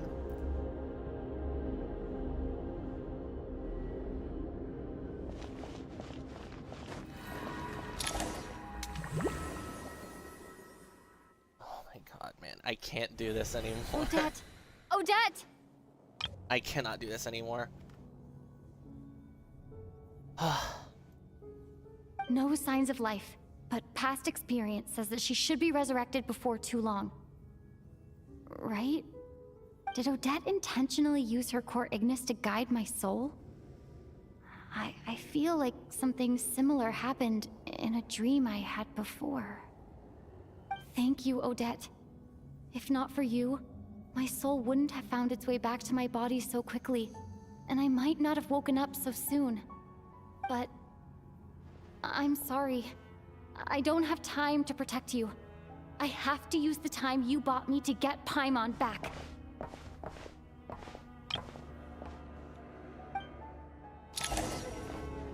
Odette.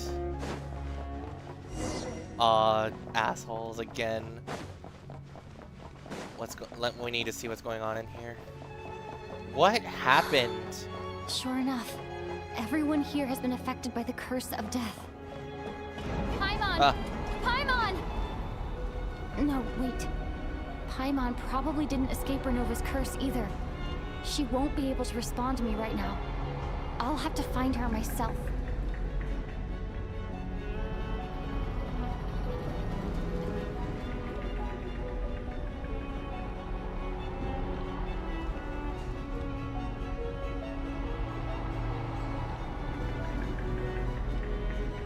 Mitya! Oh my god. Is this the laboratory he works in? What happened here to trigger the curse of death again so soon? I'll have to ask him when he wakes up. Finding Paimon has to take priority now. So where do we even start? Do we just take one of the pathways? Here.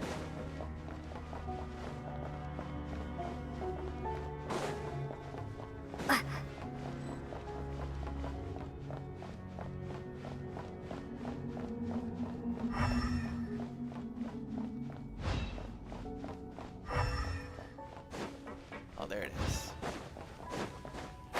Oh, there she is. I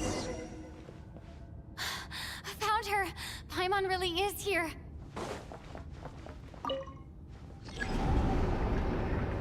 Oh, great. Just hit all the buttons. Which one opens the door?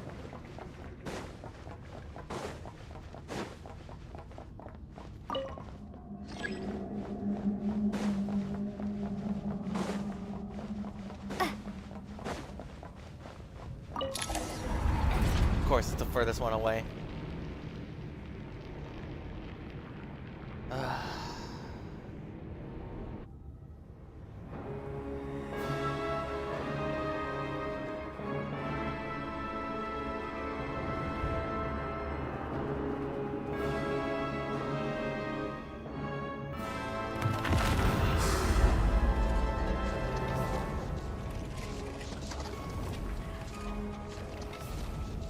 You don't learn, do you?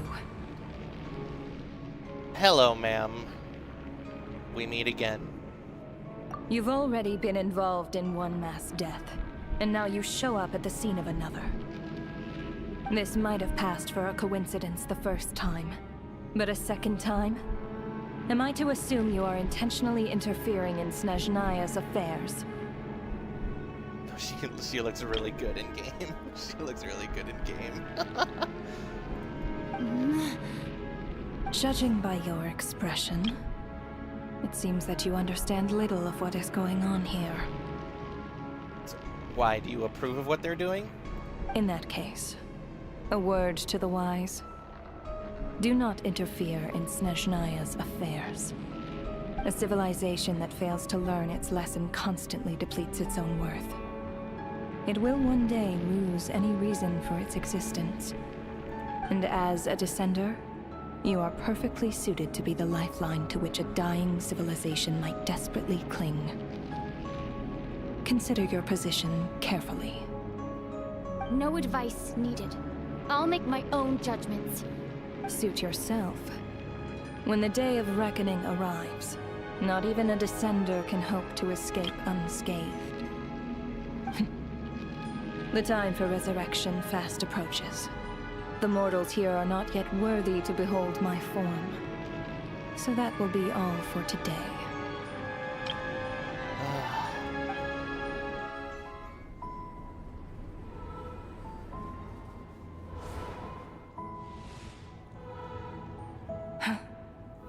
That thing is coming with me.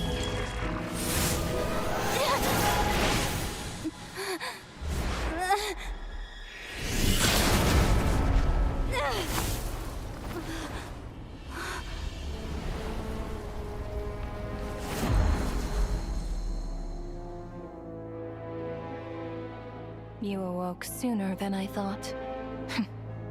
The curse of immortality is stubborn, unable to enter the ley lines, yet not content to remain a spirit. Ruler of death, what do you want? You perplex me. Both you and you. That thing may be a creation of Celestia, but it possesses none of Celestia's power, let alone authority. Your obsession with it baffles me. No matter, the resurrection will soon begin. It's worthless anyway. I'll reclaim it next time.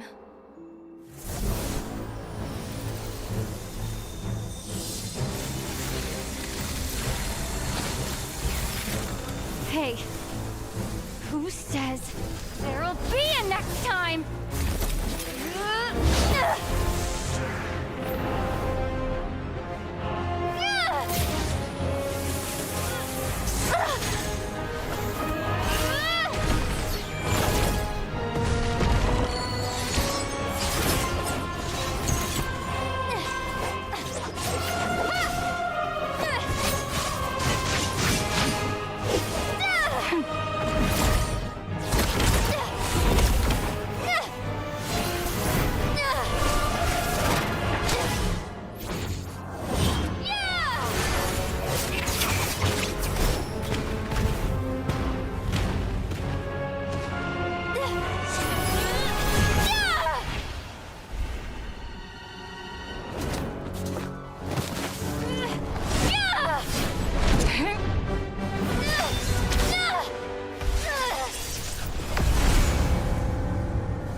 I missed you, Paimon. What are you talking about? We haven't even been apart for that long, have we? It was different this time. You seem to be in pretty good shape. Yeah, Paimon's back in tip-top condition. It's the weirdest thing. Paimon fell asleep earlier, and when she woke up, she found herself here. The Jester and that guy talking to him used some kind of energy on Paimon, and she could kind of feel it canceling out that other thing that was making her feel unwell. So, Mitya helped too? Apologies for leaving in such a hurry at the theater earlier. I was in a rush to verify some theories. Rest assured that your companion is perfectly safe.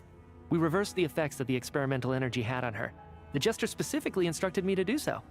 I suppose this is our first official meeting, Traveler.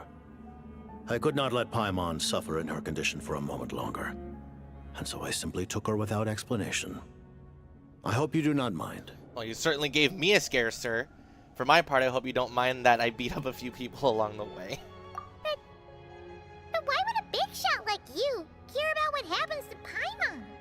As I said when you first arrived in Snezhnaya, we once spent some time together in the distant past. Oh yeah, you did mention that. And Paimon did think you seemed strangely familiar the first time we met. I'm afraid the reminiscing will have to wait. Mitya, let us continue with the withhold that report. information longer. What conclusions, if any, did you reach from conducting the final experiment of our energy research ahead of schedule? The good news is, my hypothesis regarding the Ruler of Death has been verified. As for the bad news, I recommend we suspend the experiments and Project Mistleton until further notice. Mistleton? Currently, we have no means with which to make a breakthrough. I say this purely as a scientist, guided by reason alone. I will trust your judgment. We shall put the project on hold until the Ruler of Death has been eliminated. Oh my gosh, we're gonna destroy a shade. Oh, that's it. Yup. Ooh. Wait, what are you guys talking about? You want to get rid of Ronova? Like, how? By killing her? By whatever means necessary, so long as it removes the threat she poses to us. Until then, everything we do will be in vain. After what just happened, I've ascertained Renova's goal. Or rather, the trigger condition for the Curse of Death. Okay. Okay, let's hear it. Yeah, tell me. What she's doing is blocking Snezhnaya's technological progress, preventing us from possessing any means with which to threaten the heavenly principles. Aha! Is it, as she said in The God's Limit, I think it's time we intervened. Only to the extent permitted by the rules. Just like the little lapdog she is. So, any ideas, research, or experiments that lead to technological progress can trigger the curse. Just now, for instance, I was set to launch a final phase energy experiment ahead of schedule. If the experiment was successful, we could have achieved a crucial breakthrough. As expected, though, the moment the experiment began, all the researchers, technicians, and witnesses died from the curse. All that effort, not to mention the energy and materials we relied on Project Stuzha to gather for us, went to waste. In the end, nothing was gained. Does that mean something similar happened when we were at the theater? That's right. During the performance, I thought of an important breakthrough regarding the experiment, and wound up dragging everyone into this. Ah, so it was your fault. So the nature of the curse seems to be something like, when moments of technological progress occur, all life in the vicinity is taken away. What a violent method. Of course, that meant the curse was normally limited to the Armory Palace. Since outsiders are forbidden from entering, this mass death phenomenon went unnoticed, until Odette came along. I believe she was the first witness. The Curse of Death was triggered just before she infiltrated the Armory Palace that day. But you mentioned something about a final stage experiment. Doesn't that mean you've actually made some progress? That's right.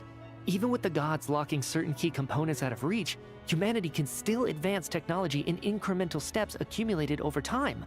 But, as I'm sure Ronova anticipated, even incremental progress has its limits. A point where the truth you're seeking must be put to the test in an experiment. You mean the experiment you were just about to do? Yes, we were at a critical juncture, a moment where the quantitative was about to translate into fundamental qualitative change. With this single experiment, we could have brought everything we've worked for to fruition. But now, after already being forced to fumble around in the dark all this time, it feels like we've truly hit an impenetrable wall. As long as Renova's Curse of Death persists, we won't be able to advance the experiment or obtain any results. And with Project Stuzha having been in effect all this time, at our nation's current strength, repeated trial and error is simply unsustainable. Only by eliminating Ronova first will it be possible to continue advancing our plans. But she's the ruler of death! She can just kill whoever she wants, right? That's gotta be the scariest power ever! Is it even possible to beat her? We'll see. But one thing's for sure. She definitely can't just do whatever she wants. The best proof of that is me, standing here, very much alive. Uh-huh, okay, sure, bud. You've died numerous times. It's just as, like, Vodyanitsa was kind of saying, like, back at the theater. Yeah, Vodyanitsa was saying back at the theater, how is someone, or was it Odette? How is someone able to die multiple times? Well, this explains that. You're saying... Wouldn't it be easier to just kill all of us researchers for good? Why resurrect us over and over again? Why let us advance our technology to this point? So, you're saying even the ruler of death has limitations we don't know about? Exactly. And I think that's where the key to our breakthrough lies.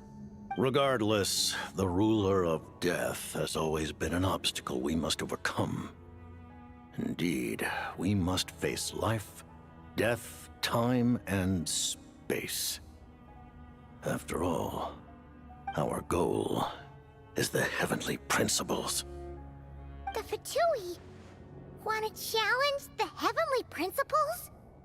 For a long time, I've had a vague suspicion the Fatui and the Tsaritsa were targeting the heavenly principles. But hearing the Jester admit it is still a shock. No wonder the Tsaritsa's goal has always been kept a secret from the people. What kind of road will that lead Snezhnaya down? Same as Conria? In that case... Lord Jester, I would like to request some leave. I'd like some time to organize my thoughts and go over the data. Granted. Get some rest, put the experiment out of your mind, and take care that the curse of death doesn't affect any civilians.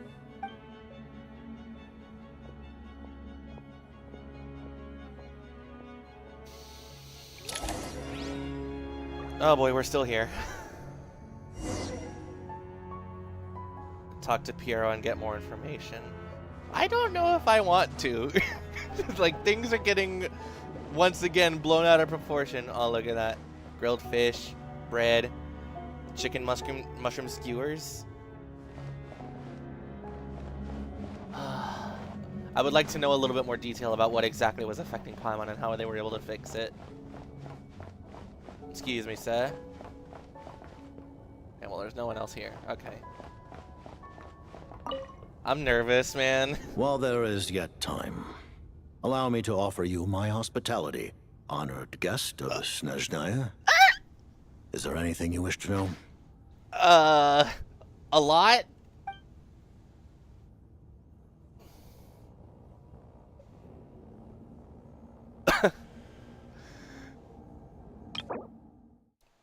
Yeah, there's a lot. There's a lot to take in. There is a lot.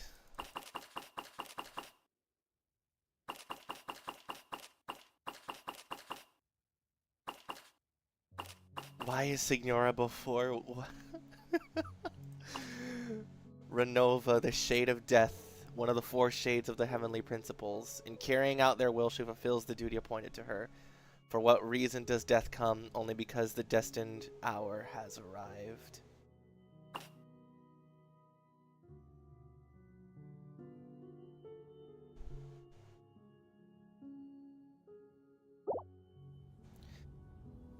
What is Project Mistleton? I remember hearing the term Mistleton from Columbina. Did she say that?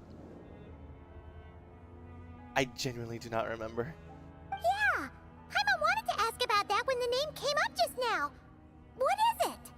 Paimon's heard of Project Stuzha, but not this one. As you know, Project Stuzha is a series of measures enacted to consolidate our nation's resources, the greater purpose of which is to serve Project Mistleton. Many of the things you have encountered thus far are essentially for the advancement of that project. This includes the Kuvaki Experimental Design Bureau in Notri. Researching Kuvaki was merely a facade. Oh, is it? Its core objective was to use local resources and research findings to build Mistleton itself. And that's a weapon built for the final battle against the heavenly principles, isn't it? Is it a big-ass missile? Huh? How did you know that? I was given some intel, and I made some deductions. Wait. You must mean that thing over there. Oh, Paimon's gotta take a closer look at this thing. Especially if you guys sent so many people to Nagrai to work on it. Kuvaki alone will not break through Celestia's defenses, let alone challenge the heavenly principles. The heavenly principles are no doubt accustomed to combating the power of the light realm, and elemental energy is simply the power of the human realm, converted to that form by the heavenly principles themselves. Any attempt to use this power against its creator would be a futile endeavor. For now, therefore, we have set our sights on the form of energy associated with the third descender and the stellar linchpins. This may hold the potential to allow Mistleton to contend with the heavenly principles. You could say that by reverse engineering the stellar linchpins to extract the energy within, we have obtained a source of anti-Celestia energy. That's crazy. Anti-Celestia energy is crazy. So that's the energy research Michia is in charge of. That's a crazy project. The Kuvaki Experimental Design Bureau, Project Stuzha, and the new energy experiments. Huh. So, Project Mistleton is what ties it all together. Dude, how are we gonna explain this to Odette? And it looks like your plan is almost complete. No wonder the ruler of death came after you. Okay, so what does the Tsaritsa have? What is the Tsaritsa's role in all this? Her Majesty the Tsaritsa has embarked upon an expedition to vanquish a monster. Were it not for this, I imagine she would have been delighted to grant you an audience. Really? That seems like Snezhnaya is not as antagonistic to us as I would have thought. Seems like the powers that be in Snezhnaya don't intend to hold my past conflicts with the Fatui against me. Yeah, that was such like an early game thing for us. Just like everything and anything the Fatui does, we are against it. We hate the Fatui, but as we've gotten closer to Snezhnaya, it's always more of like the immediate actions may have led us to have our differences, but ultimately the end goal is the same between both parties. And every nation, starting from Sumeru, I think, really Fontaine, but I guess kind of in Sumeru, I guess, Fontaine, the line has been increasingly blurred, getting worse and worse every nation. The first major one was obviously Arlecchino, and then Capitano and Natlin, and then Sendrone and Columbina and Nodcry, and then now literally the director of the whole damn faction, the Jester, is right here, like, just being super chummy. And then vouching for Her Majesty herself, saying that she would have been delighted to hear from us, to see us. What is this game, dude? What is this game? Oh my god, this is wild. This is insanity. Never would you have ever thought. Never I would have thought when I started. The Harbingers have been granted significant autonomy in retrieving the Gnosis. But by the same token, they do not completely represent Snezhnaya's official stance. You read my mind. Speaking of the Gnosis, Paimon's been dying to ask this question since forever. Why exactly does the Tsaritsa want to collect them? Is it something to do with the fight against the heavenly principles? The Gnosis will undoubtedly serve as a key bargaining chip when she confronts the heavenly principles. Okay, yeah. Beyond that, you had best ask the Tsaritsa herself. I am not sure if this information is mine to disclose. So, holding all 7 Gnosis as a bargaining chip. For what exactly, though? You know, I found the imagery of the Sudden Snow teaser also pretty telling. If you look at the last section, that last like 10-second section with the Tsaritsa and Gold at the chessboard, every single Gnosis was captured, and the only 2 left were the Cryognosis and the Geognosis. And let's not we forget that at the end of the Liyue Archon quest, Zhongli made it clear that for his Gnosis specifically, between him and the Tsaritsa, they made an undisclosed agreement, one that was strong enough to have the Lord of Contracts agree to it. So Zhongli very much is going to have a major part. As for Venti, we don't exactly know, but Venti also, like, Zhongli and Venti are obviously the big question marks among the Archons, because they're the ones that were there originally from the Archon War, the original Archons of Mondstadt and Liyue. All other Archons have been replaced an undisclosed number of times. Makoto and A, Rukutavato and Nihira, Egeria, then Focalor, then Farina, before surrendering the authority to Neuvillette, and then countless Archons in Natlan over the centuries, starting with Shibalanke, and then most recently, Mawika, her second term technically as Archon. And then obviously, Anastasia, the Tsaritsa herself. I don't know too many details yet. I know that there were some probably disclosed during the special program, but I don't know too much about her. I can only assume that just like the remaining Archons, she's also like a second of coming. I believe the first one technically was named the Belyazar. I've heard that name get thrown around a couple of times. What do you mean? Not sure. Don't you make the rules? You're the highest ranking Harbinger. Ugh. Never mind. Paimon, there is one above him. Taking on the heavenly principles is something most people wouldn't even entertain in their wildest fantasies. Why is the Tsaritsa so fixated on this? Intervat today. Civilization is nothing but an illusion. Something whose very existence can be negated at any moment. Our civilization may very well be destroyed in the struggle, but as things stand, the heavenly principles could choose to negate our existence on a passing whim. And we must not sit back and accept that fate. Do you think Piero has an electro delusion? I haven't been looking for his source of power, but he very much was electro in that cutscene. Only by changing the state of affairs, only by overthrowing the heavenly principles, can our civilization truly be said to have taken root. Otherwise, the fate of the people of Conria and Hyperborea is a cycle doomed to repeat itself. And he's already lived through it once. Accepting potential destruction in return for getting to control your own fate. Furthermore,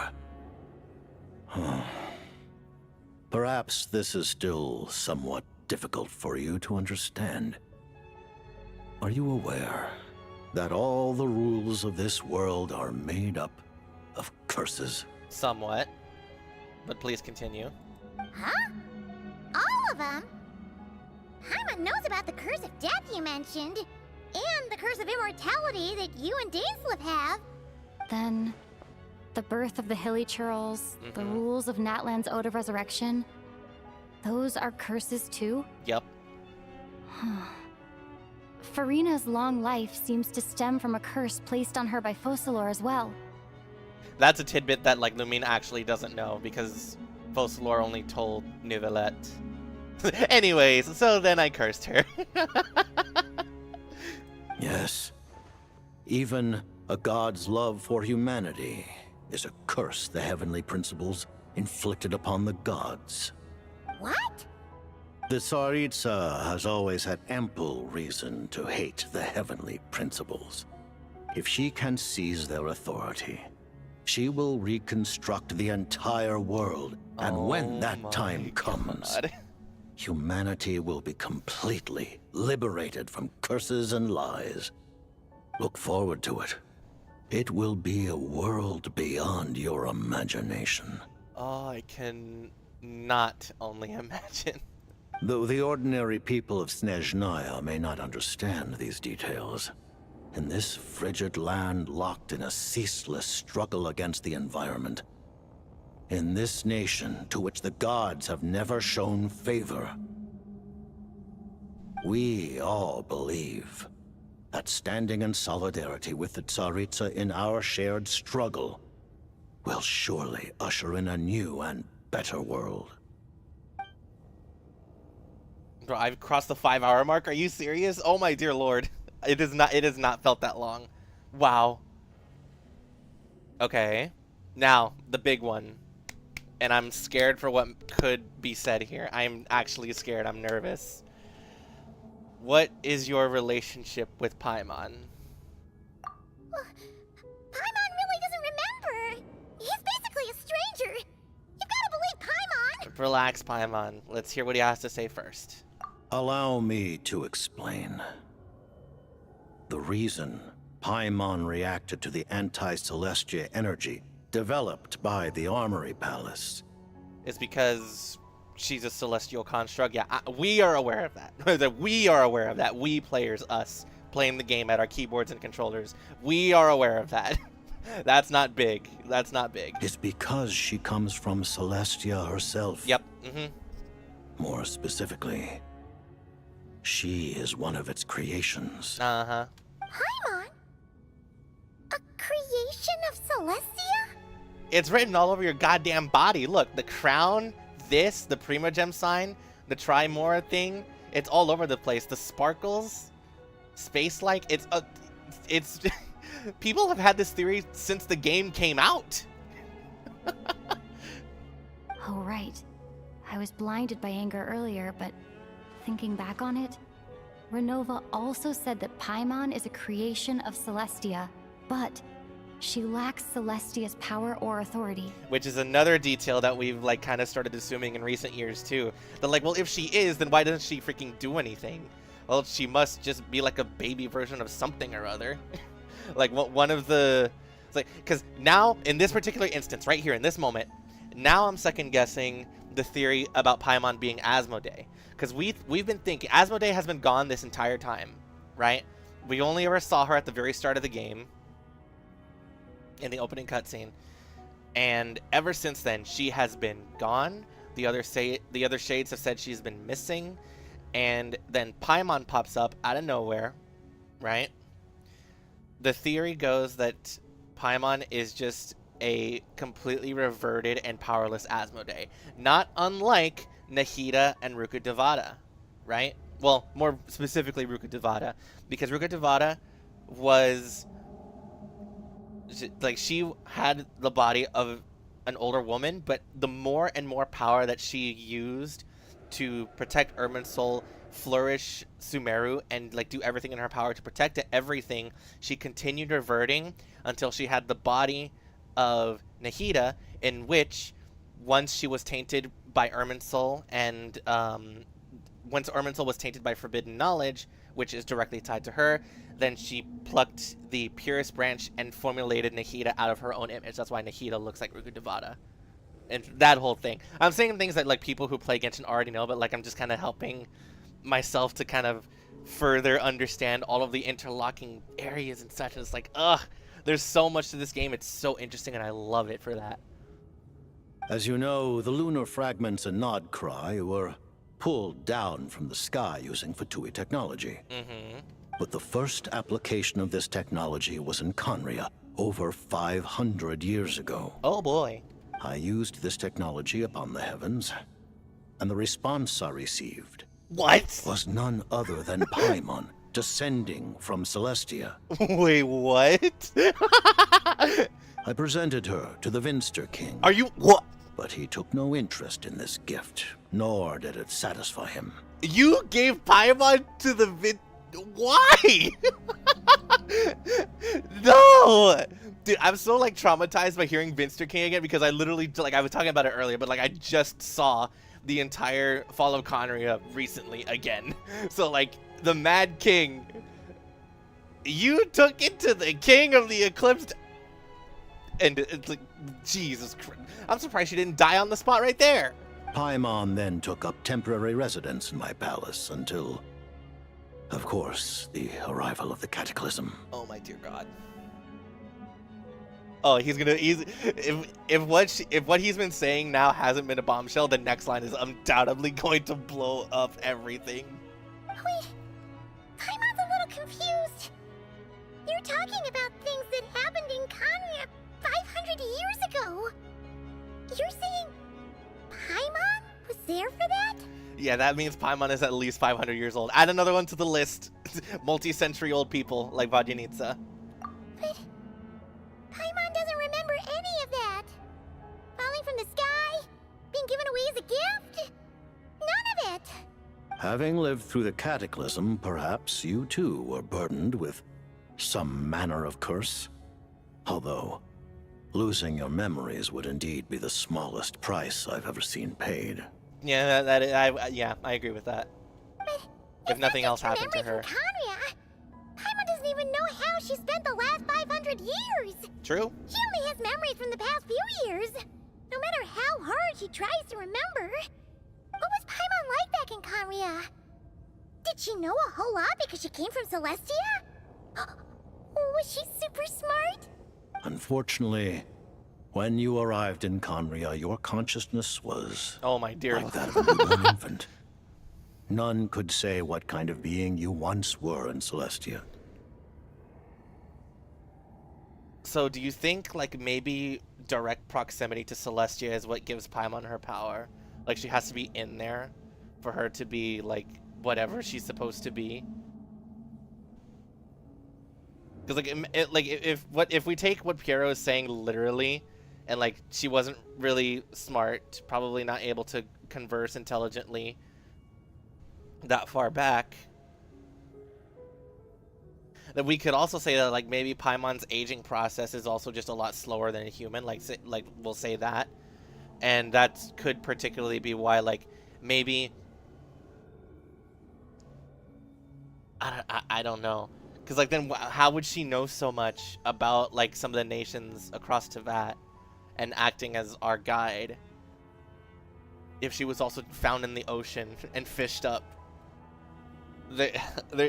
That stretch of time between the Cataclysm and finding Paimon is what we need a direct timeline for. More specifically, like, the time just before we meet. I'm so interested in this. During the time you lived in Conria, your personality was no different from how it is now. No surprise if Mr. King wasn't exactly taken by your charm. In any case, though, it sounds like at least due to that point, you were at least able to fly under the radar. Aw, man! Paimon's plan to get her memories back and become super smart is ruined before it could even start. You know, even though Paimon lost her memories, she still feels weirdly close to you for some reason. That must mean you took pretty good care of Paimon back then, huh? On the contrary, I completely ignored your existence. Horoptatyr mention. I was entirely focused on my struggle against Horoptatyr the Wise. Freaking Horoptatyr. But now, as I see it, it is as if you are the only sane thing that survived that era of insanity.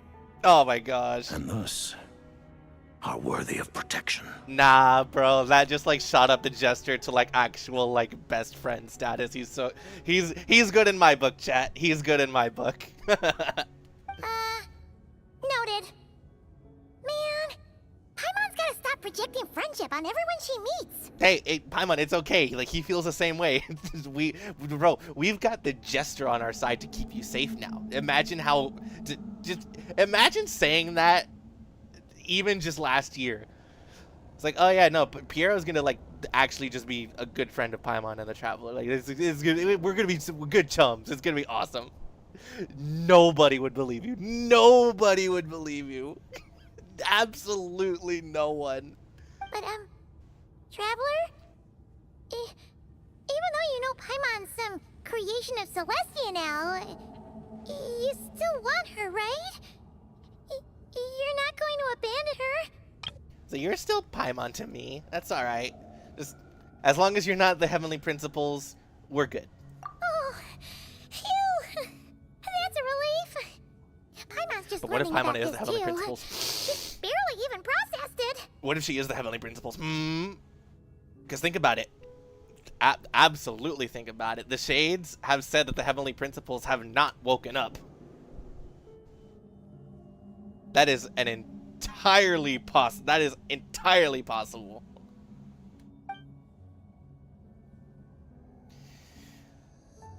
Oh my gosh. Okay, so that was pretty big. Not as big as I was thinking, but like that is also like pretty big. It's good to have like official confirmation, and then just enough leads to keep us kind of like tailed on, like just enough. Oh, I haven't been able to stop smiling for the past like 15 minutes. Ow. Okay, well, what's next then? Thank you for telling me so much. I'm a bit surprised, honestly. See? I didn't expect you to be quite so transparent with me. I know, right? It's like, I literally was just saying, like, say this to someone last year and no one believes you. Given the circumstances, the Fatui need not hide anything from our allies. Allies! He said the word! He said the word! Oh my goodness. Oh, man. Dude, everything is changing. Allies? Exactly. To advance Project Mistleton, we must first resolve our issue with the Ruler of Death. And if I presume correctly, you have no intention of letting her actions go unpunished either, do you? That's right. Ever since she said she intends to reclaim Paimon when we next meet, I figured reconciliation was out of the question. Against an opponent of this caliber, deliberating over our allegiances would waste time we do not have. We must join forces unreservedly with whomever we can, if we are to stand anything like a fighting chance. You're going to challenge the Ruler of Death? Just for Paimon? But Paimon's No buts. Thank you. Oh, thank you. Oh, gee. Now Paimon doesn't even know what to say. Anyway, Paimon's super touched. The Tsaritsa will return in triumph in short order, and the Fatui shall hold internal discussions regarding the enemy. The time for us to meet again will come very soon. Oh my gosh, man. Got it. Thanks for your help with Paimon. I'll be sure to look after her for you. There was just one other thing. Well, it's just a request, really. Paimon really wants to see what this Mistleton thingy you're gonna use against the Heavenly Principles looks like. Yeah, I don't think you're getting that, Paimon. That's gonna come in like Act 5. Of course, Paimon knows it's top secret and stuff, but she just had to ask. It's okay if the answer's no. Certainly you may. Excuse me? Oh, for real? Actually, maybe it's best not to. What if Ronova suddenly pops up again? She might take this chance to... While the technology is not yet fully developed, it has nevertheless reached the stage where Celestia's creations are unable to damage it. In that regard, you may rest assured. Oh. Wow. No wonder Paimon felt so out of sorts recently. Even though it was super far away. So it was literally just All right, anti-Celestia technology. Paimon's ready to take a sneaky peek at this top secret super weapon. Yeah, now that you're gonna see it, you better not freaking spoil or say anything to anyone about this top secret super weapon, okay, Paimon?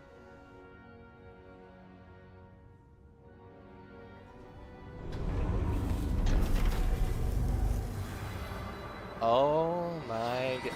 Wait. Oh my, I recognize that. Oh my god. Oh my Gami Kai. Wait, where are we going? And we're leaving. Okay. Huh? Oh, hey there, Odette. And she's alive again. Well, that's death number 2 for Odette. How you doing? Paimon? You're okay. Thank goodness. You look well. Have you recovered? There's so much that we need to tell Odette specifically. Oh my goodness. Because she's against Project Stuja, but like, that's kind of a necessary evil at the moment. And as we've kind of expected, you know, Ronova is the actual problem here, right? So, Mistleton, dude, which, by the way, once again, the Sudden Snow teaser, just before the final section with the chessboard, the Tsaritsa was holding the Mistleton. That's what it was. And then the Helix effects, the Helix looking effects, that's Shade of Life. That's Golden Nibirius. That's Golden Nibirius. So, dude, if that's true, does that mean that like Ryan Daughter is actually like in favor of just saying F the Heavenly Principles and like Nibirius can't do anything? Is that what's going on here? That's also like turning into the biggest like freaking question mark in this whole thing. How in the world did Ryan Daughter get control of Nibirius's body, taking over the position of Shade of Life, and is just able to do this, presumably helping the Tsaritsa? Oh my gosh. Oh, my cheeks hurt. I've been smiling so much. Oh, and then what? And then what? Like, I'm trying to come back down here for a second. Odette, Lelek. Oh my gosh. Is the identity of Lelek just going to be, you know, common knowledge now? Is that going to be like, did the people in the theater like agree to just not say anything about it? What is going on? I guess I'm just happy that Vanyanitsa's alive. Long story short, yep, Paimon's all better. What are you doing here? Were you waiting for us? That's right. When I woke up, I wanted to go in after you, but the guards had woken up as well. It would have been tough to take them on alone, and there was no easy way to sneak past them. So I returned the way I came and waited for you here. It was thanks to you that my soul found its way back to my body so quickly. Thank you. Huh. That actually worked? Nice. I just figured I'd try my luck when that ominous feeling struck me. Dude, the more I look at Odette, the more she's like just so aggressively pretty. It's so good. I feel a little bad because when I was watching the Sudden Snow trailer, I wasn't feeling anything. No one was catching my attention. At best, it was just Vodyanitsa and Vesna. So, and even then, Vodyanitsa was the one that like caught my attention the most, even though it still wasn't much. Like, it's a little unfortunate sometimes because sometimes characters look better in the 2D trailers than the 3D model, and then sometimes the 3D model looks better than the 2D trailers. And in the case of, I would say, Nefer was very much a character that I think looked better with her 3D model, for me anyway. And then Vodyanitsa looks better with her 3D model as well. But there could also very well be characters that like look better in 2D, you know, depending on who they are. I feel like this isn't like doesn't have the texture mapping correctly. I feel like that should also be Cryo. But because like I think of Valeri and Varka, especially Varka made a pretty strong impression in the New Moon teaser. But like as I've been seeing more and more of Odette over Act 2, she looks absolutely phenomenal with the level of detail that she has. Really, you should be thanking this thing instead. You're thanking Rosaline, you mean? Anyway, and now that things here are all taken care of, I have other things I should get back to.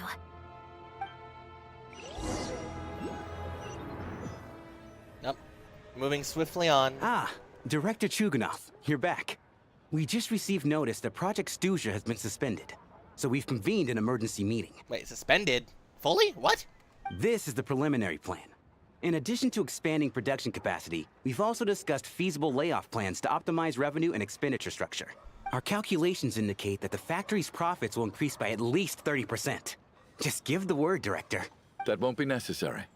Leave the energy for those who need it. Whether they use it just to get by or to run a business, that's up to them. Start preparing to halt production and lay off the staff. Make sure the workers are able to land on their feet and that they are duly compensated. Thank you all for your hard work during this time. Am I hearing you right? Why? After all the tough times we made it through, now is exactly when we should start to turn a profit.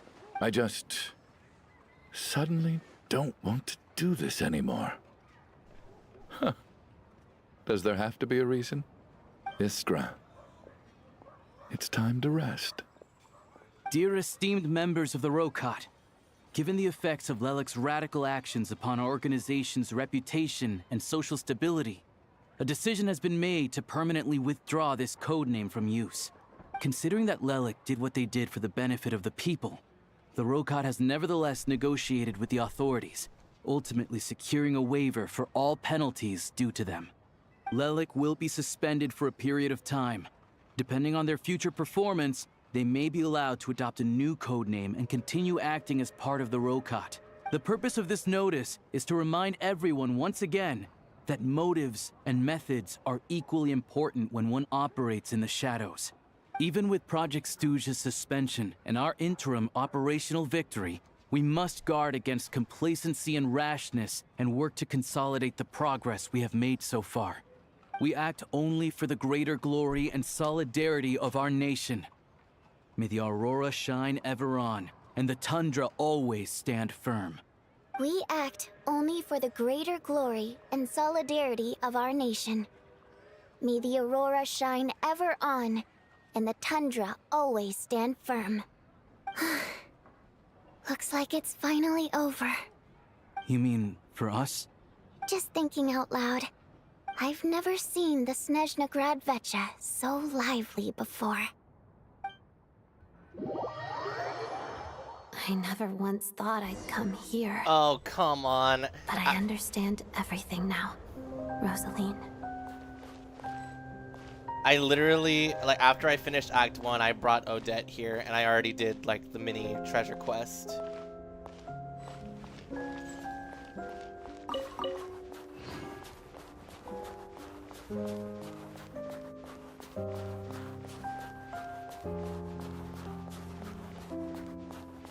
Are they gonna have me play through it again? Just for the narrative's sake? I'm totally okay with that. I've seen Spirit Seeker performed many times, including by your mother. Did they bring her back just for this? Why do you bring that up all of a sudden? Even though the choreography is always identical, every dancer finds a way to make it her own. So you actually want to talk to me about ballet? I just think it would be a pity if the dance was lost to history. She didn't teach it to you, did she? That was an unusually subtle taunt for you.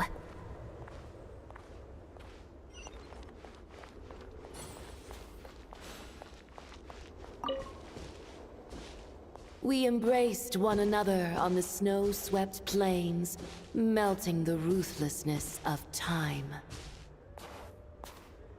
But when our bodies, in pieces, are cast to the winds, what of our love will remain behind?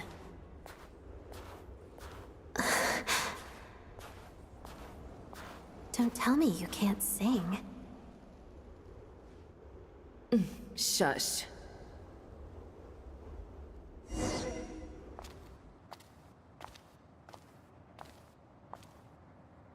I understand her hatred. The Fatui robbed her of the life she should have had. I never opposed her dancing. Yet still I became an enemy of her ballet. I'll just keep my distance. Many despise me. I'm used to it. You're certainly not one to shy away from confrontation. But children, they need a different approach. I'm hardly the most maternal figure. Yet, she is a child. In my experience, while a father commands authority, he must still yield to love. You should tell her what you think about her dancing.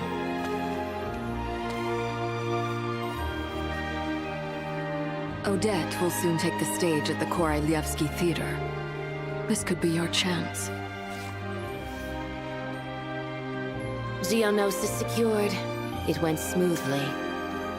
I'll be there. Have them send me an invitation.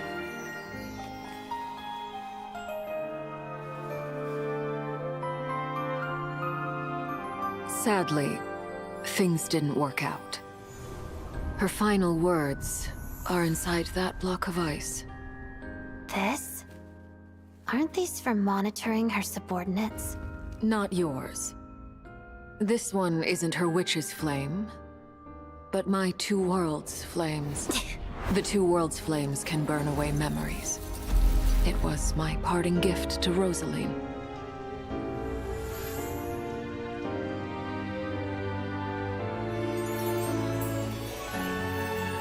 If all goes to plan, she and I will both live to see the Tsaritsa succeed. I believe she'll find peace. But if anything happens to me, she needn't follow in my footsteps. The cryo-energy will fade away in time. Then the two worlds' flames will burn away all memories of the Fatui. She'll be free to dance. She deserves this. I will handle the aftermath. The choice is yours, child.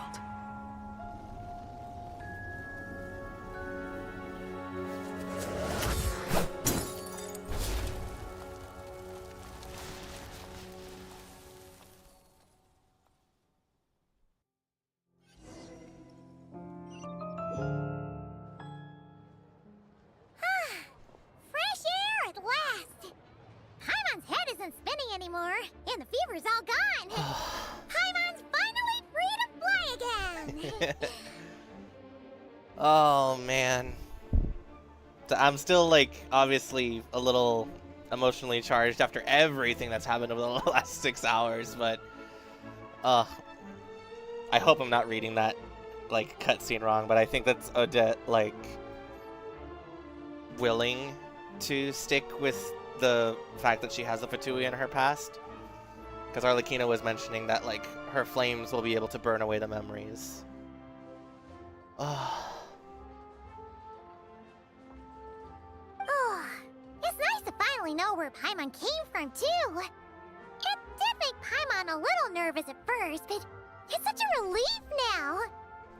Well, I mean, we could have inferred we did, but yeah, sure. Like, who cares if Paimon's a creation of Celestia? She's probably not anyone that important. Probably just the fairy of food and fun or something. Like a gesture of sorts? Ahaha! And like you said, this doesn't have to change anything between us. You're not gonna just... Hey! Hurry up! Why are you walking so slowly? You've spent the last few days lying in bed and stuffing your face. I didn't think you'd be able to fly this fast. Says who? Paimon's as agile as ever. They don't call her White Floaty for nothing. Paimon originally wanted to check out the bookstores in Snezhnaya, but she's more in the mood for flying around right now, so let's save that for later. Wait, they've got light novels from Yai Publishing House here too. Huh? And this is Paimon's favorite mystery story from Fontaine. Wow, it got a sequel. The local Snezhnaya books look pretty interesting too, but also kind of heavy. Not the easiest things to look around. I thought you were in the mood for flying around. Paimon can read while she flies. Oh, can you? Hey, look at these two dolls. Which do you like better? Aw, you're gonna make me choose between the two from the troupe. I mean, I really do like Vodyanica. I always have from the start. But Odette's been doing really good lately, making good impressions. Alright, boss, we'll take both. Paimon will have the other one. Could've just led with that, Paimon. Oh, I thought we were only getting one. All right, fine, I'll pay. There you are. Thanks for visiting. Paimon will grab this and then... Huh? Yeah, they're a Russian doll. You never heard of this before? Huh? Yep. Huh? Bring it, huh? How many layers does this thing have? And what are you laughing at? Huh. You knew all along, didn't you? There she is. Over by the plaza. Oh my god, Tanya! Look, that looks like Tartaglia! Hey, Tartaglia! Oh my god, there's Tanya! Oh my goodness. There she is. Oh wait, is that his vision's gone? Am I crazy or is that not where it's supposed to be? Wait, hold on. We need to talk about that. That could also be the delusion slot. I completely forget. I think that no, his vision's down here. Okay, I'm crazy. I'm stupid. Hold on. I know that voice. Of course. If it isn't Paimon and my old comrade. You're looking well, Paimon. All better? Okay, I was forgetting that. That's where the delusion shows up, I'm sure. Oh my god, Tanya. Actually this time. Yeah! The Jester knew what was wrong and fixed Paimon right up! Thanks for sending someone to keep Paimon safe, too. Oh, yeah. About that. That was kind of embarrassing. Who could have known that our director would go looking for you in person? So sorry for the misunderstanding. Oh, right. Let me introduce you. This is my little sister, Tonya. Oh, hi, Tanya. It's nice to finally meet you. There she is, Tanya. Looks very much like her brother. Ginger hair, blue eyes. Oh, she's so cute. Hello, Tonya. Hello, hello. Firstly, I'm really sorry about my brother. Sounds like he's caused you no end of trouble. Hey now, why'd you have to start with that? Not that it isn't true, of course. No, we just almost destroyed Liyue and got caught up in the abyss with the narwhal. Nah, it's fine. So she's the real Tonya. She said you two didn't manage to meet up at the theater. She waited ages for me, and when I didn't show, she got a little worried and went outside. So you never told her that we would be going? I know, right? He didn't bother to say a word to me. I searched up and down the city for him, and he only told me about it when I finally caught him at the gates of Glupov. Bro, the freaking color choice for Ptashka was utterly genius. Because aside from the hair and eyes, the clothes also had the color palette of Child. So you naturally think, oh, sure, that's Tonya. Definitely has to be. There's no way she isn't, right?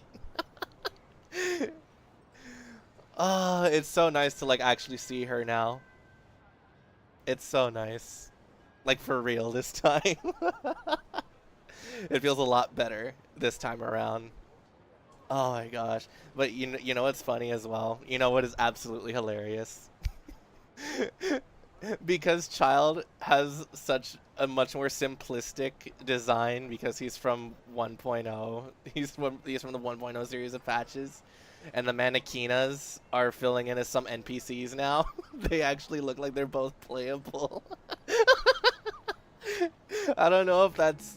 It's two ways. It goes to show that the modern character models for Genshin have improved significantly, looking at Odette, and then just where we started back then. So good. I've been rushed off my feet lately, so I didn't get the chance to go home. I just figured the Traveler would fill you in when she got there. You didn't even give us so much of a profile to look for. Well, the snow was bad and you're never late. So I was really worried about you. How was I supposed to know that you'd stood me up? I like how she is a bit snappy too. I'm sorry, Tonya. I really am. I'll make it up to you somehow. Just... please don't tell Mom and Dad. 11th of the Harbingers, by the way, everybody. Although the mix-up led to a series of misunderstandings, it's probably for the best that the real Tonya didn't get caught up in that mess. I know, right? Oh my freaking god, imagine. You said it yourself. Imagine if something had happened to Tonya. Child would actually pull off the foul legacy and go for the throat. Besides, it's obvious that Tartaglia isn't usually one to break a promise. He only gave his ticket to me because he had to look into Lelek. Alright, I take responsibility. It's my fault. I should have come to find you first. No, it's fine. It just meant I didn't get to see the show in the end. By the way, what did you think? You were one of the first people to see it, you know? About that, we were dead. It was like about that, we were kind of dead. I would say the best is yet to come. Huh? What kind of review is that? Hey, look!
Oh my dear lord. Wow. No voice. No statements. Just Vesna's enthusiasm. That was cool. That was cool. Oh, wow. Okay. You're freaking kidding me.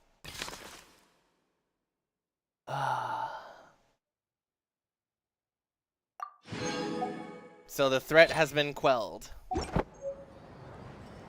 She seems pretty upset. And I do want to use those Matryoshka dolls in my teapot. Wow. Holy moly. Special selection process for the Druzhna. Wow. I still want Vodyanitsa. I know Vesna is probably phase 1 next. But I want Vodyanitsa. I'll probably end up like waiting for Vesna's rerun towards the end of Snezhnaya, probably. But there you go.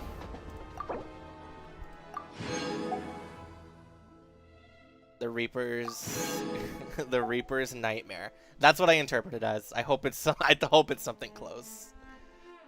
And then materials for Odette. I mean, that's just a bonus because I obviously have her level 90 already. But, oh, hold on. You think?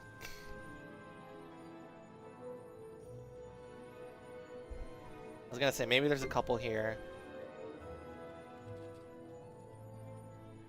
There's not one for Snow? Well, if only there were the snow and... Yeah, they're over here. Okay.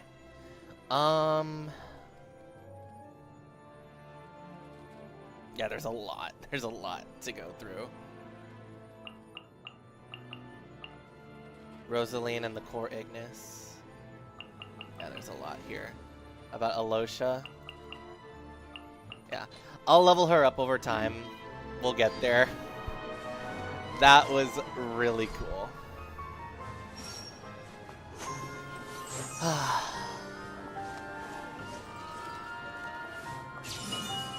I'm speechless, guys. I need a moment.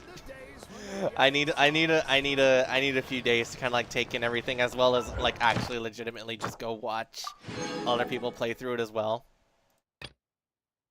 What's this? The Druzhna.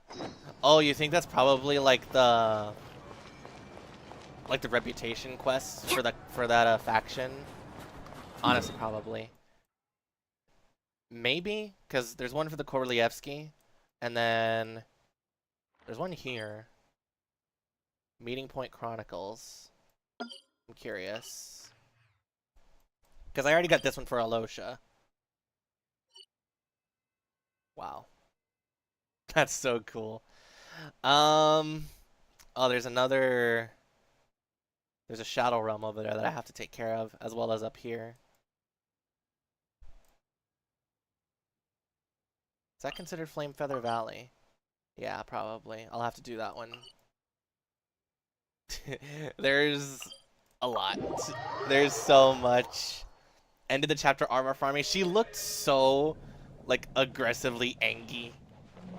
And I don't know how to feel about that. Add as... So loop that again. Oh, man. I don't know what to say. I don't know what to say. Obviously, positive things. That was a good Archon quest. I think it's just hard to impress me because I still hold Natlan in such high regard, and Nodcry was pretty cool, was pretty close overall, especially kind of once we got to the points afterwards with Roland and such, and obviously the conclusion with Dottore the first time, not in Sumeru. But we are only in Act 2. There is plenty still left to go. If not Act 5, they could push it all the way to Act 10, for all we know. I will have to do all the world quests on my own time.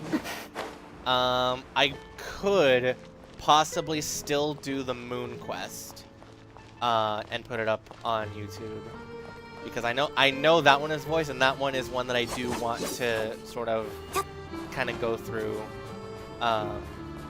potentially with a way to document my playthrough on that, because it is voiced.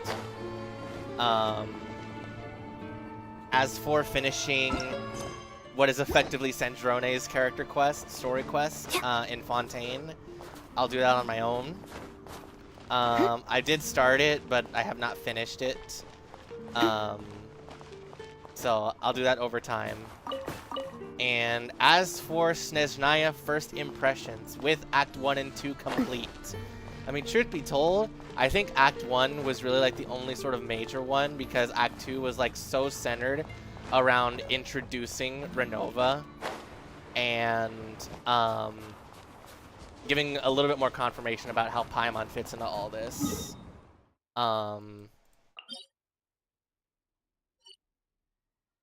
There was a lot to take in, undoubtedly. Oh man, Act 1, like, if I understood correctly, Project Stuzha now is suspended. And not only that, but obviously Chugunov has halted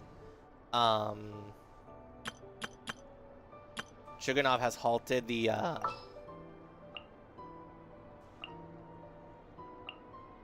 has halted his entire factory operation.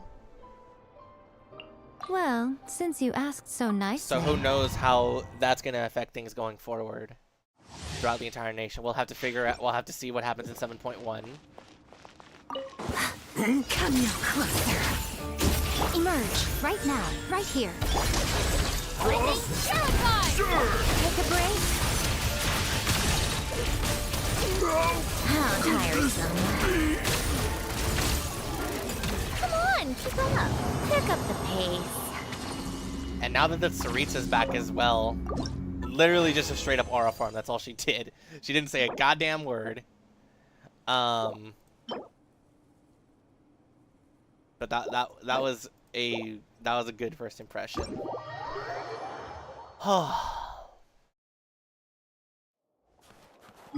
Okay, I'm also multitasking in my head right now. I want to get some thoughts out about the Archon quest, but I'm also trying to do the dailies and such, because it is just about that time for me to like where I normally do them. And I need to do weekly bosses tomorrow and such, and then I'll get back on the weekly farming for Odette and her talents. But where do we go next? Because now we have concrete confirmation that Paimon is celestial, obviously. But I feel like we knew that. But to be from an age of Conria. Come no closer. Snowflakes. Pirouette. By my command. Emerge. Our bond is strong. Take a break. How tiresome. Take a break.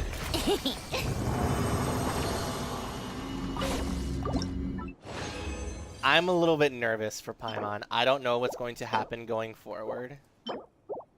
We will have to see. That Mistleton, that sword, that very much looks like it's imbued with right here. Shade of Light power. I'll settle this. Heart of death. How tiresome.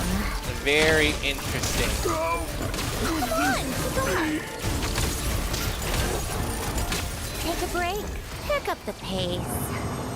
And Piero's right. Like, at this point, we and the Fatui are allies.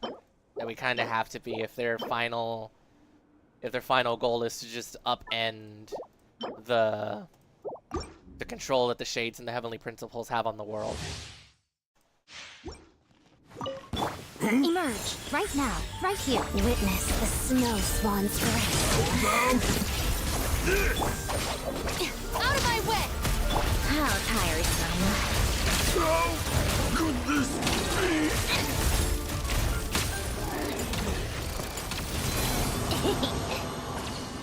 So I think we are very much left in a bit of a cliffhanger scenario. Not necessarily like from the quest itself, but just from the fact that, like, obviously the story still has to be told. We are only in Act 2, and I want to start, like, but in the grand scheme of things, like, overarching the entire story of the game, I don't think Act 2 gave too much that we can really build off of now.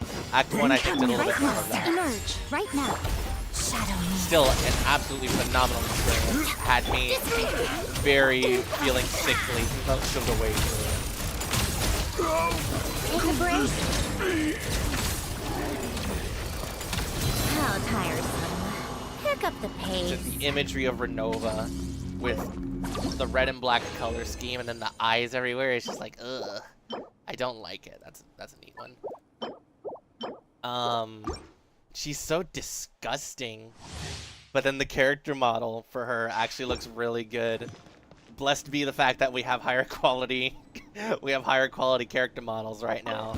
Right here. No closer. Right now. But she is also a Shade. So that would only be expected.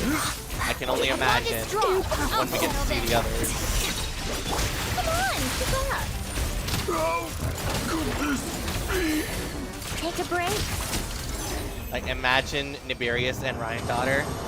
Or even Istaroth. Imagine Istaroth with how complex her design looks. Istaroth is going to be an absolutely absurd visual when we see her in-game. I think that's going to be the craziest one that we'll ever see. Because in my opinion, like, it's not really a knock against the designers, but in my opinion, a lot of the Snezhnaya character designs aren't as, like, impactful just on the surface. Like, when you look at Odette, I've been praising her design and detail to the moon and back this entire act. But, like, when you really look at her,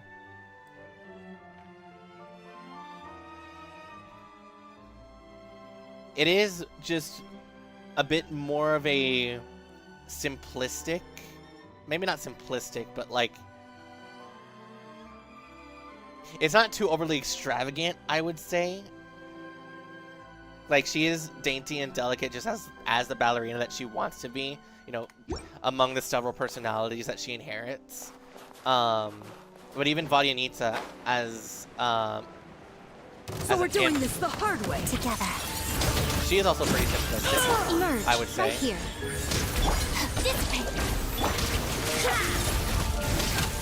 Like, comparatively, Snezhnaya has a lot more red accents on her that really helps to bring out the detail in her design over the black, white, and gold. And then, like, who else? I like talking about this because I feel like I do take a lot more I have a lot more of a careful eye to character design now. Like even Nicole as a member of the Hexen Circle. Very warm color palette. She is a blonde, so that kind of adds to that. But there is a lot of that tri-loop design that's kind of associated with Mora and Teyvat as a whole, all over her. The crown and such. The tights as well. Moving down to Nefer. Has effectively nothing on her legs, but everything above the waist. It is a pretty busy design. She has a lot of shapes in her hair, the headpiece, a lot of the gold accessories as well. Even Zibai, just being, I think, is she like a satellite sibling of sorts to Istaroth? I never really caught on to the character relationship that she has with Istaroth, like explicitly. But then you look at characters like Alosha and Odette from Snezhnaya. They are a lot more simplistic by comparison, at least so far. I don't know. Like I said, it's not that's not necessarily a knock against them. That's partly why I said like no one really gave me a super strong impression at the start when I first saw the Sudden Snow teaser. Because even the Tsaritsa herself, like I know we've been waiting so freaking long, and whether or not I would have been okay with an XP of sorts from another one of Hoyo's games, it was just kind of a little underwhelming for me at first to see how she was first presented. But who knows, maybe once I actually get a chance to see her in-game instead of just in those cutscenes, because like that was the first time a 3D model for her was shown for me anyway. The impression could very well just go up over time, just as it has with Odette, because I really like Odette. She has grown on me immensely over the past couple of days, past week or so now that she's been out. So I've been pretty impressed. Is that a glacier fruit just on the ice? Alright. Yeah, you have your fun, buddy. Also, I am very well aware, I believe, all of these tendrils, because I was doing some exploration over the past week, all of these tendrils that are all over the sky of Snezhnaya, those are remnants of the Belyazar. And I do have his palace unlocked on my map. So I will go through that world quest and take the opportunity to see what's going on down there. All of that is underground, so I will have to see what's going on down there. But yeah. That is a lot. We do have some, I do have some Eye of Grey quests that I need to get to, as well as touch up the event pictures that I need to finish. But I need to give myself a break because I have been here for 6 hours on the dot now. And I need to give myself a break, undoubtedly. It did not feel like that was 6 hours. Like, I genuinely did need to take breaks for Act 1. And stop and take care of them on different days. But I also felt like in Act 1, probably because it was a new region and was trying to take in everything all at once, I did feel a lot more exhausted after doing like 3 to 4 hours the first part. But here I am 6 hours later on Act 2, and it's just like, I do need a break. I need to go get something to eat. I want something to drink. I need to take off my headset. But I feel like I could keep on playing Genshin for another few hours and just kind of keep on going at it with exploration and such. But this has been phenomenal as a first introduction to Snezhnaya as a nation. I am excited to see where things go in the future. Hopefully I will be able to get through and touch up on the remaining quests that came out last patch before we get Acts 3 and 4. Oh, look at that. A Sealy for Snezhnaya. But like I said, I will do those on my own time. Possibly will do the Moon Quest. Possibly we'll do the Moon Quest on a future stream. Possibly. Hello, sir. Jack Frost. This will be the last thing that I do. I will take care of this chest with a Sealy over this way. How tiresome. Oh yeah, well that was y'all. Yeah, that was y'all's fault. I didn't do anything. You wanna fight? Yeah. Right now. Right here. Right now.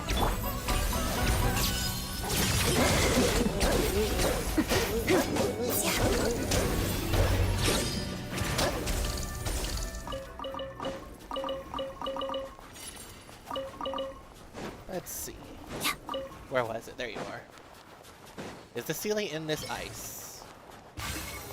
There you are. Where are you going? Can I just say that, like, out of every skybox that I think Genshin has, as well as in a number of other games, I absolutely love this skybox. minus the Belzier's tendrils, minus the Belyazar's tendrils all over the sky.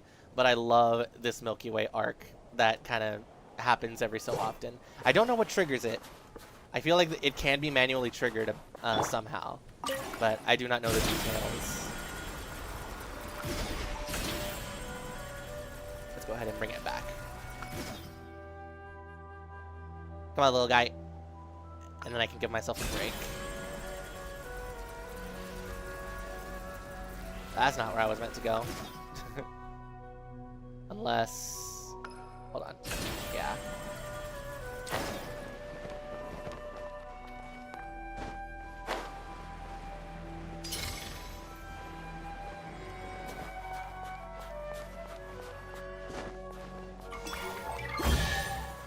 Oh. I don't need any of this. You keep it. And it appears there's one more. I did not catch this one. Come on, keep up. Pick up the pace. Is that also from ice? What is this?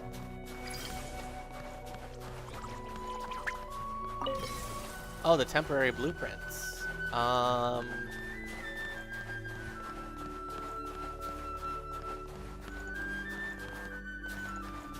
do I build it? That's not where it goes. Although it looks like it's trying to snap into that.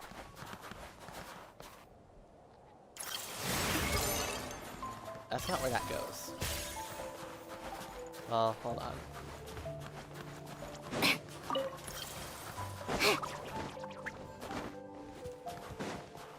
There we go. Now as for this... Hello, puppy. There you go.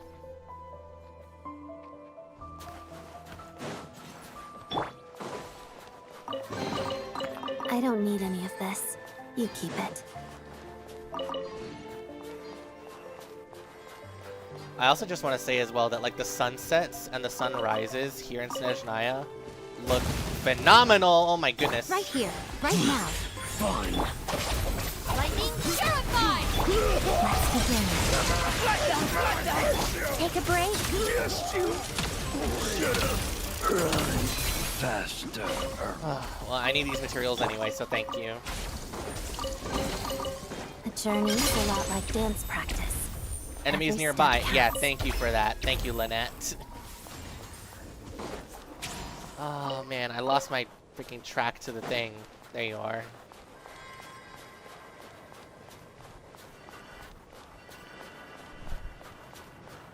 It looks like a specific, like, cryo ceiling. The tundra will guide you home. Don't tell me that's everything. Alright. Well, like I said, that'll be it from me. I'm really happy with Act 2. If anything, that was a phenomenal, like, thriller experience. Just to kind of go through. No guarantees on when the next stream will be or what it will be on. Much less even a video, unfortunately. But I still am playing this game every day, as well as playing other games as well. And I still do love Genshin thoroughly. I love this game. Getting so invested in everything that it shows is awesome. The story that it's telling, the characters that it puts on screen, absolutely wonderful. And I'm happy that I was able to make it to a point where I can see Snezhnaya. This is wonderful. I'm very happy. So, yeah, I don't think there's really much else to say. For those of y'all who stayed lurking in the chat during the live stream, thank you so very much for sticking around. For those of y'all who are watching after the VOD is over and checking it out after the fact, I hope you all did enjoy my playthrough. I very much am someone who likes to play and experience something in the moment Like I know that there are points where I don't get talkative, but I am just simply taking everything in at that point, trying to understand and make sense of things as they come to. And Act 2 was phenomenal. I had heard from a friend that like there was no good stopping point. So to make sure that you have ample time to complete it in one sitting, start to finish. So I did want to make sure that I did have that time, but yeah. With all that being said, I'd like to thank you all so very much once again for sticking around, and I hope you all have a wonderful rest of your day wherever you are, and I will see you all next time. Take care, everybody.